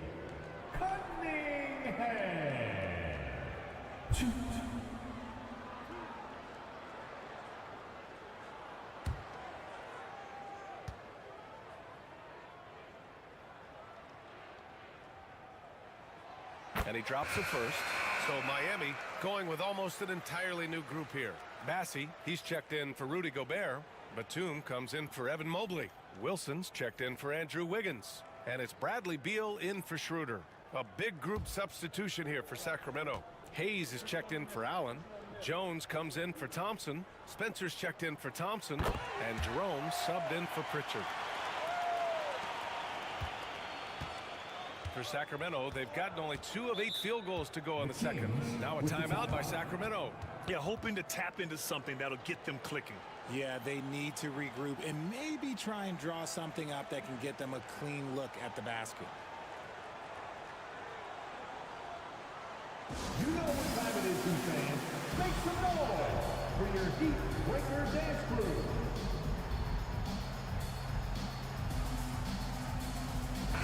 Once again, for your Heat Breaker Dance Crew. Let's go!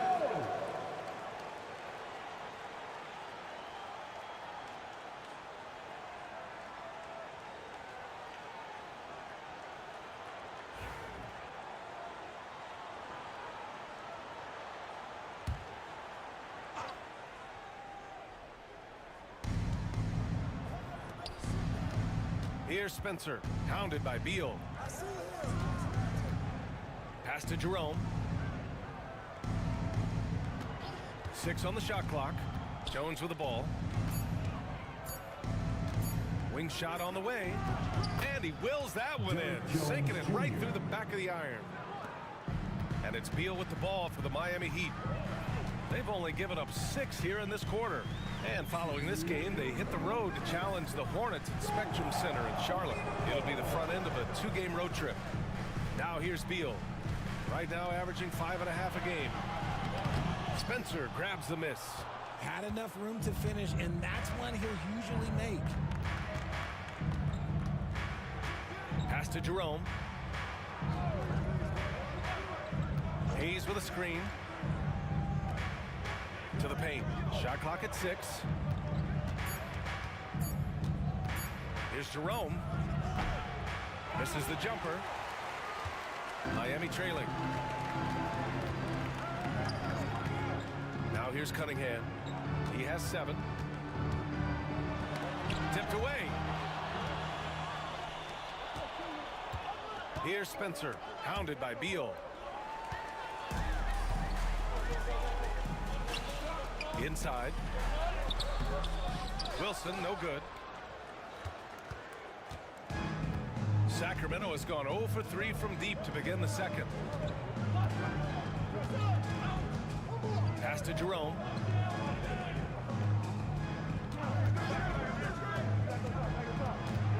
Just 5 on the clock. 32 seconds left in the first half. And it's out of bounds. They say it was last touched by Cunningham. Zach LaVine, he's checked in for Cunningham. Zach LaVine.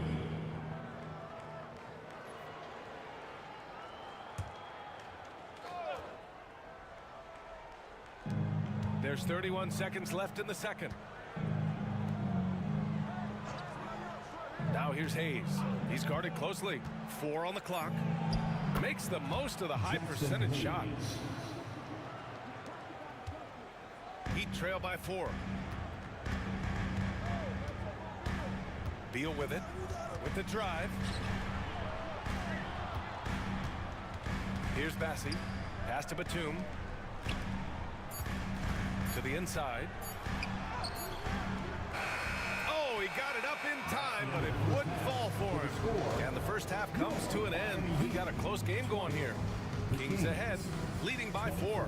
And don't go away. After the break, we'll see you right back here for the start of quarter number 3.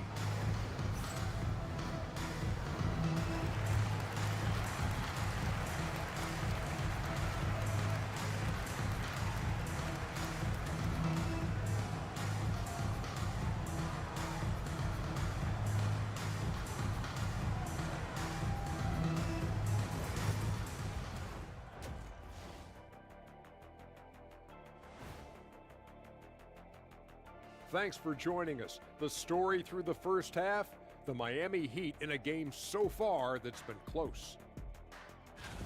This game won't stay close. They continue to shoot under 40%. Move the ball, man. Create high-quality looks. They also miss some shots they normally make, so there's that. And looking ahead, here's what's to come later on tonight in the NBA. It'll be the Detroit Pistons up against the Spurs in San Antonio.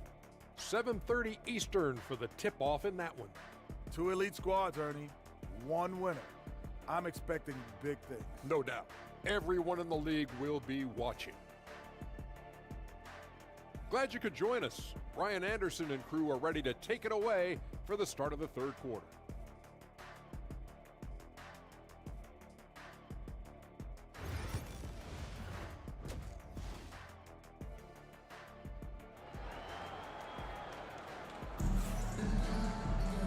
After a fairly even first couple of quarters, this second half could turn out to be a great one, as both teams trying to gain an edge. Nice game. Great performance by Cade Cunningham.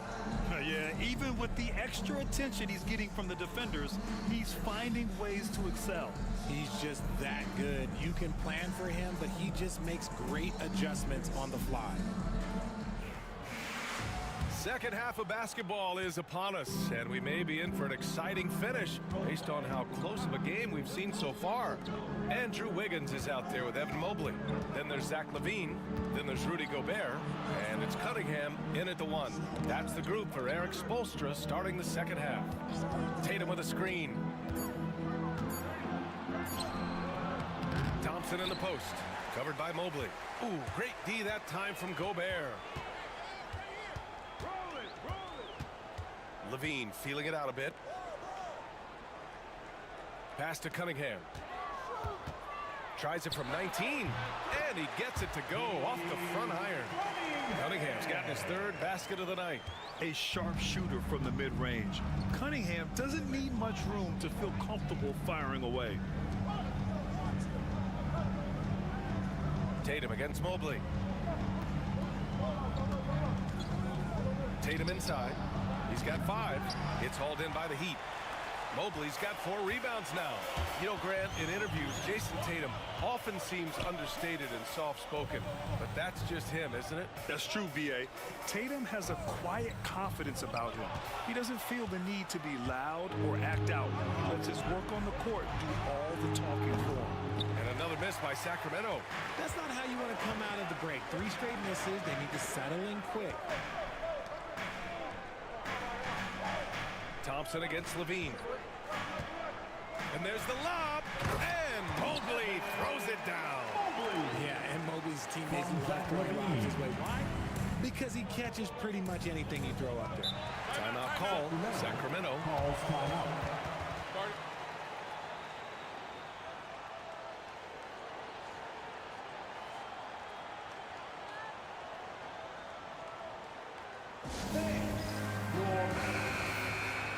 And a look at the leaderboard. Over the last month, these big men have completely dominated. Second, Jason Tatum.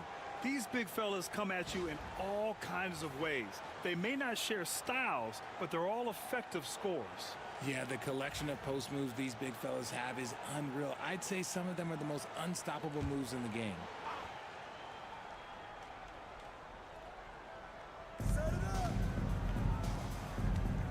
Thompson against Levine. Thompson, no good.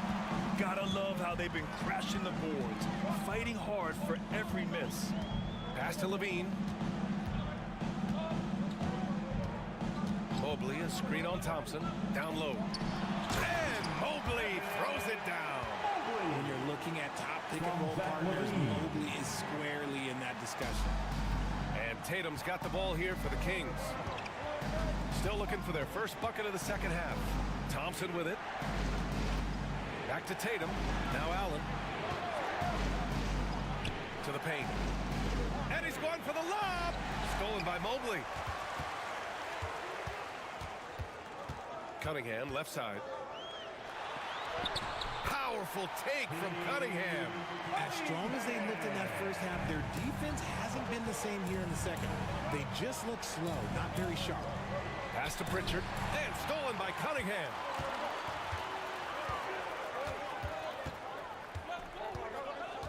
Outside Levine. Back to Cunningham.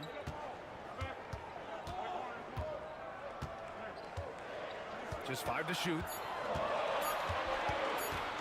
Step back shot, and there's another one for the Heat. And right now, that's 5 buckets in a row.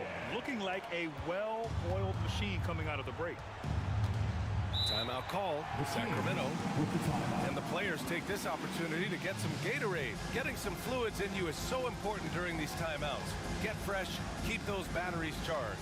Yeah, without proper hydration, a player can completely run out of gas down the stretch of a ball game. And that's something that none of these guys can afford to have happen. If you're going to battle all the way to the finish, you have to be hydrated. Miami making a switch here. Schroeder's checked in. Spencer's checked in for Sacramento.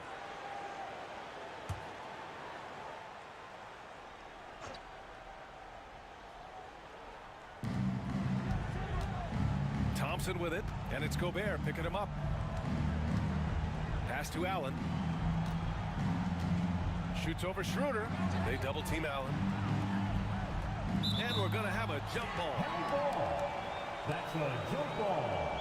South.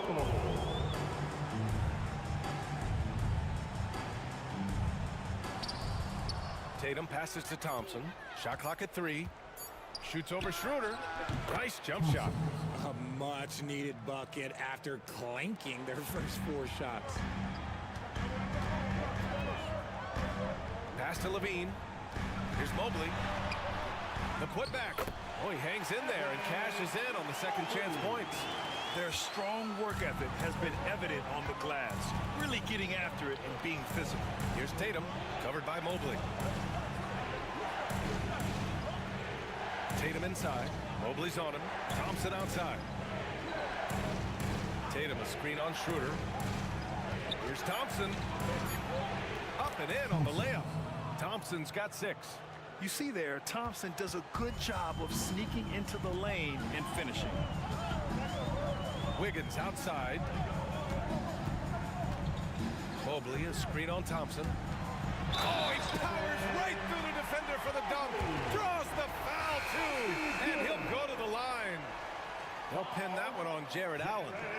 All right, guys, let's get your take on the scoring breakdown for the Heat. They've been hitting consistently from mid-range all game. It's been a big part of their offensive production in this one. They're also doing a good job working the ball inside tonight. The defense has been struggling to slow them down there in the paint.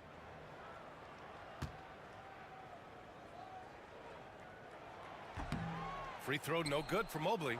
Richard, no doubt about the upside of Evan Mobley. What's his best position, you think, though? Defensively, he can guard 1 through 5. He is a Defensive Player of the Year candidate every single year. But offensively, unless he improves his three-point shot, he is most likely going to be more of a 5.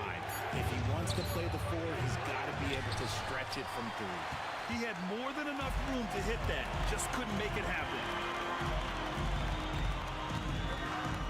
Pass to Batum. here's Mobley.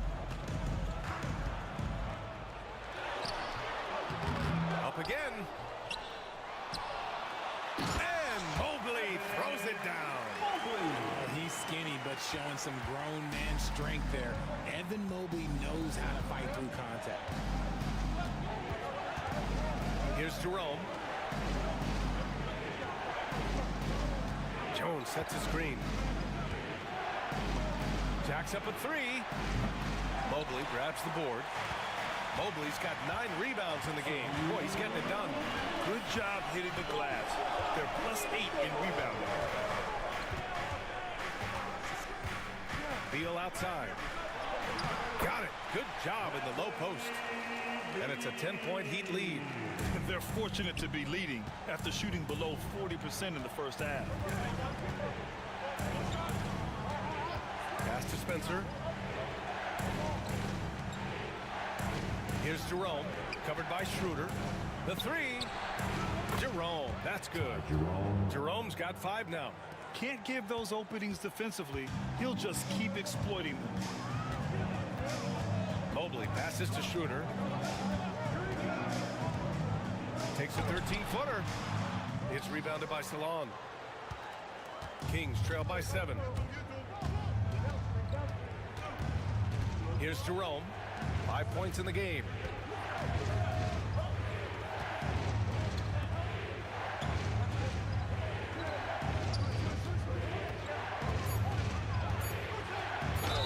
So it'll be 2 free throws. He was fouled in the act of shooting. And every offense works to create good looks. Here are the beneficiaries of that effort. Evan Mobley is second. The 4th spot held by Jared Allen.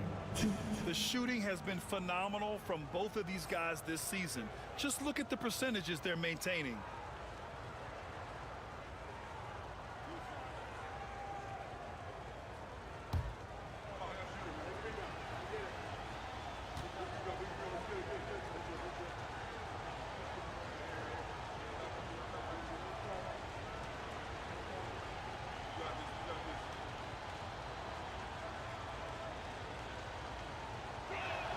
The first free throw is good.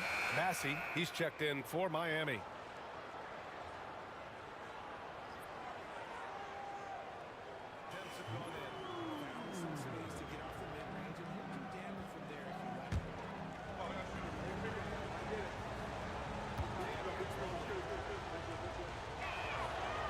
So after making the first, he goes 1 for 2. Schroeder into the lane. Beal. That one falls. Coming off Schroeder's feed. He has 6. Agile move by Beal to beat that inside contact. 2-for-1 opportunity if they can time it right. Great way to end the quarter. Here's Jerome, covered by Schroeder. Inside, here's Hayes, and finished off by Hayes. The big-time throwdown. Check him out, keeps the grip on that rim after the finish. A little extra emphasis.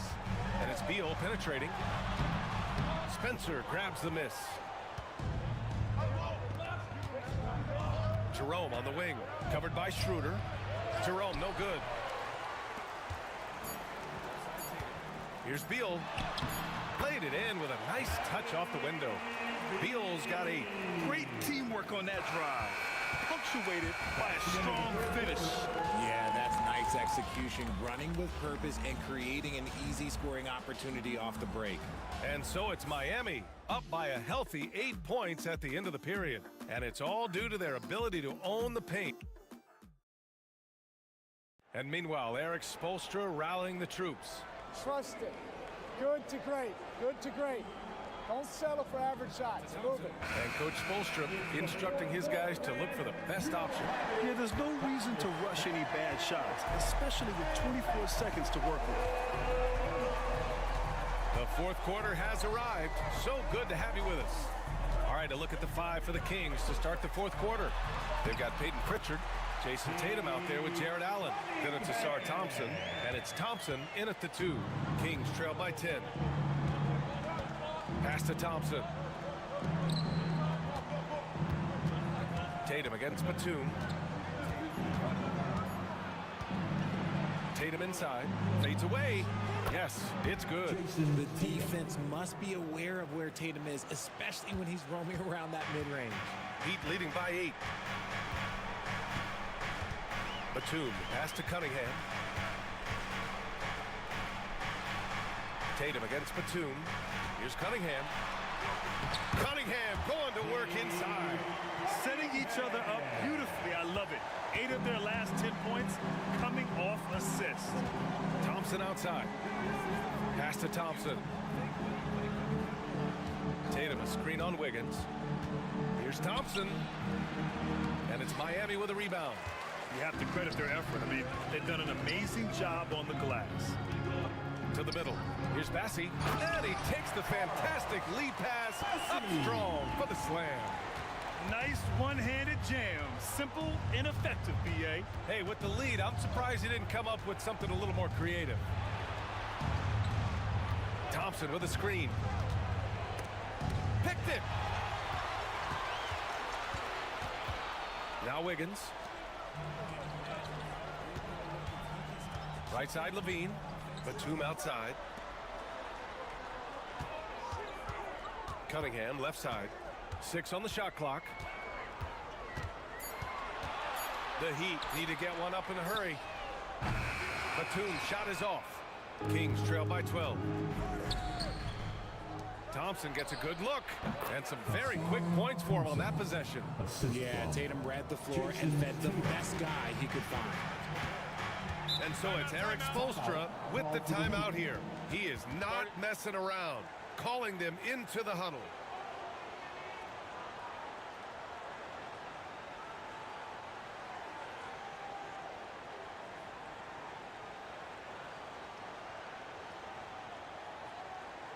Here comes the Heat dancers, everybody. Let's get loud!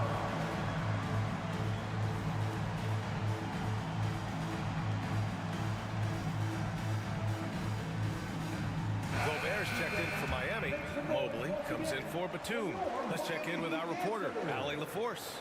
Well, over the break, I listened in on Eric Spoelstra's huddle. He told his guys, let's not waste this advantage. Hold on to it. Stay aggressive. Let's not give up ground. Coach wants to see his team staying strong out there, guys. Okay, thanks, Allie. A touch under 2.5 minutes have passed now here in the fourth. Mobley outside. Back to Cunningham. Mobley outside. 5 on the clock. Pass to Cunningham. Crafty move. Buries the jump shot. Cunningham's got 6 here in the quarter. They're playing great team basketball. It's good movement and sharp, crisp passing. Thompson against Levine. Tries the spin move. The floater. It's rebounded by Rudy Gobert. Gobert's got 5 rebounds tonight. Wiggins passes to Levine.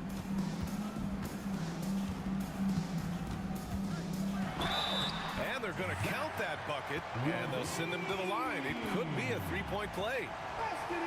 These defenders really need to man up, particularly in the lane. Second personal foul. First team foul. 1. Zach LaVine.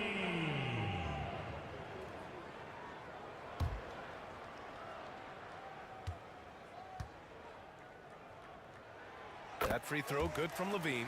Players with this type of athleticism have Zach LaVine. Historically, they keep people watching on TV and they keep people in the crowd. Why? Because you never know what you're going to see from them.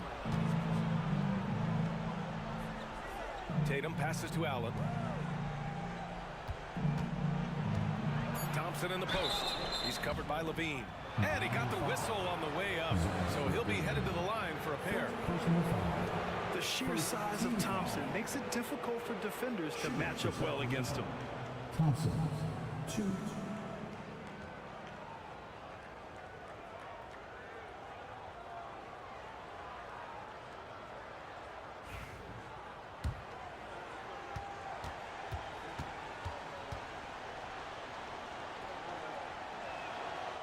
That That free throw, no good. And what I like about Thompson, along with the high-level athleticism, he has a high-level feel for the game. And the second free throw is good. You know, for a while now, the NBA has done a last 2 minutes report on games. Richard, how do you think the players feel about this? I can tell you how I feel. I don't like the 2-minute report. I think it does absolutely nothing to help the basketball game. Guys are frustrated. They need to move on. If they walk into the next game worried about the last 2-minute report, are they really focused on that game? And the shot falls short that time. They've shown that power inside. Their rebounding effort has been sensational. Here's Cunningham. And it's Sacramento with the rebound. Next up on the schedule, the Nuggets, a home game. That'll be the first of 2 games on their home court. And it's Tatum missing. Okay, now I think he's starting to get in his own head right now. Maybe he's overthinking things a little bit, and as a result, he's just been off. Wiggins outside. On the wing, Levine. And looks like an illegal pick was set. That gets the ref's attention. You can get away with one once in a while, but it looked like he wasn't completely set on that pick. You gotta blow the whistle when it's that obvious. Great call there by the official. Jerome's checked in for Pritchard. Kings trail by 14. Pass to Thompson.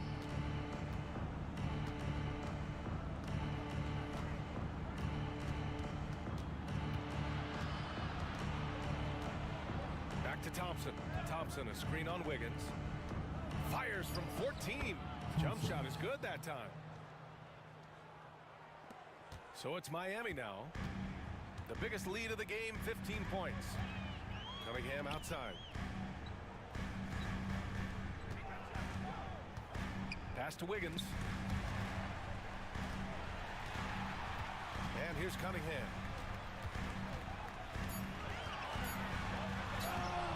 Hauled in by the Kings. Allen's got rebound number 5 here tonight. Here's Jerome. It's rebounded by Rudy Gobert. And Eric Spoelstra decides to call timeout. He wants their game plan to be crystal clear at this point.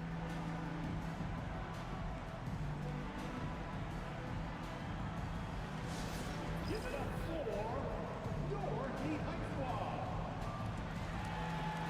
Schroeder, he's checked in for Cunningham. 17, Dennis Schroeder.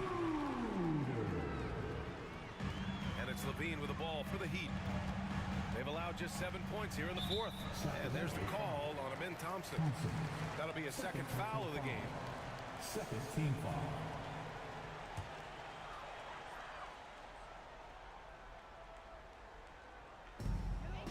Schroeder finds Levine.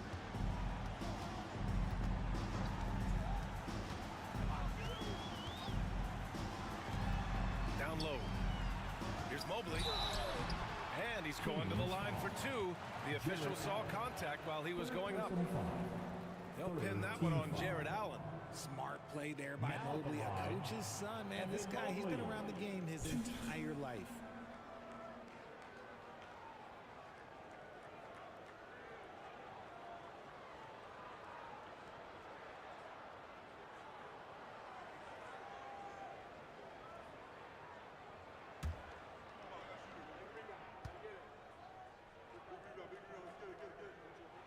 And he makes the first.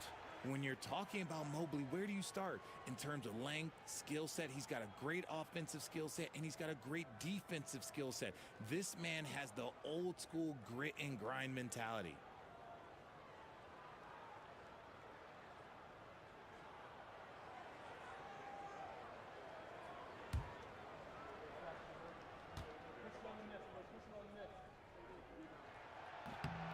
And both free throws good for Mobley.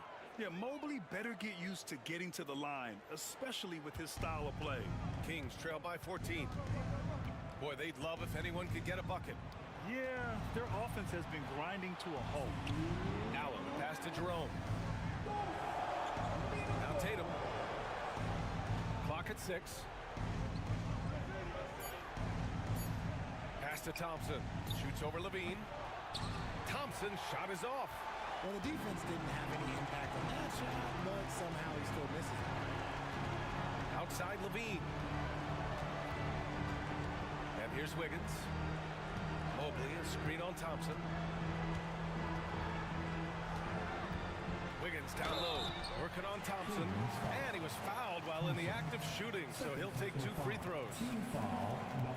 Working hard against the defense, Wiggins manages to draw the foul inside. Well, Grant, we've heard some out there say dynasties are dead, and these days there are a lot of teams contending for titles. Well, the NBA is happy to see all the competition, but, you know, this league has been defined over the decades by dynasties. We'll see if their epitaph has been written. I've been impressed to see Wiggins adjust and become a quality defensive stopper. He is fully committed to playing lockdown D on the wing.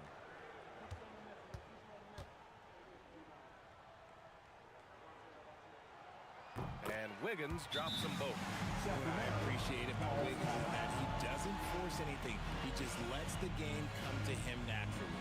Timeout called. Sacramento. They're down by 16.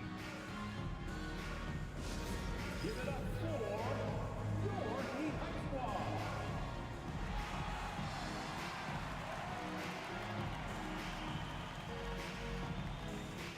All right, time now to present our New Balance Player of the Game, Evan Mobley. And it's easy to see why they keep getting it to him. He keeps getting after it on the offensive end and putting in that work.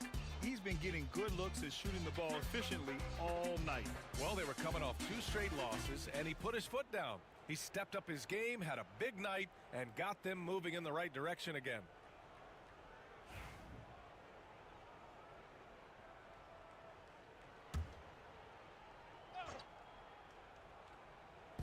There's a minute 26 left in the game. Here's Jerome, covered by Schroeder. Thompson, a screen on Levine with the 10-footer. Rebound by the Heat. And they were really able to find the mismatches they wanted and exploit those all night. Great execution from the players and coaching staff for the Heat. When you look at their assist totals, you can see why it was easier for them to score. The ball was really popping tonight. And good things seem to happen when you're patient and willing to make the next pass. Their offense has flowed really well. And with this win, they've tallied up a total of 6 wins on the year. And we've come to expect these kinds of strong games for Evan Mobley. Honestly, I just love how relentless he is on the glass, making a big effort to pull the ball in and give his teammates extra chances. Here's Jerome. 35 seconds left to play in the 4th. Pass to Thompson. Now here's Allen.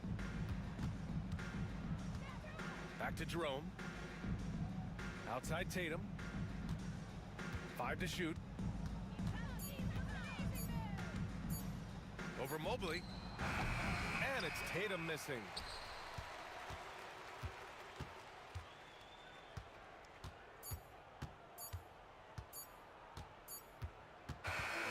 So it's the Heat winning this one easily. Boy, they were something special to watch tonight, and the crowd loving every second of it. It's always a great feeling when you play this well for your fans. This team really showed what it's capable of. Thank you for joining us. That'll do it for now. For Richard Jefferson, Grant Hill, and Allie LaForce, this is Brian Anderson. Thank you for being with us. And time now to introduce our player of the game, Evan Mobley.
Up next, the Rockets taking on the Lakers.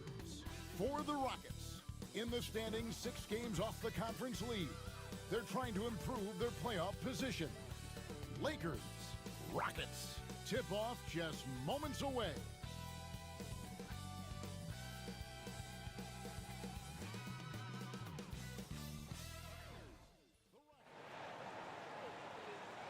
Good evening and welcome to tonight's presentation of Noche la NBA, an annual tradition in the NBA celebrating diversity and culture, and always a pleasure to bring it to you.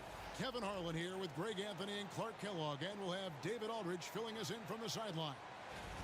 Now a look at the stats for Trae Young. And suddenly his feel for the three-point shot has left it. It's been a tough go the past 5 games. The percentage from long range not close to what it was earlier, but he's not going to give up on it. And suddenly his feel for the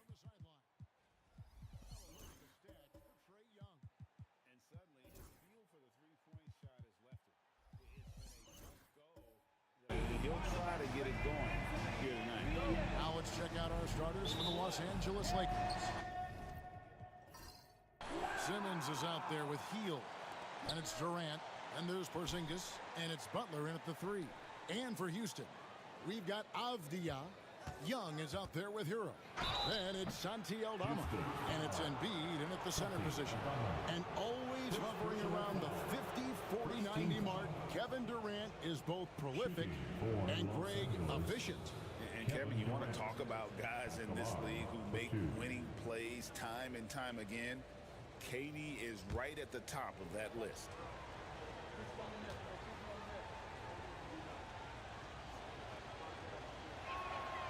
First one falls for him.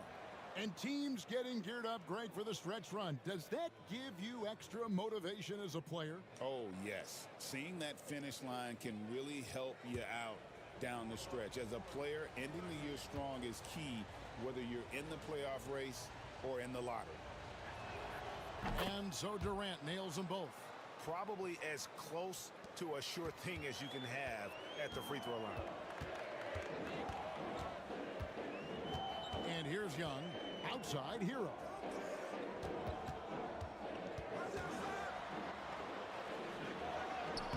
Plays it up off the glass. And how about Harrell's body control, capable of still scoring even when the defense ups the ante in terms of physicality. Now here's Butler. Porzingis with a screen on Avdia. Count that one. And once he got to the 10, I think he was surprised to find himself that wide open. Well, this early, they should be showing a lot more energy on defense. It's not there. Here's Young. Last game we saw him score 14. Here's Embiid. 2 free throws coming up, and they call the shooting foul. Look, we know what a great player Joel Embiid is. He was the 2023 MVP, and he was on that same road until he got injured last season. Unfortunate to see the big fella Embiid deal with the injuries that he has throughout his career, even going back to his 1 year in college. It's unfortunate, but that has hampered what is a special, special talent. in Embiid.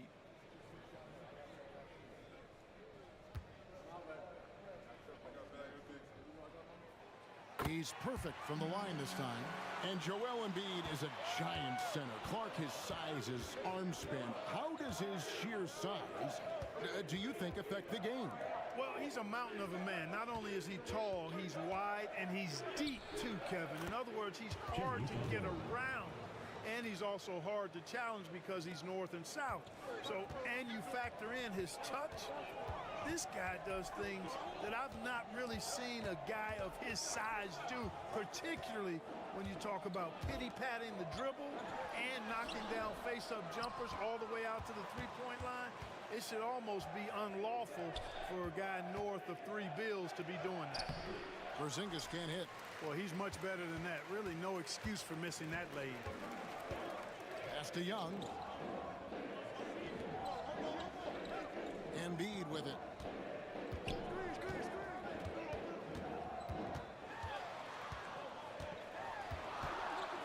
On the clock. And they double up Embiid. It's sent back down by Simmons. At his size, Simmons has the reach to be a shot blocker, so you've got to be careful when you're trying to rise up around him. And here is Los Angeles now. Hield outside. Outside for Simmons. Here's Durant. Outside, Porzingis. Hield sets the pick for Simmons. 4 on the clock. Over Young. Ben Simmons gets the bucket. They do not need Simmons to be a three-point shooter. If he can hit the mid-range, Jay, that opens up a lot by itself. Right now, I'd send it over to the sidelines and get a report from David Aldridge. Hey, Kevin, I caught up with Coach Ime Udoka. Now, I asked Coach what the game plan was when it comes to defending Jimmy Butler, and he said to me, we have to make sure we match his energy level.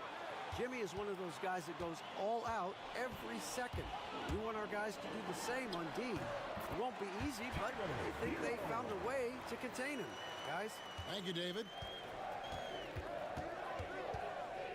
And Simmons kicks to Hield. This one for 3. It's rebounded by Houston. And this is the first season matchup for them against the Lakers team. Avdia finds Hero. Young outside. And out of bounds as Los Angeles gains possession. Let's take a moment to check out Kevin Durant here. Some good contributions really since the All-Star break. 12th in scoring.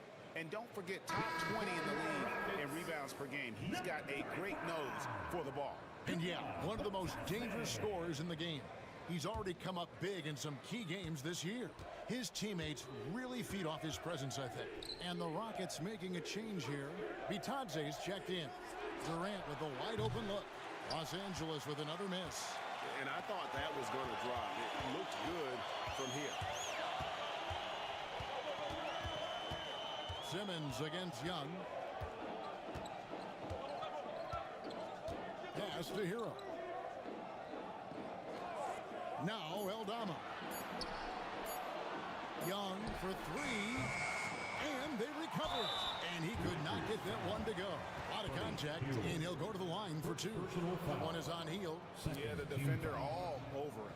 He got him good there. I mean, that's why the shot was so far off. For Houston, they have been perfect at the line so far, albeit just 2 for 2. 2 shots. Take a break. Take a break. 2 shots.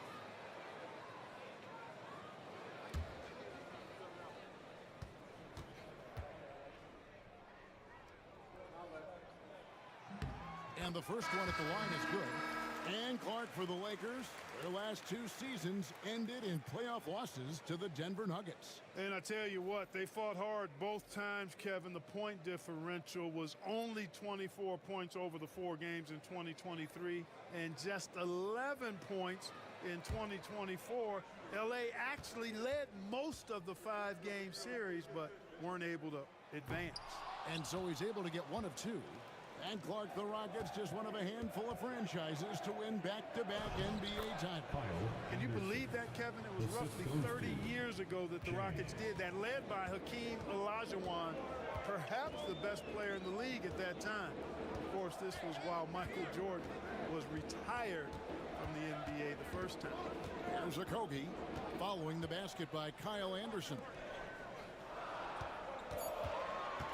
Houston needs to get a shot. For three, Okogie. It's hauled in by Los Angeles. They put up a nice win against Detroit the last time out. And that one was all about offensive execution, running your plays, picking your spots. Yeah, you know, not deviating from the game plan is critical. You got to trust in the system. Holiday with the three, and the three ball is good. And their offense already in a flow. Some stellar shooting to jump out to this league. Quality looks they're getting, and they're capitalizing on them, guys. They have to be happy with this start offensively. How about dueling from long range, just going at each other? Looks to me like there could be something personal taking place here. Now here's James. Anderson with the screen for James. Back to Anderson. Pass to Holiday. Jacks up a three. And again, it's the Lakers from deep. Great response from Holiday, marching down and knocking down a three of his own. Here's Gay. Good, and it's Williams who picks up the assist. The real come at us, and we're coming right back at you. A little back and forth from long range. I love it. That's a terrific answer there. Buzelis off target from outside. Rockets trailed by three. His shot is good, making him a perfect 2 for 2 from the floor. Whatever the defense gives, that's what he takes. A sign of a skilled offensive player.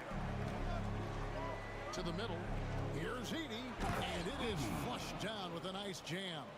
Eyes all over the floor. Easy dish there for Holiday. Williams against Holiday. Back to Williams. Inside. Pass to Okogie. The three. That's a no-go, and he's still looking for his first bucket after 2 shots. Here's Buzelis. He's guarded by Williams. Fades. Rebound by Okogie. Houston's gotten just 2 of 6 to fall from three-point range so far in the first. The three. A three-pointer is right on target. He's got 8. We'll see if they want to trade 2 for 1 here. Got to time up that clock to do so. Holiday looking for an opening. There's the screen to the middle. Here's Heaney. And oh boy, a lot of contact there, but he gets the call and will shoot 2. I'll tell you what, he earned his money on that foul. Yeah, if you're going to foul, then make sure that you don't give a chance for the and one. Lakers shooting their 3rd and 4th free throw attempts of the game. Yeah, and over the course of the season, they're a respectable 78%. That comes in handy in close games. You know, they've really put themselves behind the 8 ball in so many of their games because they just have not been able to knock down those foul shots. The first free throw is good.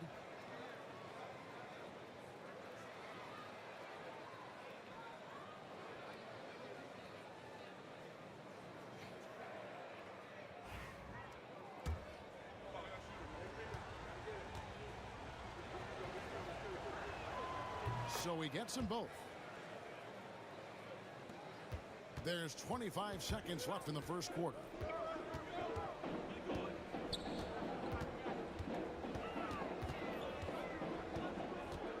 There's 14 seconds left to play in the first.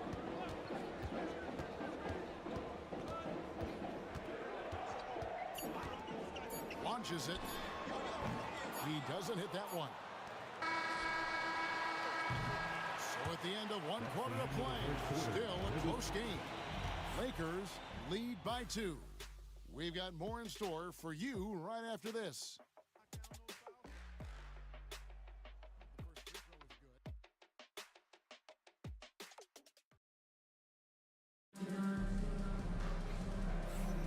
And buenas noches, basketball fans. It's Latin night here on 2K Sports. And you might have noticed the custom jerseys worn by the players. quickly check out the scoring breakdown here for Los Angeles. And guys, they've done a great job feeding their bigs inside. They are just punishing the opposition in the paint. One other thing they've done really well, moving the ball around. They've done a nice job not settling for that initial option and making that extra pass. We've got Hero, also Trae Young out there. Joel Embiid out there with Denny Avdia. And Gay is in at the power forward. That's the group starting the second quarter for the Rockets. And let's head over to the sideline and catch up with David Aldridge. Thank you, Kevin. Joel Embiid talks about leading his team. He said, I've been guarded so many different ways. I feel like I've seen everything, and I know how to attack everything. For me, it's all about how do I bring everyone along with me. You can't win alone. It's just about playing together and involving everybody. Kevin? And you've got to involve everybody. All right, D.A., thanks. Embiid with the steal, and it's Houston on the break. Goes back up. Gay's shot is good. Gay's got the game tied up here for Houston. That kind of energy and hustle on the glass usually produces good results. Here's KD. The 17-footer goes down. KD's got 4 this quarter. Boy, that mid-range J from KD can put people to sleep, boy. Tough to guard him at all 3 levels. Hero passes to Young. And no good. Had a chance to take the lead there. Boy, they dodged one there, guys. I mean, he got the wide-open look that he wanted, just didn't knock it down. GA, if you look back at the Rockets' history, so many all-time greats have spent time there. Yeah, it's an impressive list, right? Olajuwon, Moses Malone, Calvin Murphy, and Harden. Houston's well represented in the Hall of Fame. Well, the defense got lucky there with him missing it, but they don't want to chance that again. Pass to Embiid.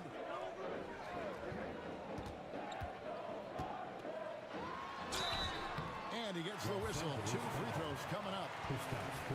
It's on Porzingis. Every year, Greg, we get a new batch of rookies into the NBA, and sometimes we're all guilty of judging them too early. Oh, absolutely.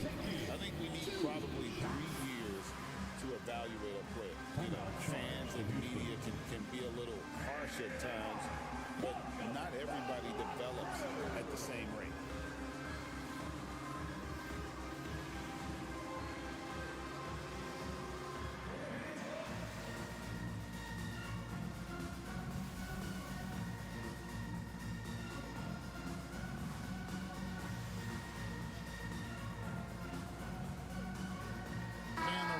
Making a change here. Aldama's checked in. Fields checked in for Los Angeles. And he makes the first. And you can never really count out these Los Angeles Lakers, Greg, can you? No, I really don't think you can. They battle out of the play-in tournament. They overcome obstacles, and they have tremendous willpower. And among NBA bigs, he is known for his ability to deliver at the free throw line. Butler against Avdia. Look at the attack of Butler in the lane. Look, he's not the bulkiest guy in terms of his frame, but Butler is really fearless and plays with great confidence and toughness, and it's hard to stop him because of that.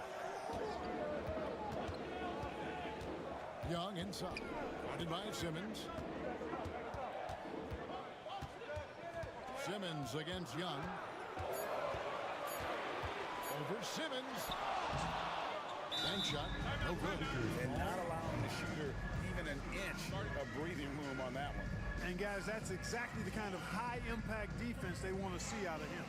And J.J. Redick calls timeout here. Looking for a breather and maybe just 1 or 2 things to talk about.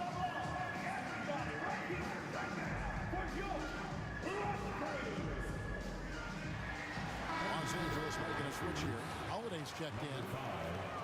Only 3 games until the start of the playoffs. Let's see how the West will be won. Look at the Lakers. They're good enough for 8th place in the conference right now, looking to hold on to that. And, of course, the Rockets. They're looking to turn it around down at the bottom of the conference now. The Lakers in the lead. Pass to Porzingis. Hero against Hield. Butler deciding where to go with it. Durant. Good D by Embiid. Well, you know, stopping him is never easy to do, but the defense was strong there. Aldama passes to Hero. Back to Aldama. 6 to shoot. Pass to Young. Beyond the arc. Drills it from outside. Young's got the lead up to 1 now for Houston. Oh, great look there. Young off a pass will normally knock those down. Back to Holiday. And here is Durant, defended by Aldama. And again, no good by the Lakers. Boy, he knows he should have knocked that one down, especially with the defense not giving much of an effort. Here's Embiid, and that one clearly a foul. Gets the whistle, and 2 shots coming up. It's on Porzingis. And at 250 lbs, Embiid is a terror inside, using that large frame to draw those fouls. And a chance to catch up on some numbers here. The scoring breakdown for the Rockets. Well, they haven't wasted any time getting into a groove from deep, putting up and hitting a healthy amount of three-pointers thus far. Cultivating a lot of assists right now, which is beautiful to see. Love the way they're working that ball around. He misses the free throw. Clearly an MVP caliber talent now. Embiid continues to impress with his versatility on both ends. A man that big shouldn't be able to do the stuff that he does with the ball. Williams, he's checked in for Trae Young. The Lakers also with a sub. Edey's checked in.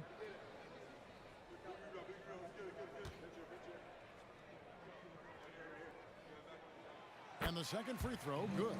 You know, what I respect about Embiid, in addition to his tremendous skill and size, is his willingness to keep working on himself. He's already an elite talent, but if he sees any room for improvement, he'll go to work to make it happen. And Holiday kicks to Durant. Durant uses his size in close. Well, we've seen that movie a few times, haven't we? An easy bucket in the paint. Well, listless and lifeless at the defensive end. I mean, especially inside. They've really got to pick up that interior defense. Pass to Embiid. Hero with it. Here's Embiid. 14 points from him the last game against the Nuggets in Denver. And he was relentless in that one. I mean, he wanted to be the first to every rebound and almost was. And there's KD. That's good on the assist by Butler. And that's now 10 points for KD. When it comes to players who like having fun, Jimmy Butler has to be way up there. Kevin, did you see his media picture for the 23-24 season? He looked like he belonged in an emo band with that hairstyle. Jimmy is definitely one of those guys that likes to troll and have fun.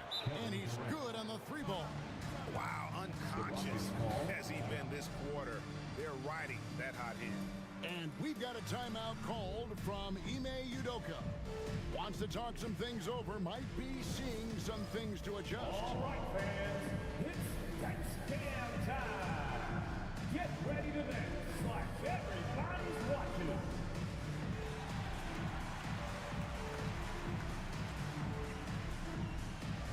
Keep on dancing.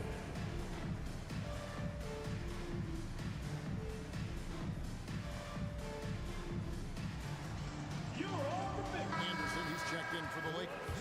Buzelis comes in for Jimmy Butler. Here is the 2K leaderboard. In the season's second half, these teams have been really passing the ball well. The Lakers in 5th. Clearly, this group's on the same page offensively, and the chemistry continues to improve as well. The assist totals off the charts. Now an update on Ben Simmons from David Aldridge. David, what'd you find out? Well, guys, I was able to talk with the head athletic trainer of the Lakers about his status, and this is an unfortunate injury and potentially devastating for them.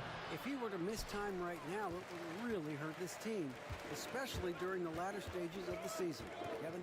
David, thanks for the great update, guys. It doesn't sound good. No, if that report is accurate, he's going to be spending a lot of time in rehab and on the sideline. And in the training room, guys. I mean, that is not going to be an easy injury to bounce back from. And he comes up with the deuce. Now it's a 4-point Laker lead. Hey, when you've got a laser-like heel that can score it, those assist opportunities just go way up. Back to Williams.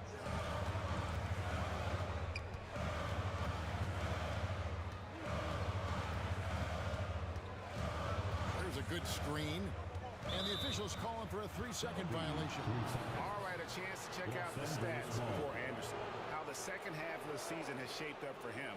He's been putting up about 4 points a game, 3 assists, and 3 rebounds. And there isn't much to write home about with his numbers. I think he'd like to up his contributions. Yeah, but you got to earn that chance. I mean, you get what you earn. His numbers are fine, but he's not going to get a lot more floor time unless he turns it up a notch. Houston making a switch. Gaze checked in. Oh, you got to feel for a guy getting dunked on like that. I mean, he's got no shot to stop that unless maybe he can pick up another foot somewhere. To end the run. Another miss by Houston. Definitely a situation you want to make sure you don't give him too good of a look. Pass to Edey. And it's blocked. It's going to be out of bounds. Los Angeles will retain possession. And we got to take a second look to admire that outstanding block. And boy, did he get up quick to reject that shot. That's as fundamental as defense gets. Trae Young, he's checked in for Houston. And Los Angeles making a change here as well. Ben Simmons, he's checked in for Drew Holiday.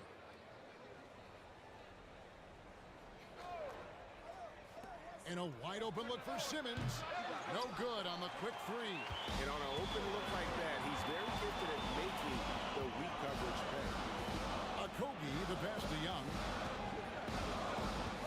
Here's Gay.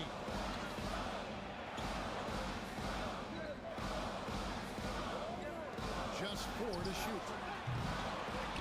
Not that time. It's off. He's 3 for 7. Pass to Buzelis. And another shot. And he lays it up and in. Second chance points always hurt. Just not enough effort to block out. Hey, guys standing around spectating. I mean, you got to get in there and get tough. Here's Gay. He's got 5. Here's Okogie. Down low. Stolen by Anderson. Pass to Buzelis. Back to James. And the dunk by James. Well, if you don't take care of the ball, fellas, that's what can happen. Absolutely great. That makes the turnover even more painful. What? You mean the throwdown at the end?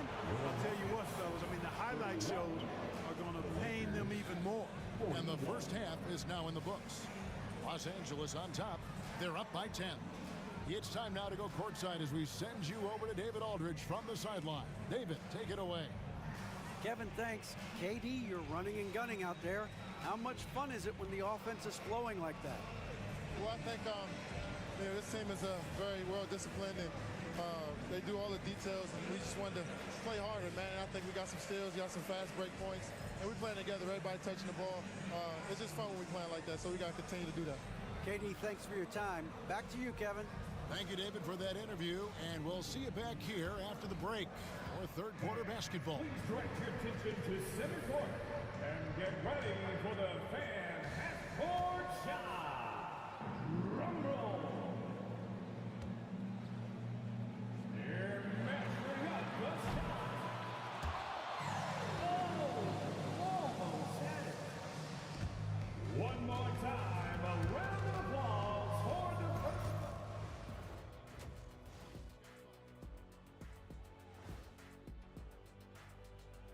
Welcome to halftime, and guys, so far the game has belonged to Kevin Durant. Well, guys, he sure got off to a hot start. You know what's hot, Ernie? That spicy chip Shaq tried to eat. Remember that face he made? Yes, I'll tell you once and all for Kenny, I was coughing. Nothing's too hot for the big diesel. Don't worry, we got a gallon of milk in the fridge, just in case. Changing focus now to the tough first half for the Houston Rockets. Where's the intensity at the defensive end? They need to get a hand up and contest more shots. Coach needs to encourage them to be better moving forward, just like I do with you guys. I'd better put my feet up. It's getting deep in here. And that concludes halftime. Now time to send it over to Kevin Harlan as the game's about to resume.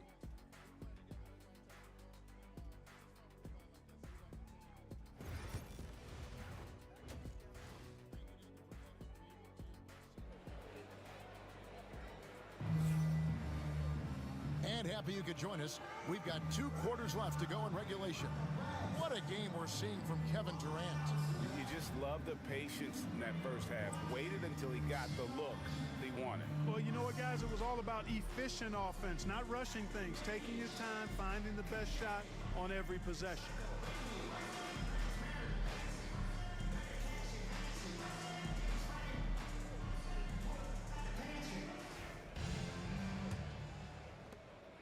Rockets trail by 10. Taking a look at Los Angeles. They've got Porzingis. Durant is out there with Butler. Then there's Buddy Hield, and it's Simmons in at the point guard position. Young with no one around. Plenty of room to knock down the shot. Young's got 7 points. Oh, nice ball movement. Hero's an underrated passer, makes great decisions. Left side, KD.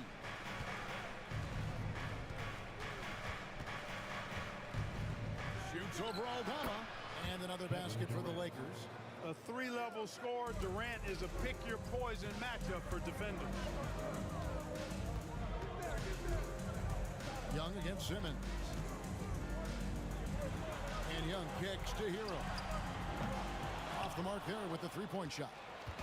And close to making the defense pay for the lax coverage that time. Hield dishes to Simmons.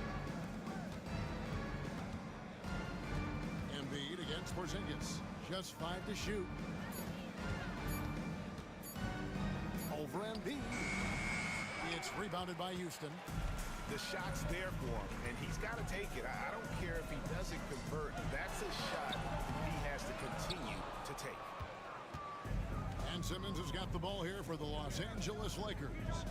10-point lead. This is their biggest. Some of the best free throw shooters in the NBA. Let's highlight it.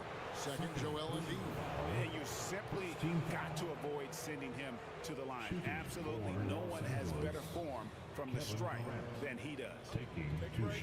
Take a break. 2 shots.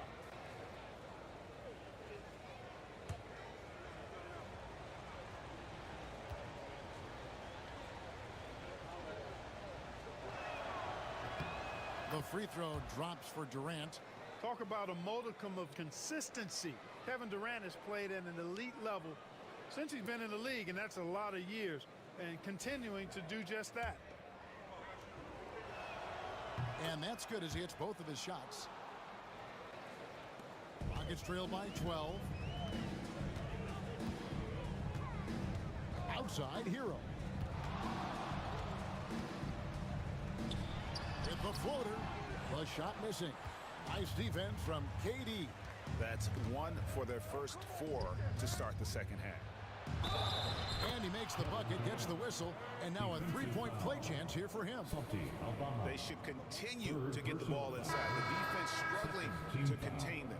And when you make 5 in a row ain't close like that, it also takes pressure off your perimeter guys, too. Lakers shooting their 7th free throw attempt here. Drew Holiday. He's checked in for Simmons.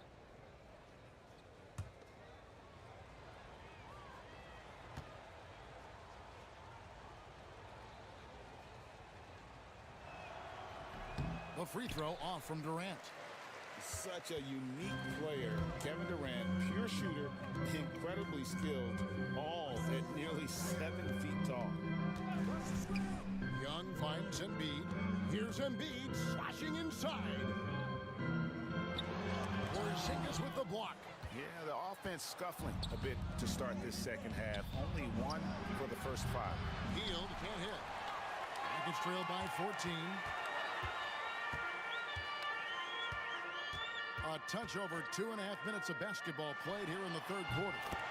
Shot's good by Hero. And look at how confident Hero is from range. He'll take that shot whenever possible. Stolen by Hero. Over Butler. Shot's good by Hero. Hero's got it back down to within single digits for the Rockets. Slick crossover move. The defense had no way of keeping up. And now we've got some time to check in from the sidelines. You got for us, DA? Well, Kevin, we are seeing a new generation taking over the NBA. Commissioner Adam Silver says stars can be created much quicker these days. Sports is a meritocracy, and talent gets rewarded. With a social media community in the billions for basketball and a global market for talent, new and different stars end up emerging. Kevin? Which is always good for the game. Great to see. And David, a great report again from you. Thank you.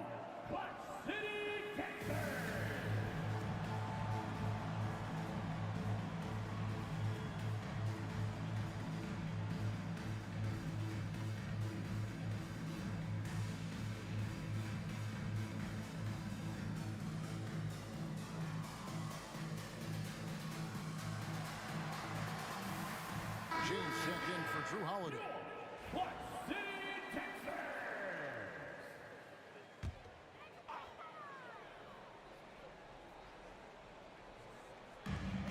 Lakers on D. They've led by as many as 14 points. Well, I tell you, that was double duty right there. He influenced the shot and then got back and cleaned the glass. Butler passes to Hield. Durant with it, defended by Aldama.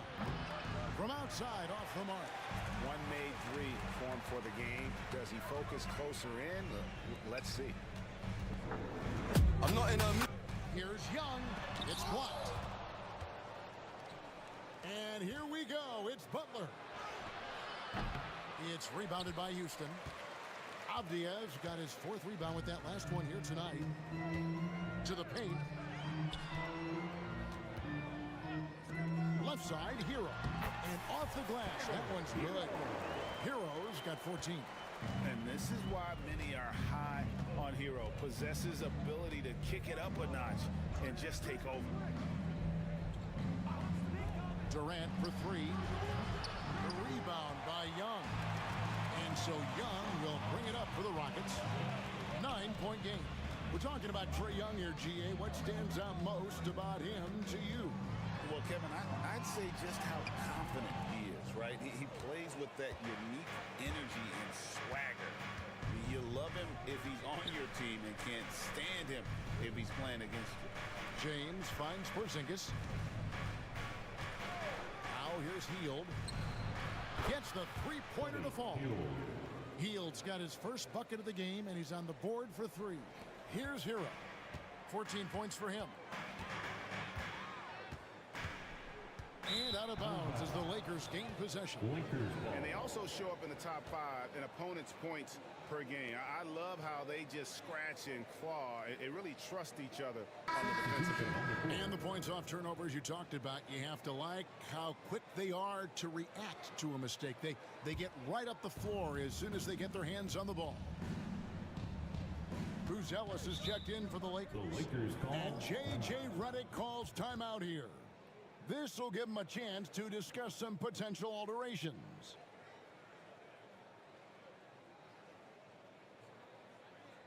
On the floor, welcome your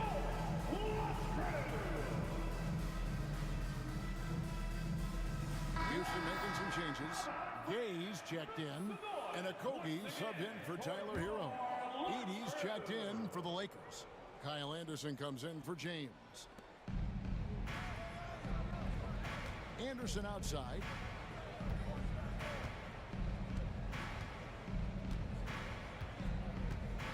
There's the pick to the inside. Here's Edey. An easy 2 points on the layup. Edey's got 8. How about how he sets his man up there, runs him right into the screen, and then gets the basket. Here's Young. And the layup's good off the glass. Smart at using the screen there to just create space. Young, very reliable in that pick and roll. Hield sets the pick for Anderson. A beautiful reverse layup. Anderson's got the lead up to 14 now for Los Angeles. Pretty much all of their buckets coming from inside the paint now. Pass to Okogie.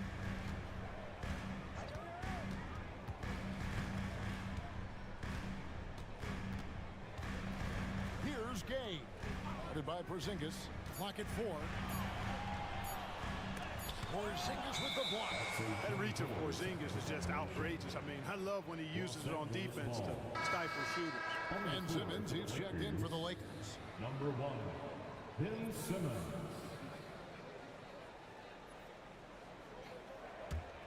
Los Angeles leading by 14. Anderson outside.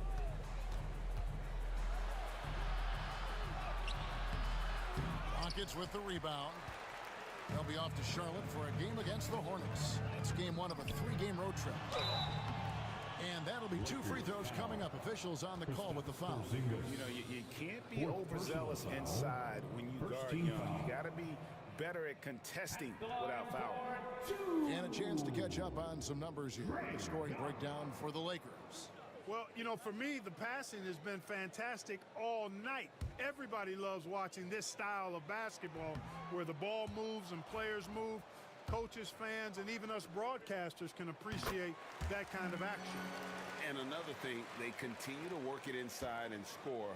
It's clear their game plan is attacking the paint as much as possible. Here's Porzingis. The basket good off the assist from Simmons. Those defenders just look a little bit gassed. I mean, they're getting pushed around on that low block. And looks like the illegal pick was set. Yep, that's right. That'll get their attention. And not the most common call you'll see in the NBA, but hard to argue that pick wasn't illegal. Yeah, you know, the officials aren't nearly as lenient as they used to be on that call. As a matter of fact, I know I got away with a lot of those in my playing days, but that was 40 years ago. Lakers leading by 15. Simmons looking around. Healed outside.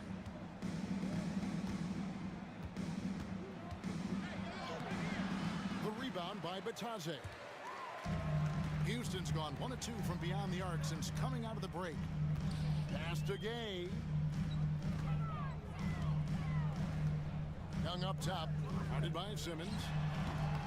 Young, no good. And here's Hield. He'll bring it up for Los Angeles. They lead by the biggest margin of the game, 15 points. Outside, Porzingis.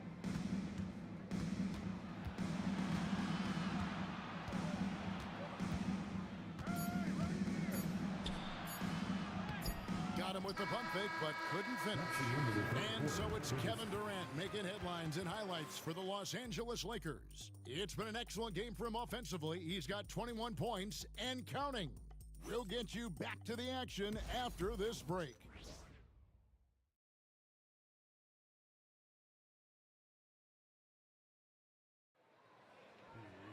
And we reach the 4th quarter in a game that may be already out of hand. Los Angeles leading by 15. They've got Young. Avdia out there with Embiid. Then it's Tyler Hero. That's the 5 for Houston right now.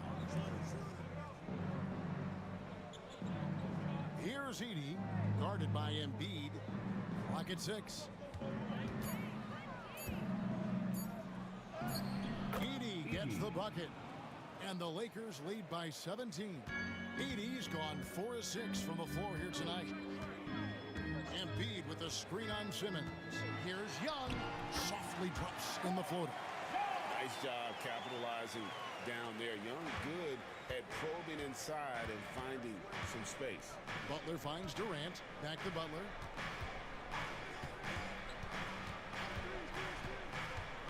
Lets it go from 14. It's rebounded by Houston. Avdia's got his 5th rebound in this one. Launches a 3. Knocks down the 3 ball. Doing all he can so far, but they still find themselves trailing. Outside Durant.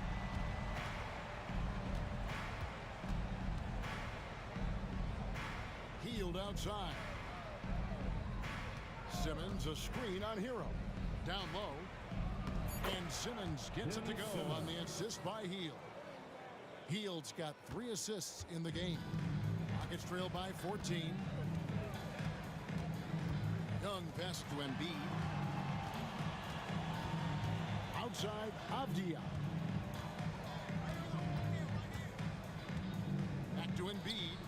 5 on the clock. Edey with the rebound. Edey's got his 5th rebound in this one. Here's Hield. Lays it up and banks it in. And that's 10 straight points in the paint. The defense, nowhere to be found. I think they've really got to start committing more bodies down low and really kind of close that area off defensively. And we've got a timeout called from Ime Udoka. And clearly an important juncture. He's going to have some choice words with his team.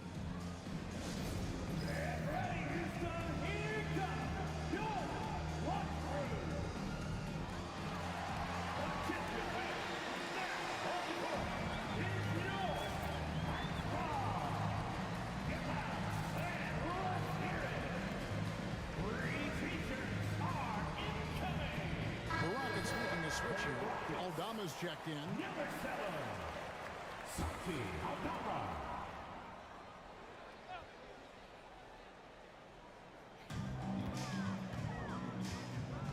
Hero on the wing, covered by Hield. Embiid with a screen on Hield. Took the opportunity when he saw it. Hero's got 9 points here in the second half. And when you watch Hero play, it's no surprise he's a gym rat. He can score from any spot on the floor. Here's the screen. KD, that's for 2.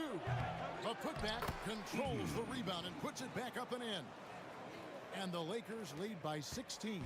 And it's coming easy for them right now. 5 baskets in a row in the paint. And I say, hey, if it keeps working, go to it. Stay with it. I mean, until the defense responds and provides more resistance, keep making them pay. Young, a good look. And again, the Rockets good for 2. He's been a different guy here in the second half. His shooting percentage far better than it was before the break. And J.J. Redick is called timeout. There was no hesitating. He wants to talk to the team right now.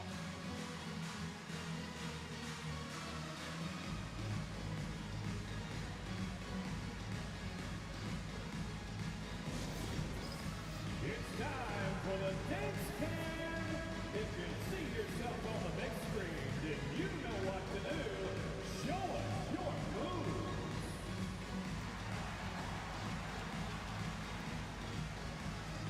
No thanks.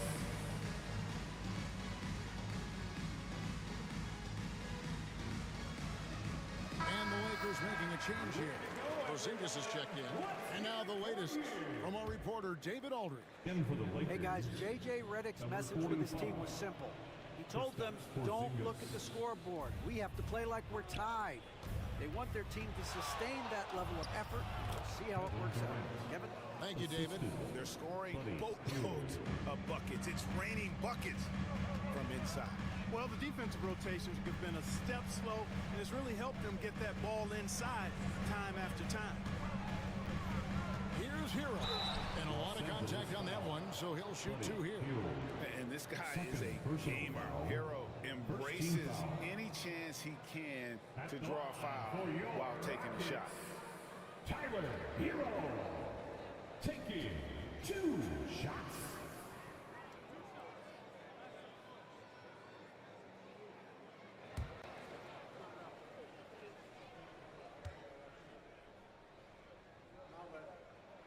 That's good from Hero.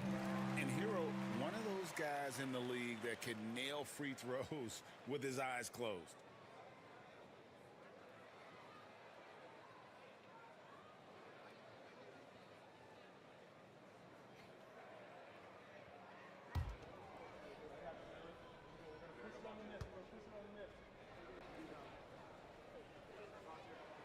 And Hero drops them both. Fourth quarter of play, and over 3.5 minutes have gone by. Simmons against Young. KD on the wing. 6 on the shot clock. Shoots over Aldama. Again, the Lakers.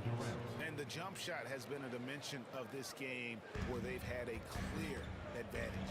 They keep pulling up and watching them go down. It's a really nice thing to see. Aldama. And foul on the shot. He'll shoot 2 at the free throw line. First personal foul. Greg, every year we have the best teammate award. What are some of those qualities that you admire in a great teammate? You know, Kevin, you want guys who make you better and who make it fun to come to work every day. In the end, teammates are like family. So trust, commitment, and just enjoying being with one another, it matters. And the first one drops.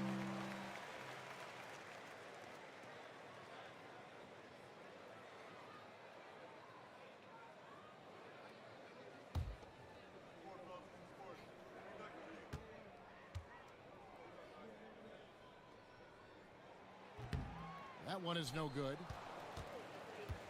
Lakers leading by 15. Porzingis passes to Simmons. And here is KD.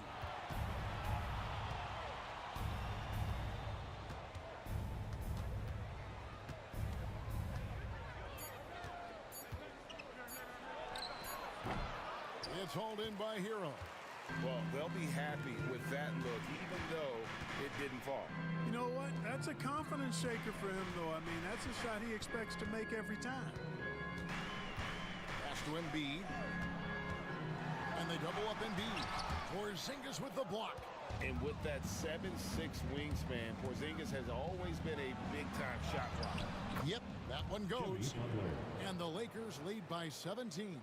Another bucket down low. They've been the aggressors, taking the ball inside and attacking at the rim. You're exactly right. It's been all good at one end, and let's be diplomatic and just say not so good at the other end. Young's shot is good. Oh, great job moving the rock by Hero.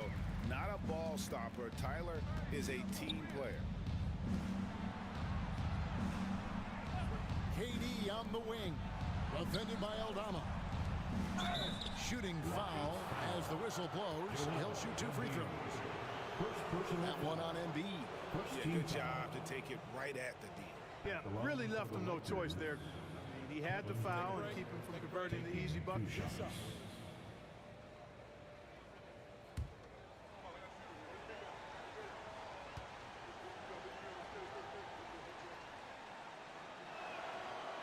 No good on that one.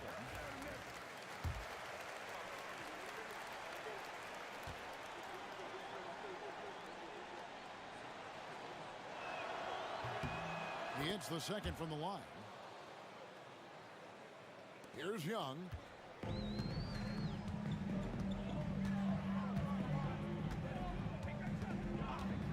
Pass to Hero. Fires from deep. Porzingis with the rebound. Porzingis has got 6 rebounds here tonight. Outside, KD. Butler against Avdia.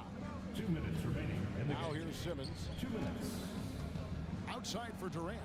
4 on the shot clock. The basket good off the assist from Simmons. 3 points. KD's got 16 here in the second half. And so it's Young who brings it up for Houston. Trailing by 19. And Buddy Hield is going to pick up the foul. That's his 3rd foul of the game. 3rd personal foul. And now let's take a look again at that incredible rejection. And big defensive plays like that will help them stay in control of this one.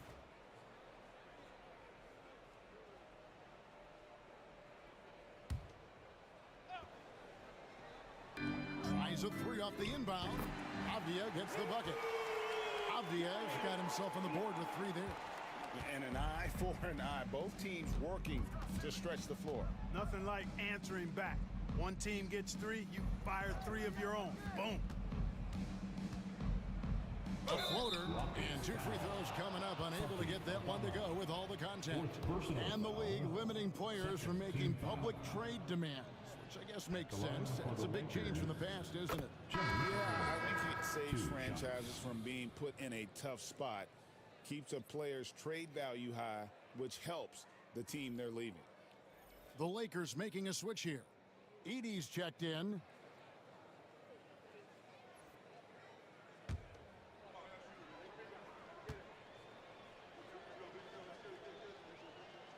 And so Butler nails both of them. Boy, you go back and look at the career that Jimmy Butler's had. Hard to believe that he was the 30th pick of the draft when he came out of college. You got to say that scouts kind of missed on that one. No one near him. And he sinks that one, hitting the back of the rim on the way in. And this is going to end in a lopsided victory. I love the tenacity and aggressiveness as well as the ability to close. You really got to give it up here for the Lakers. The blocking really turned things into their favor this time. Great timing, anticipation. They got the blocks, and that definitely changed the momentum of this game. And so with this win, they'll move to 6 victories on the season. And you know, when you look at the huge impact he had, just a monster game for Kevin Durant. An unbelievable scoring performance. He absolutely took over and never let up. Unloads, and the Rockets getting another bucket right there.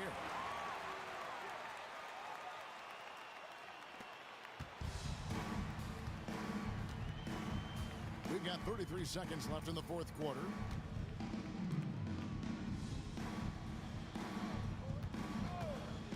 To the middle. Here's Edie. Misses the layup. And so here is Houston. It's a 16-point game. Avdia can't hit.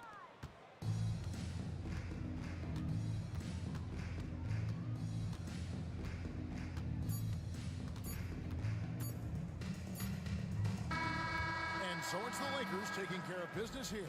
A resounding victory for them. And Greg in enemy territory, no less. That's exactly right. But with the way they controlled the game, it just completely took the crowd out of it. That's how to get it done on the road. And a chance now to send it over to David Aldridge standing. All right, David, thank you. And that'll do it, folks. For David Aldridge, Greg Anthony, and Clark Kellogg, this is Kevin Harlan saying thanks for being with us. So long, everyone.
Oh, say does that star-spangled banner yet wave? Honoring the United States, that was Skylar Cole with the singing of tonight's national anthem.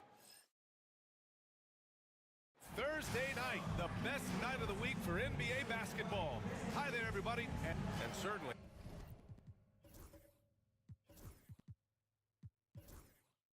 on paper,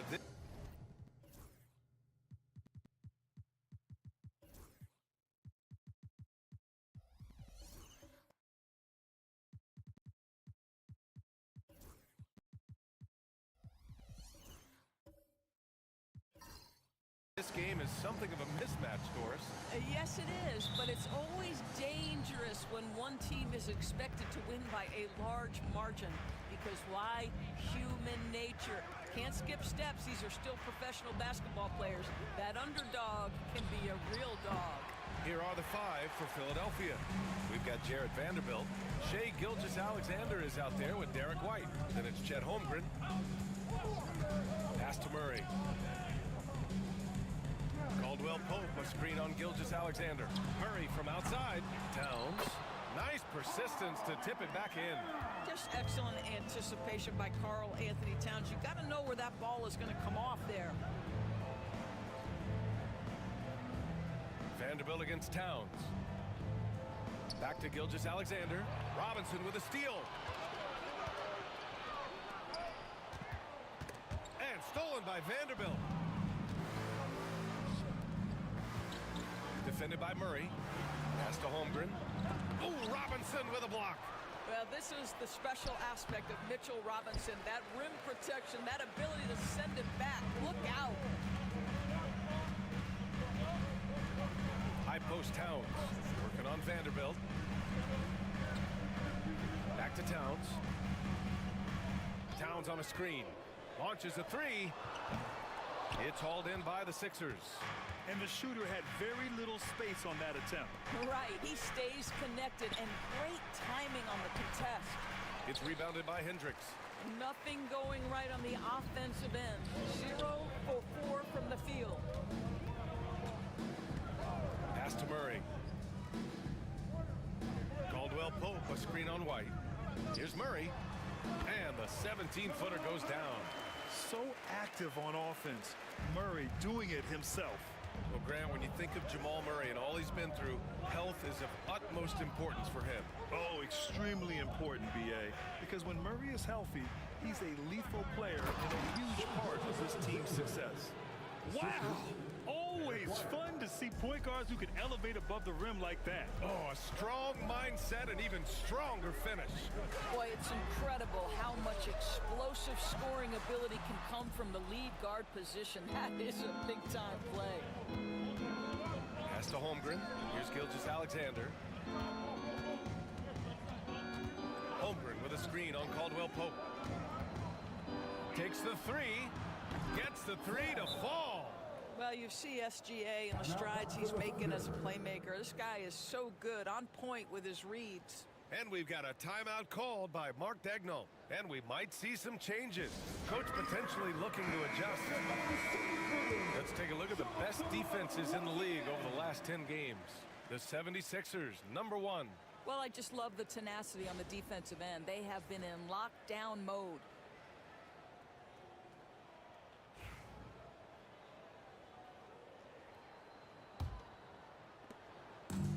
The Thunder have gone 2 for 5 here in the first. Outside Murray. Caldwell Pope against White. Outside, Caldwell Pope down to 5 on the shot clock. Murray for 3, hits the trifecta. Murray's got 5. The confidence on full display. Murray recognizes ahead of time when to shoot off the catch. Pass to Holmgren. Here's White. Oh, a nice one-handed slam right there. Good decision making. Scopes the situation, puts the pass right on the mark. All right, let's check in with Allie LaForce. I had a chance to catch up with Mark Daigneault. I asked him specifically about Shai Gilgeous-Alexander and what their defensive game plan is for him, and Coach said we have to be active, we have to keep him in front of us, and to try to limit his chances around the rim. Their offense really opens up when he's able to attack the basket. So let's see if the defense is up for the challenge. BA. Thanks for that, Allie. Doris, not only is the Thunder roster full of young talent, they also have a ridiculous amount of draft capital. BA, you've got to give a ton of credit to the front office. They've got multiple options going forward. Continue to draft and develop their talent, or perhaps use those picks to trade for a superstar you believe fits. He's perfect from the line this time. Well, this guy has multiple ways to get to the free throw line, and boy, has his stroke been on the money. Holmgren with a screen on Murray. Murray against Gilgeous-Alexander. Here's the 3. Nice. Gets his second bucket. He's 2 for 4 now. Well, pretty pass from Shai Gilgeous-Alexander. This guy can score it, but make sure you're lifting up the guys around you. Outside Murray. Takes a 3. And it's Holmgren with a rebound. Surprising to see him miss here, but they'll be happy with that shot in most possessions. Gilgeous-Alexander, good. Well, let's remember that at 6'6", Shai Gilgeous-Alexander can more than handle himself near the cup. Now Caldwell Pope. Still no points. Outside Robinson. Murray against Gilgeous-Alexander. And the ball out of play. The Sixers will have it. And how about we check the numbers for Shai Gilgeous-Alexander? And over the last 5 games, his field goal percentage has increased. You can make a case his confidence as well because of this. So for Oklahoma City, Anunoby, he's checked in for Robinson. Robinson comes in for Caldwell Pope.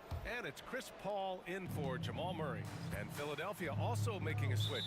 Kamara, he's checked in for Vanderbilt. And so it's Nick Nurse calling timeout here. He wants a few moments to regroup with his players.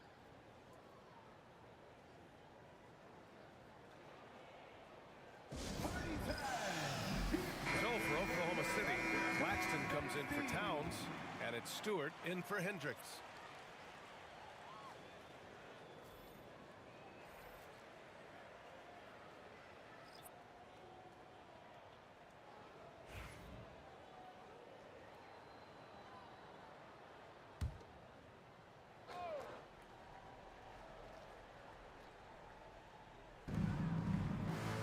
Nimhard outside. Pass to Kamari. Here's Brent. Shot clock at 5. Plumlee a screen. The shot by Nimhard no good. And you just can't afford to give up that kind of look very often. Paul looking it over. Lets the 3 fly, and that's good. His first bucket of the game. Chris Paul has put in countless hours making sure he is a deep threat. That is a big-time delivery from 3. Here's McClung. He's guarded by Paul. Pass to McClung. Now here's Nimhart. Plumlee, a screen on Robinson. All alone. And off the front iron, and in it goes. This guy a tough cover for any defender. Creative and assertive scoring the ball. Ball finds Claxton. Anunoby with it. 4-3. And another three for Oklahoma City. The jump shot just keeps improving from OG Anunoby. Amazing. You put in the time, you get into a nice rhythm. Here's Nimhart. And the layup is good off the glass. Nimhart's got his second basket of the night. Trading the lead back and forth, neither side is willing to back down. And right now you love the chess match, right? The ability of each side to adjust to what the other is doing. Anunoby for three. Sends it home from three-point land. Anunoby's got 6. Nice job by OG Anunoby to be aggressive from distance. Doris, OG Anunoby helped the Raptors so much on their title run in 2019. Yeah, the hard part is he was never able to suit up for the NBA Finals. To get through the season and then have an injury at that point, heartbreaking for a player. But consider, he's the first UK-born player to win an NBA title, and that cannot be taken away. Prince against Anunoby. Oklahoma City's got to hurry. They got to get up a shot. Stewart. That's no good. Couldn't get his first one to go. And this is a shot he can definitely make, and the defense not a factor at all. Nimhart, good. Give him 8 points now. Boy, he's heating up fast coming out of the gate. 4 out of 5 from the field. Shot clock and game clock separated by less than 6 seconds. Pass to Claxton. Stripped it away. Fast break, Philadelphia. Here's McClung, and he jams it home with authority. And it's energy like that on both ends of the floor that's got them out ahead. Right side, Anunoby drives to the hoop. Hey, how's that for an answer? Right back with the dunk. And both teams already firing on all cylinders. Yeah, this is already a high-scoring game, but we knew that was a possibility coming into this one. And so both teams trading buckets as we end the first quarter. The Sixers on top, leading by just 2. And we'll get things started in the second quarter when we return.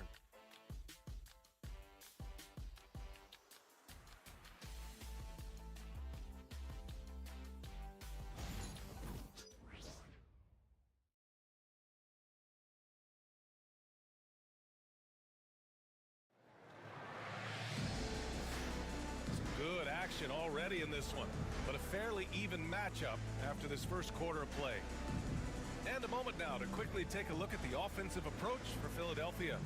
Man, I'll say this. I mean, the mid-range jumper has been a huge weapon for them offensively. Just tremendous so far. Yeah, and in addition, their ball movement has really unleashed their offense. Boy, they've been fun to watch. So on the floor for Philadelphia to kick off the second quarter. They've got Shai Gilgeous-Alexander, and it's Holmgren in at the center, filling out the middle. 6 to shoot, pass to Stewart. They double him with Holmgren. And a bit of a battle for the ball, and the officials signal a jump ball here.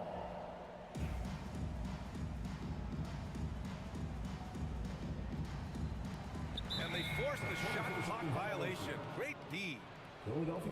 Taking a look at defensive metrics, these are the guys who continue to block shots at a high rate. Number 1, Chet Holmgren. And during this last month, he made a statement on the defensive end, just swatting away shots left and right. The Thunder making a switch here. Robinson's checked in. Vanderbilt's checked in for Philadelphia.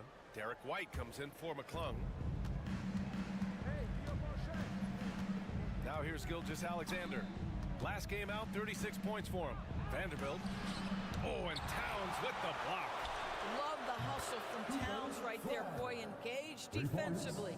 I'll tell you, you are playing with fire anytime you leave this guy open, and they just got burned. Ball against Gilgeous-Alexander. Three-pointer. Offensive rebound. Well, if the defense gets sloppy on Mitchell Robinson, he has the kind of length and athleticism to make him tough to guard. Oklahoma City shooting their third and fourth free throw shots of the night. Oklahoma City's Mitchell Robinson. 2 shots.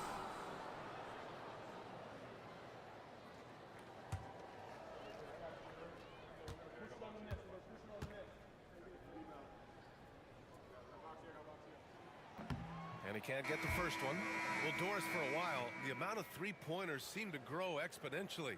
I think it's plateaued now. You know, B.A., I'm not sure I agree that it's plateaued. What we do know unequivocally is these organizations have defined how to be the most efficient basketball team. And each and every year, we're setting records in that category. They're just getting smart about the kinds of shots you want and when. We're seeing more shots at the rim, and we're still heavily emphasizing the three-point line. Yeah, the defense making it way too easy for home group. Gotta push him farther out than this. Murray from outside. Rebound by Philadelphia. Vanderbilt's got 4 rebounds in the game. Here's Gilgeous-Alexander. SGA working through contact inside. They're finding ways to get the ball into the paint. 5 consecutive buckets. Right side Murray.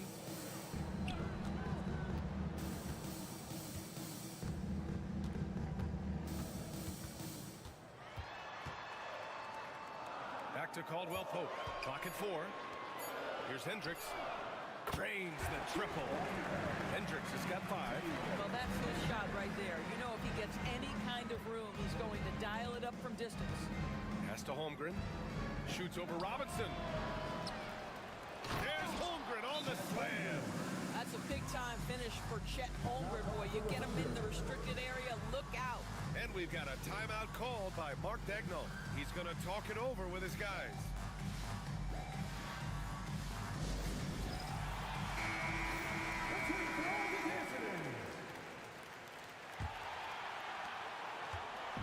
And so it's Murray who brings up the ball for the Oklahoma City Thunder, trailing by 8, and this is their first time matched up with Philadelphia this year.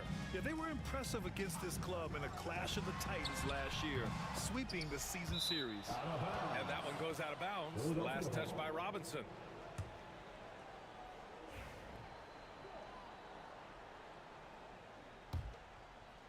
All right, for those just joining us, we're almost 2.5 minutes into the second. Here's Vanderbilt, and Vanderbilt slams it in. Derek White does a little bit of absolutely everything for this team, and what I love the most, his ability to pass it at a high level. Doris, it's hard to pick one, but Derek White is in the running for best defensive guard.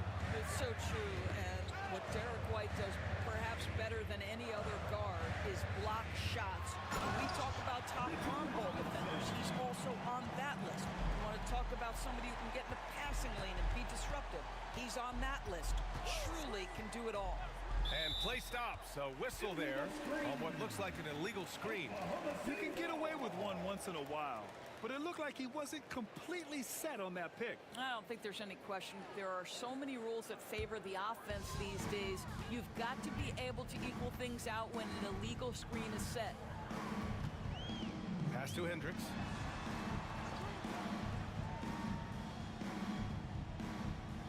Now Towns pulls it. Goes back up. Outside, Caldwell Pope. That three's off the mark.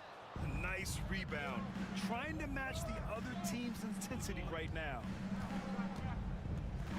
Inside. White on the wing. 6 on the shot clock. Screen by Holmgren. Late clock. The Sixers need to put one up here. No good from outside. Well, when you've been struggling as he has, you love that your teammates have really stepped up and taken the challenge. Murray against Gilgeous-Alexander. Murray passes to Towns. That's tipped. Stolen by Vanderbilt. Murray against Gilgeous-Alexander.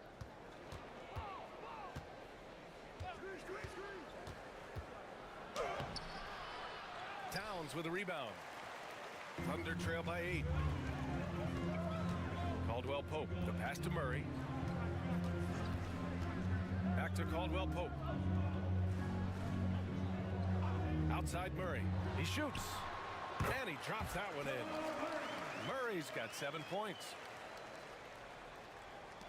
Philadelphia leading by 6. And so it's Nick Nurse calling timeout here. He'll take the opportunity to regroup. They're coming off that win against the Heat. Yeah, they hit the court last game with some serious attitude, especially on offense. And what surprised me was how easy they made it look. It seemed like they got something out of every possession. A line change here for Oklahoma City. Pass to Plumlee. Here's Prince to end the cold spell, and he hits the jumper for 2. It's a real skill to be able to move without the basketball. Taurean Prince just looking for windows to score, and he does. To the inside. Here's Anunoby. Prince grabs the miss. Well, we didn't see the same kind of control we're used to seeing from him. This guy is usually a tremendous finisher. It's time now to hear from our reporter, Allie LaForce. Nick Claxton, despite his relatively slender frame, is a hard-nosed defender. He said, "I bow down to no one. Every time I step on the court, I always have that chip on my shoulder. That's just the fiery competitor that I am. At the end of the day, I know what I'll hang my hat on, the defensive side of the ball." Brian? Okay, Allie, thanks for that. Unloads from 13. The shot by Nembhard, no good. Thunder trail by 8. Robinson passes to Paul. To the paint. It's tipped. Up top, Stewart. 4 on the clock. That's good from Paul. On the assist by Stewart. Paul's got his second basket on the night. Well, that's about Chris Paul getting to his spot and making the defense pay. This guy is lethal with his mid-range game. Here's Nembhard. Pass to McClung. Anunoby against Prince. Here's Nembhard.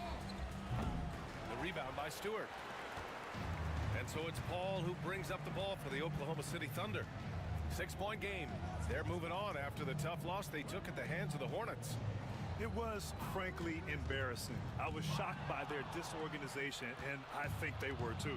Well, frankly, they should be shocked. I mean, that kind of effort simply won't cut it in today's NBA. Let's see if they take any lessons from it. Here's Claxton, and Claxton throws it down. Oh, the athleticism on display. Nick Claxton makes these throwdowns look easy. Pass to Nembhard from behind the arc. Oklahoma City grabs a miss. Given his range, you'd expect him to capitalize on that opening. Anunoby against Prince. Outside Anunoby.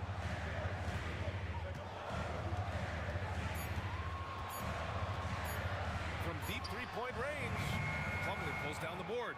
He has that confidence rolling, hitting 2 threes in the first, but he hasn't had one since. Pass to McClung. And here's Nembhard. Here's McClung. Fires for 3.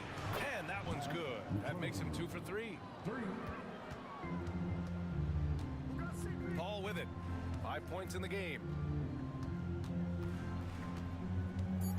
And here's Anunoby. Fires the 3. No good. Misses at the buzzer. And so it's the Philadelphia 76ers closing out the quarter with a 7-point lead. And it's mostly due to their superb shooting. They've wasted very few possessions. Well, now a minute to check in with Allie LaForce. She's courtside. Hey, Allie. Well, Carl, they're scoring pretty easily. What has to change in the second half? Our whole defensive system right now, because it's just not working. It's not the coaches, it's us as players. We're letting them get too much fast break. They're doing a great job, and they're hitting some shots, so we got to be able to make them miss. Best of luck locking it in, guys. Thank you, Allie. Good stuff. We will be right back after this break for the beginning of the third quarter. Please direct your attention to center court and get ready for the fan half-court shot. Drums, please. They're thinking about this shot.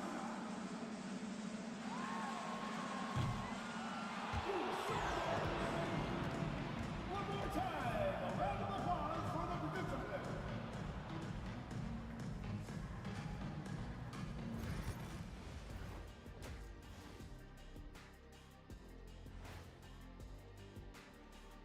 2 quarters of play completed as we welcome you to take a look at some of the upcoming games on the schedule. It'll be the Detroit Pistons up against the Spurs in San Antonio. 7:30 p.m. Eastern Time is the tip-off. This is a game everyone had circled on their calendar, especially me, and it's finally happening. I don't want to talk. Let's get going. So let's dig into that first half now, and what was a very solid performance for the Philadelphia 76ers. As a team, you love a night like this when the game feels simple. Pass, shoot, score, repeat. Pass, shoot, score, repeat. Pass, shoot, score, repeat, and pass, shoot, score, repeat. Nothing else to add to that, guys.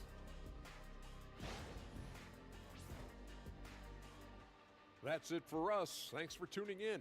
Now let's send you over to Brian Anderson with the third period.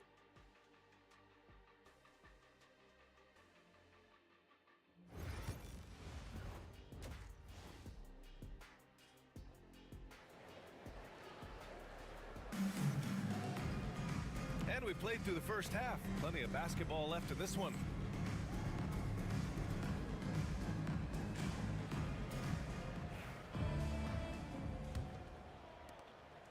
Thunder trail by 7. We've got Kentavious Caldwell-Pope. Mitchell Robinson is out there with Karl Anthony Towns. Then there's Jamal Murray, and it's Hendricks in at the 3, a small forward. That's the lineup for Oklahoma City. And there's the whistle. That'll belong to Shai Gilgeous-Alexander. That's his first foul of the game.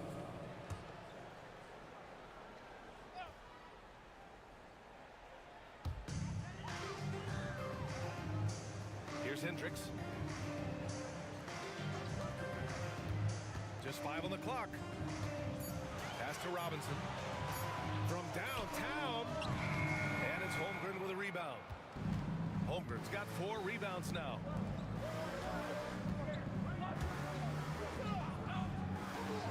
The 3 ball. Another 3 for Philadelphia. Yeah, it's just too easy for Holmgren. Man, is he fun to watch operate off the catch. Well, Doris, Chet Holmgren was one of the more highly touted guys coming into the league in a long time. He was BA, and he has lived up to the billing. At that size, to be able to shoot the ball, put it on the deck, be a force at the rim defensively. But maybe his best attribute, he is a tough competitor. Gilgeous-Alexander with the ball. Checked by Murray. And he drops in the layup off the glass. He's got 11. And just totally relentless, only increasing the intensity level. One thing I enjoy is watching players who don't pay attention to the score. You lock in on the moment and play the right way. Screen by Robinson. Caldwell-Pope. The pass to Towns. And the bucket is good. Gotta fight harder to get over those screens. You know, we see this all the time. You're basically, as a defender, hoping the man misses rather than putting in the work to get over screens. And timeout is called by Nick Nurse. He wants to make sure everybody's on the same page.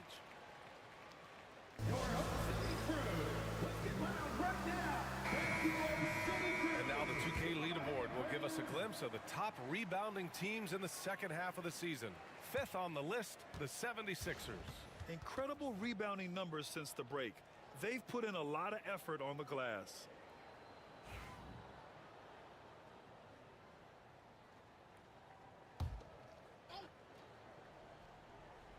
White on the wing. The putback.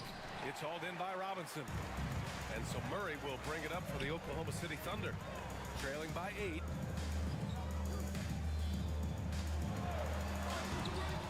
Ooh, some solid defense from Gilgeous-Alexander. Here's White. Oh, through contact. White gets the finish. Their interior D continues to look shaky. Not a good matchup for them right now. Murray passes to Towns. Now Caldwell-Pope. He's guarded by White. Outside Murray. Clock at 6. From the arc. Rebound by Philadelphia. Holmgren's got his 7th rebound here tonight. Caldwell Pope against White. Pass to Gilgeous-Alexander. Back to White.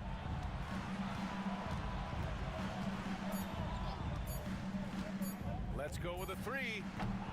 Oklahoma City grabs the miss. Next up on the schedule, the Clippers. That'll be a home game, and they'll be reaching the back half of a 4-game home stretch. Murray passes to Robinson. Back to Murray from deep. That's bucket number 5. He's 5 for 12 now. Well, after netting one in the first half, that's the second deep ball to go down for this guy. Outside Vanderbilt. In the third quarter with just over 3.5 minutes off the clock. Back to Gilgeous-Alexander.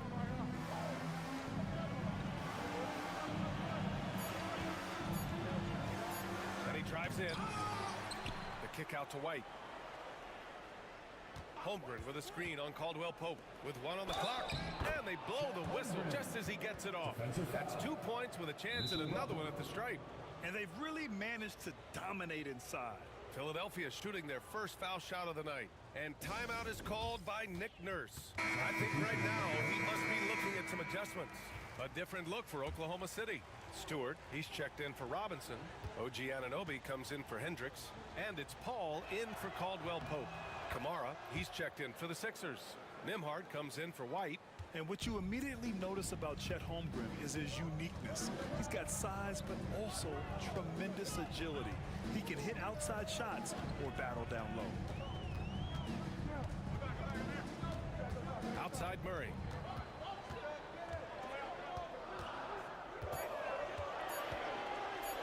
Lets it go from the wing. Murray can't get that one to fall. The Sixers lead by 10. Anunoby covering. Kamara. Oh, and a beautiful feed leads to a monster jam. Nice one-handed jam. Simple and effective, B.A. Hey, with the lead, I'm surprised he didn't come up with something a little more creative. Stewart, the pass to Paul. Back to Stewart. Now here's Anunoby. Towns on a screen. And a foul called on the way up. So he'll take 2 from the free throw line. First personal foul. OG Anunoby is 6'7" with a big-time frame. He's going to shake off some contact, folks. All right, a look at how the points have been generated so far. A scoring breakdown for Philadelphia. I mean, they played some beautiful basketball all game. The passing has been impressive, and it's opened up things with their ball movement. Boy, the long ball has been another point of emphasis for this group tonight. Their shooters are finding open spaces and firing without hesitation. Claxton, he's checked in for Oklahoma City. Robinson comes in for Murray. What's amazing about OG Anunoby, this guy one of the best wing defenders in the league. You almost have to game plan for what he brings defensively. Here's Nembhard. Outside Gilgeous-Alexander.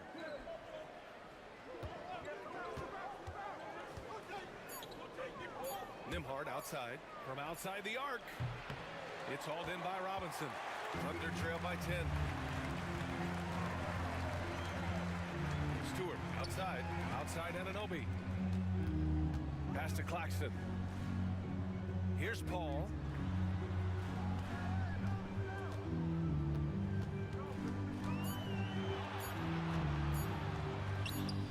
Gilgeous-Alexander with a rebound. The Sixers lead by 10. And Doris, no doubt about it, Shai Gilgeous-Alexander is an absolute monster on offense. Very quietly, one of the most dangerous offensive players in the game is Shai Gilgeous-Alexander. He's got size, he's got speed, he's got handle, he can score from 3 levels. This guy is a legit force. Ball stolen. What you love about Shai Gilgeous-Alexander is this young man's work ethic. He is a gym rat who's always looking for ways to improve. This is his first opportunity at the line this evening. Murray's checked in for Oklahoma City. And Philadelphia making a change here. And that's good as he hits both shots. There's a minute 47 left in the third quarter. Stewart outside. Back to Murray. Gilgeous-Alexander with a steal. Going all the way to the rack.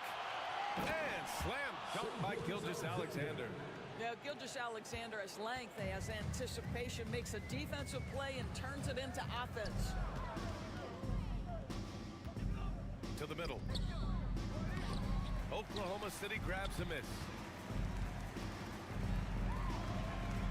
Outside Robinson. To stop the run. And another miss by Oklahoma City. And it's amazing. Their slim advantage on the board seems a lot larger than it is. To the wing, right side. Fires from deep. And that one goes. He's now recorded his 5th bucket in 8 tries. He's been a steady presence for them. Nice to have that kind of safety net at the offensive end. And Mark Daigneault has called a timeout. He wants to give him a breather and talk things over. It's picture time, everyone. Let's get loud. Here we go. 2 games left before postseason action. Let's take a look at the possible field. Taking a look at the 76ers. With great effort over a long season, they're 2nd in the conference. And of course the Thunder, not posing much of a threat right now. When I look at the 76ers, I think we all knew they were going to be a dangerous team, but to their credit, they have lived up to those expectations. They're just not a team you want to face right now. Yeah, and there really hasn't been any feeling out process for them at the start of the season. They were in peak form immediately. Boy, a really tough quarter for this guy, just struggling to make shots right now. Basket counts. They're not messing around. 5 of their last 6 buckets have come from the interior. And so Murray will bring it up for the Thunder. Good on the 13-footer. Murray's got 14 points for the game. Defenses have to be aware of Murray at all times. His shooting ability makes him a threat from all over the court. From 12 feet, Gilgeous-Alexander no good. Well, this is how you shut him down. A tremendous contest against a very skilled player. Robinson for 3. Oh, and the release was before the buzzer, but it's off target. And so it's the Philadelphia 76ers ending the quarter with a 20-point edge. It hasn't taken them too many shots to get their points. They're winning with efficiency. And don't go far. We'll be right back.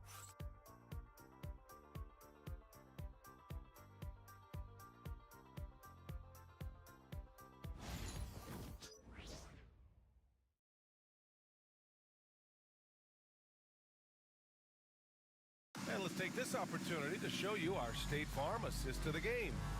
Woo, I'm fired up to see this dish one more time. It's always great to see your 2 guards share the wealth.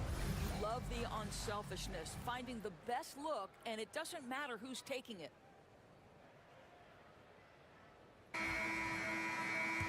And as we head into the 4th, we'll see if there's a comeback in the works, or if it's more of the same for the first 3 quarters. Taking a look at Philadelphia. Holmgren is out there with Jared Vanderbilt.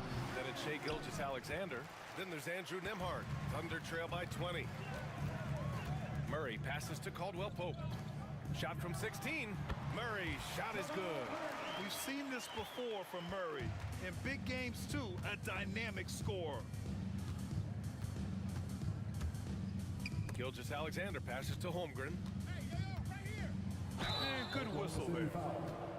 Jamal Murray. First personal foul. First team foul.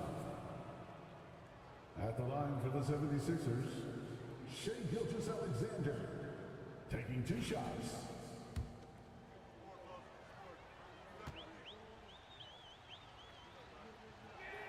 That free throw good from Gilgeous-Alexander.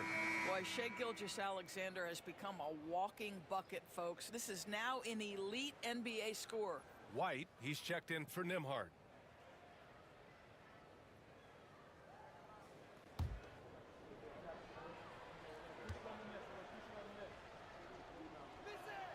Both free throws good from Gilgeous-Alexander. He's forcing the action now, finally getting to the charity stripe after no freebies in the first half. Towns outside. Here's Murray, and it's Murray finishing it off. I call Jamal Murray a scoring guard. He's on this team to provide points, and he's certainly doing that tonight. Gilgeous-Alexander surveying the D. over Murray. Gilgeous-Alexander no good. Thunder trail by 18. Now Caldwell Pope. Outside Murray.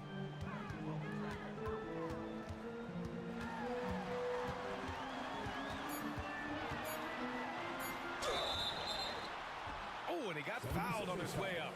He'll head to the line to shoot two. It's going to go on Chet Holmgren. And this is a tricky move by Murray, getting the defense off balance and drawing the foul. Jamal Murray taking 2 shots. Take a break. Take a break. 2 shots.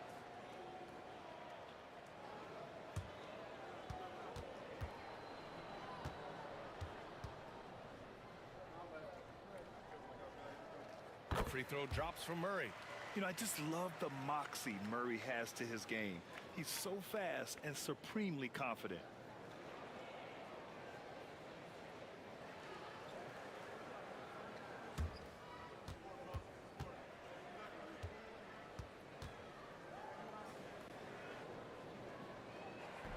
And he can't hit the second. Philadelphia leading by 17. Here's White. It's rebounded by Hendricks. It's all about the defense right there. Without that level of activity, he probably scores it. Murray finds Towns. Here's Hendricks. Murray looking around. Just 5 to shoot. He can't get that one to fall. Good work defensively by Gilgeous-Alexander. White on the wing. Connects from downtown. And the 76ers lead by 20. He's not always assertive on the catch, but Derek White rise and fire from three-point, and it is on target. And we've got a timeout called by Mark Daigneault. He was quite emphatic, demanding the timeout, clearly wanting to address strategy with his team.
Once again, fans, let's make some noise for your Thunder Girls Dance Team.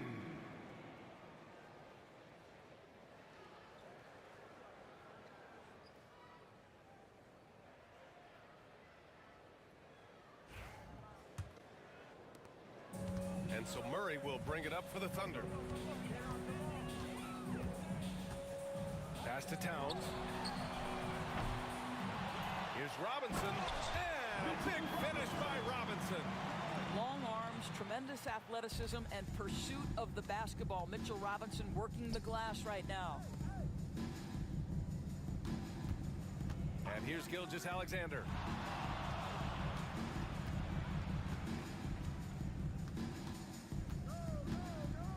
And slam dunk by Gilgeous-Alexander.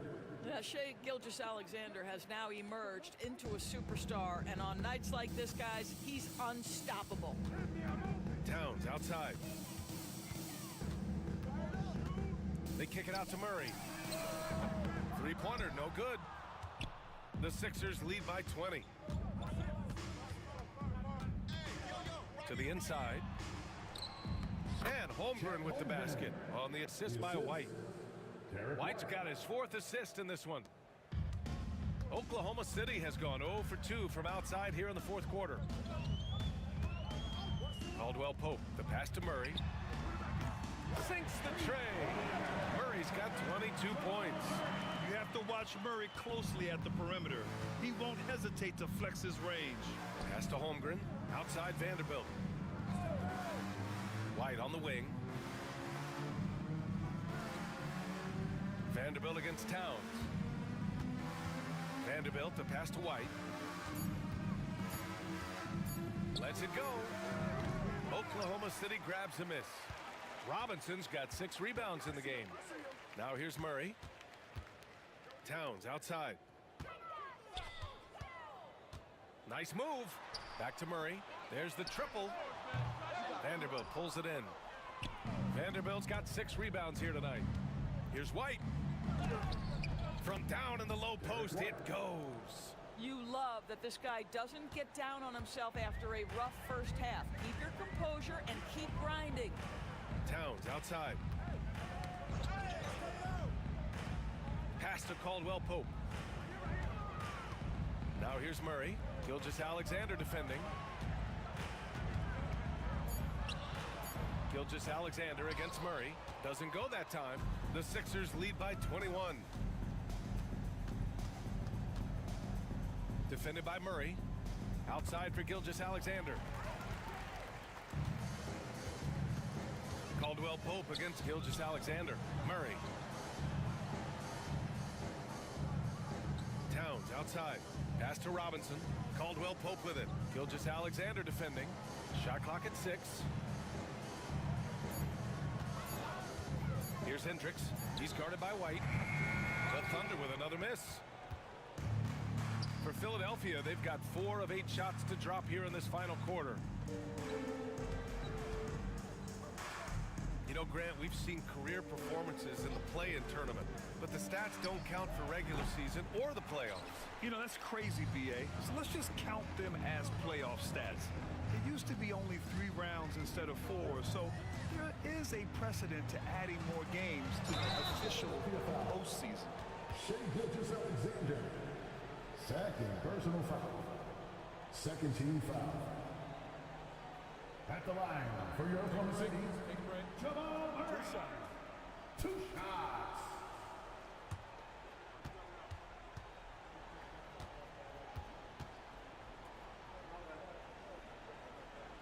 And the first one at the line is good.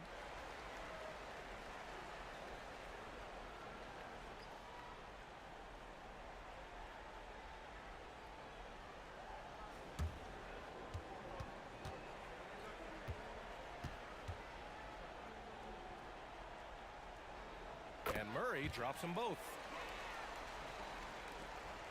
Philadelphia leading by 19. And so it's Nick Nurse calling timeout here. He wants to make sure everyone is aligned, given the situation right now.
And now a moment to present the New Balance Player of the Game, Shea Gilgeous-Alexander.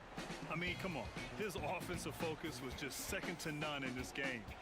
He really found his rhythm early and didn't give the defense a chance at all. Wow, did this game really turn out to be his show? A commanding performance like that makes for a sweet victory, especially on the road.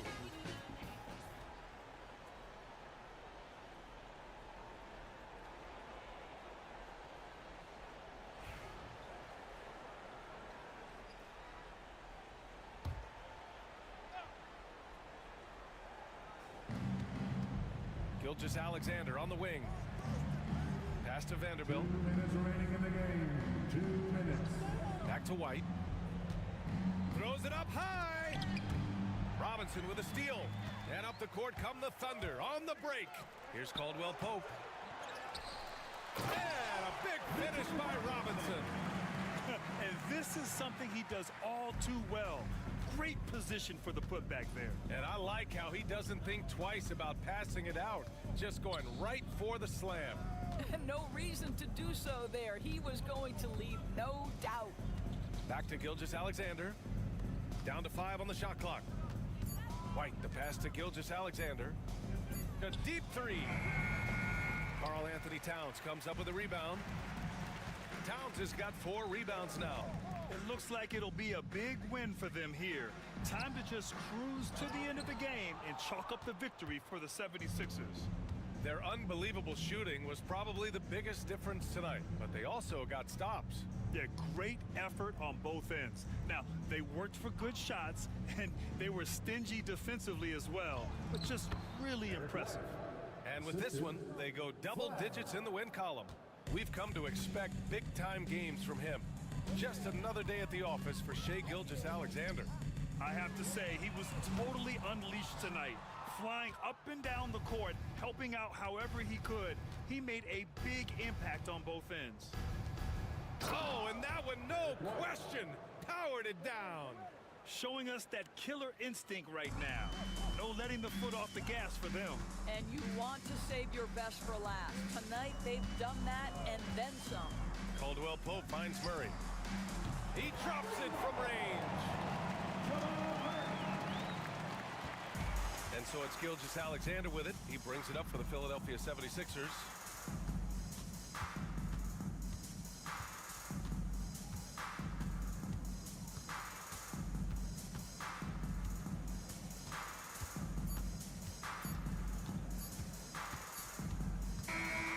So no problem for Philadelphia as they get the win.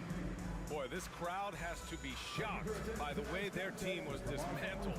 Now, shock and surprise. It doesn't matter what the matchup is. You never expect a road team to just waltz in and cruise to the type of victory like we saw tonight. Well, folks, that's going to do it for now. For Allie LaForce, Grant Hill, and Dorisburg, this is Brian Anderson. Thank you for watching tonight's game. And let's leave you with our player of the game, Shai Gilgeous-Alexander.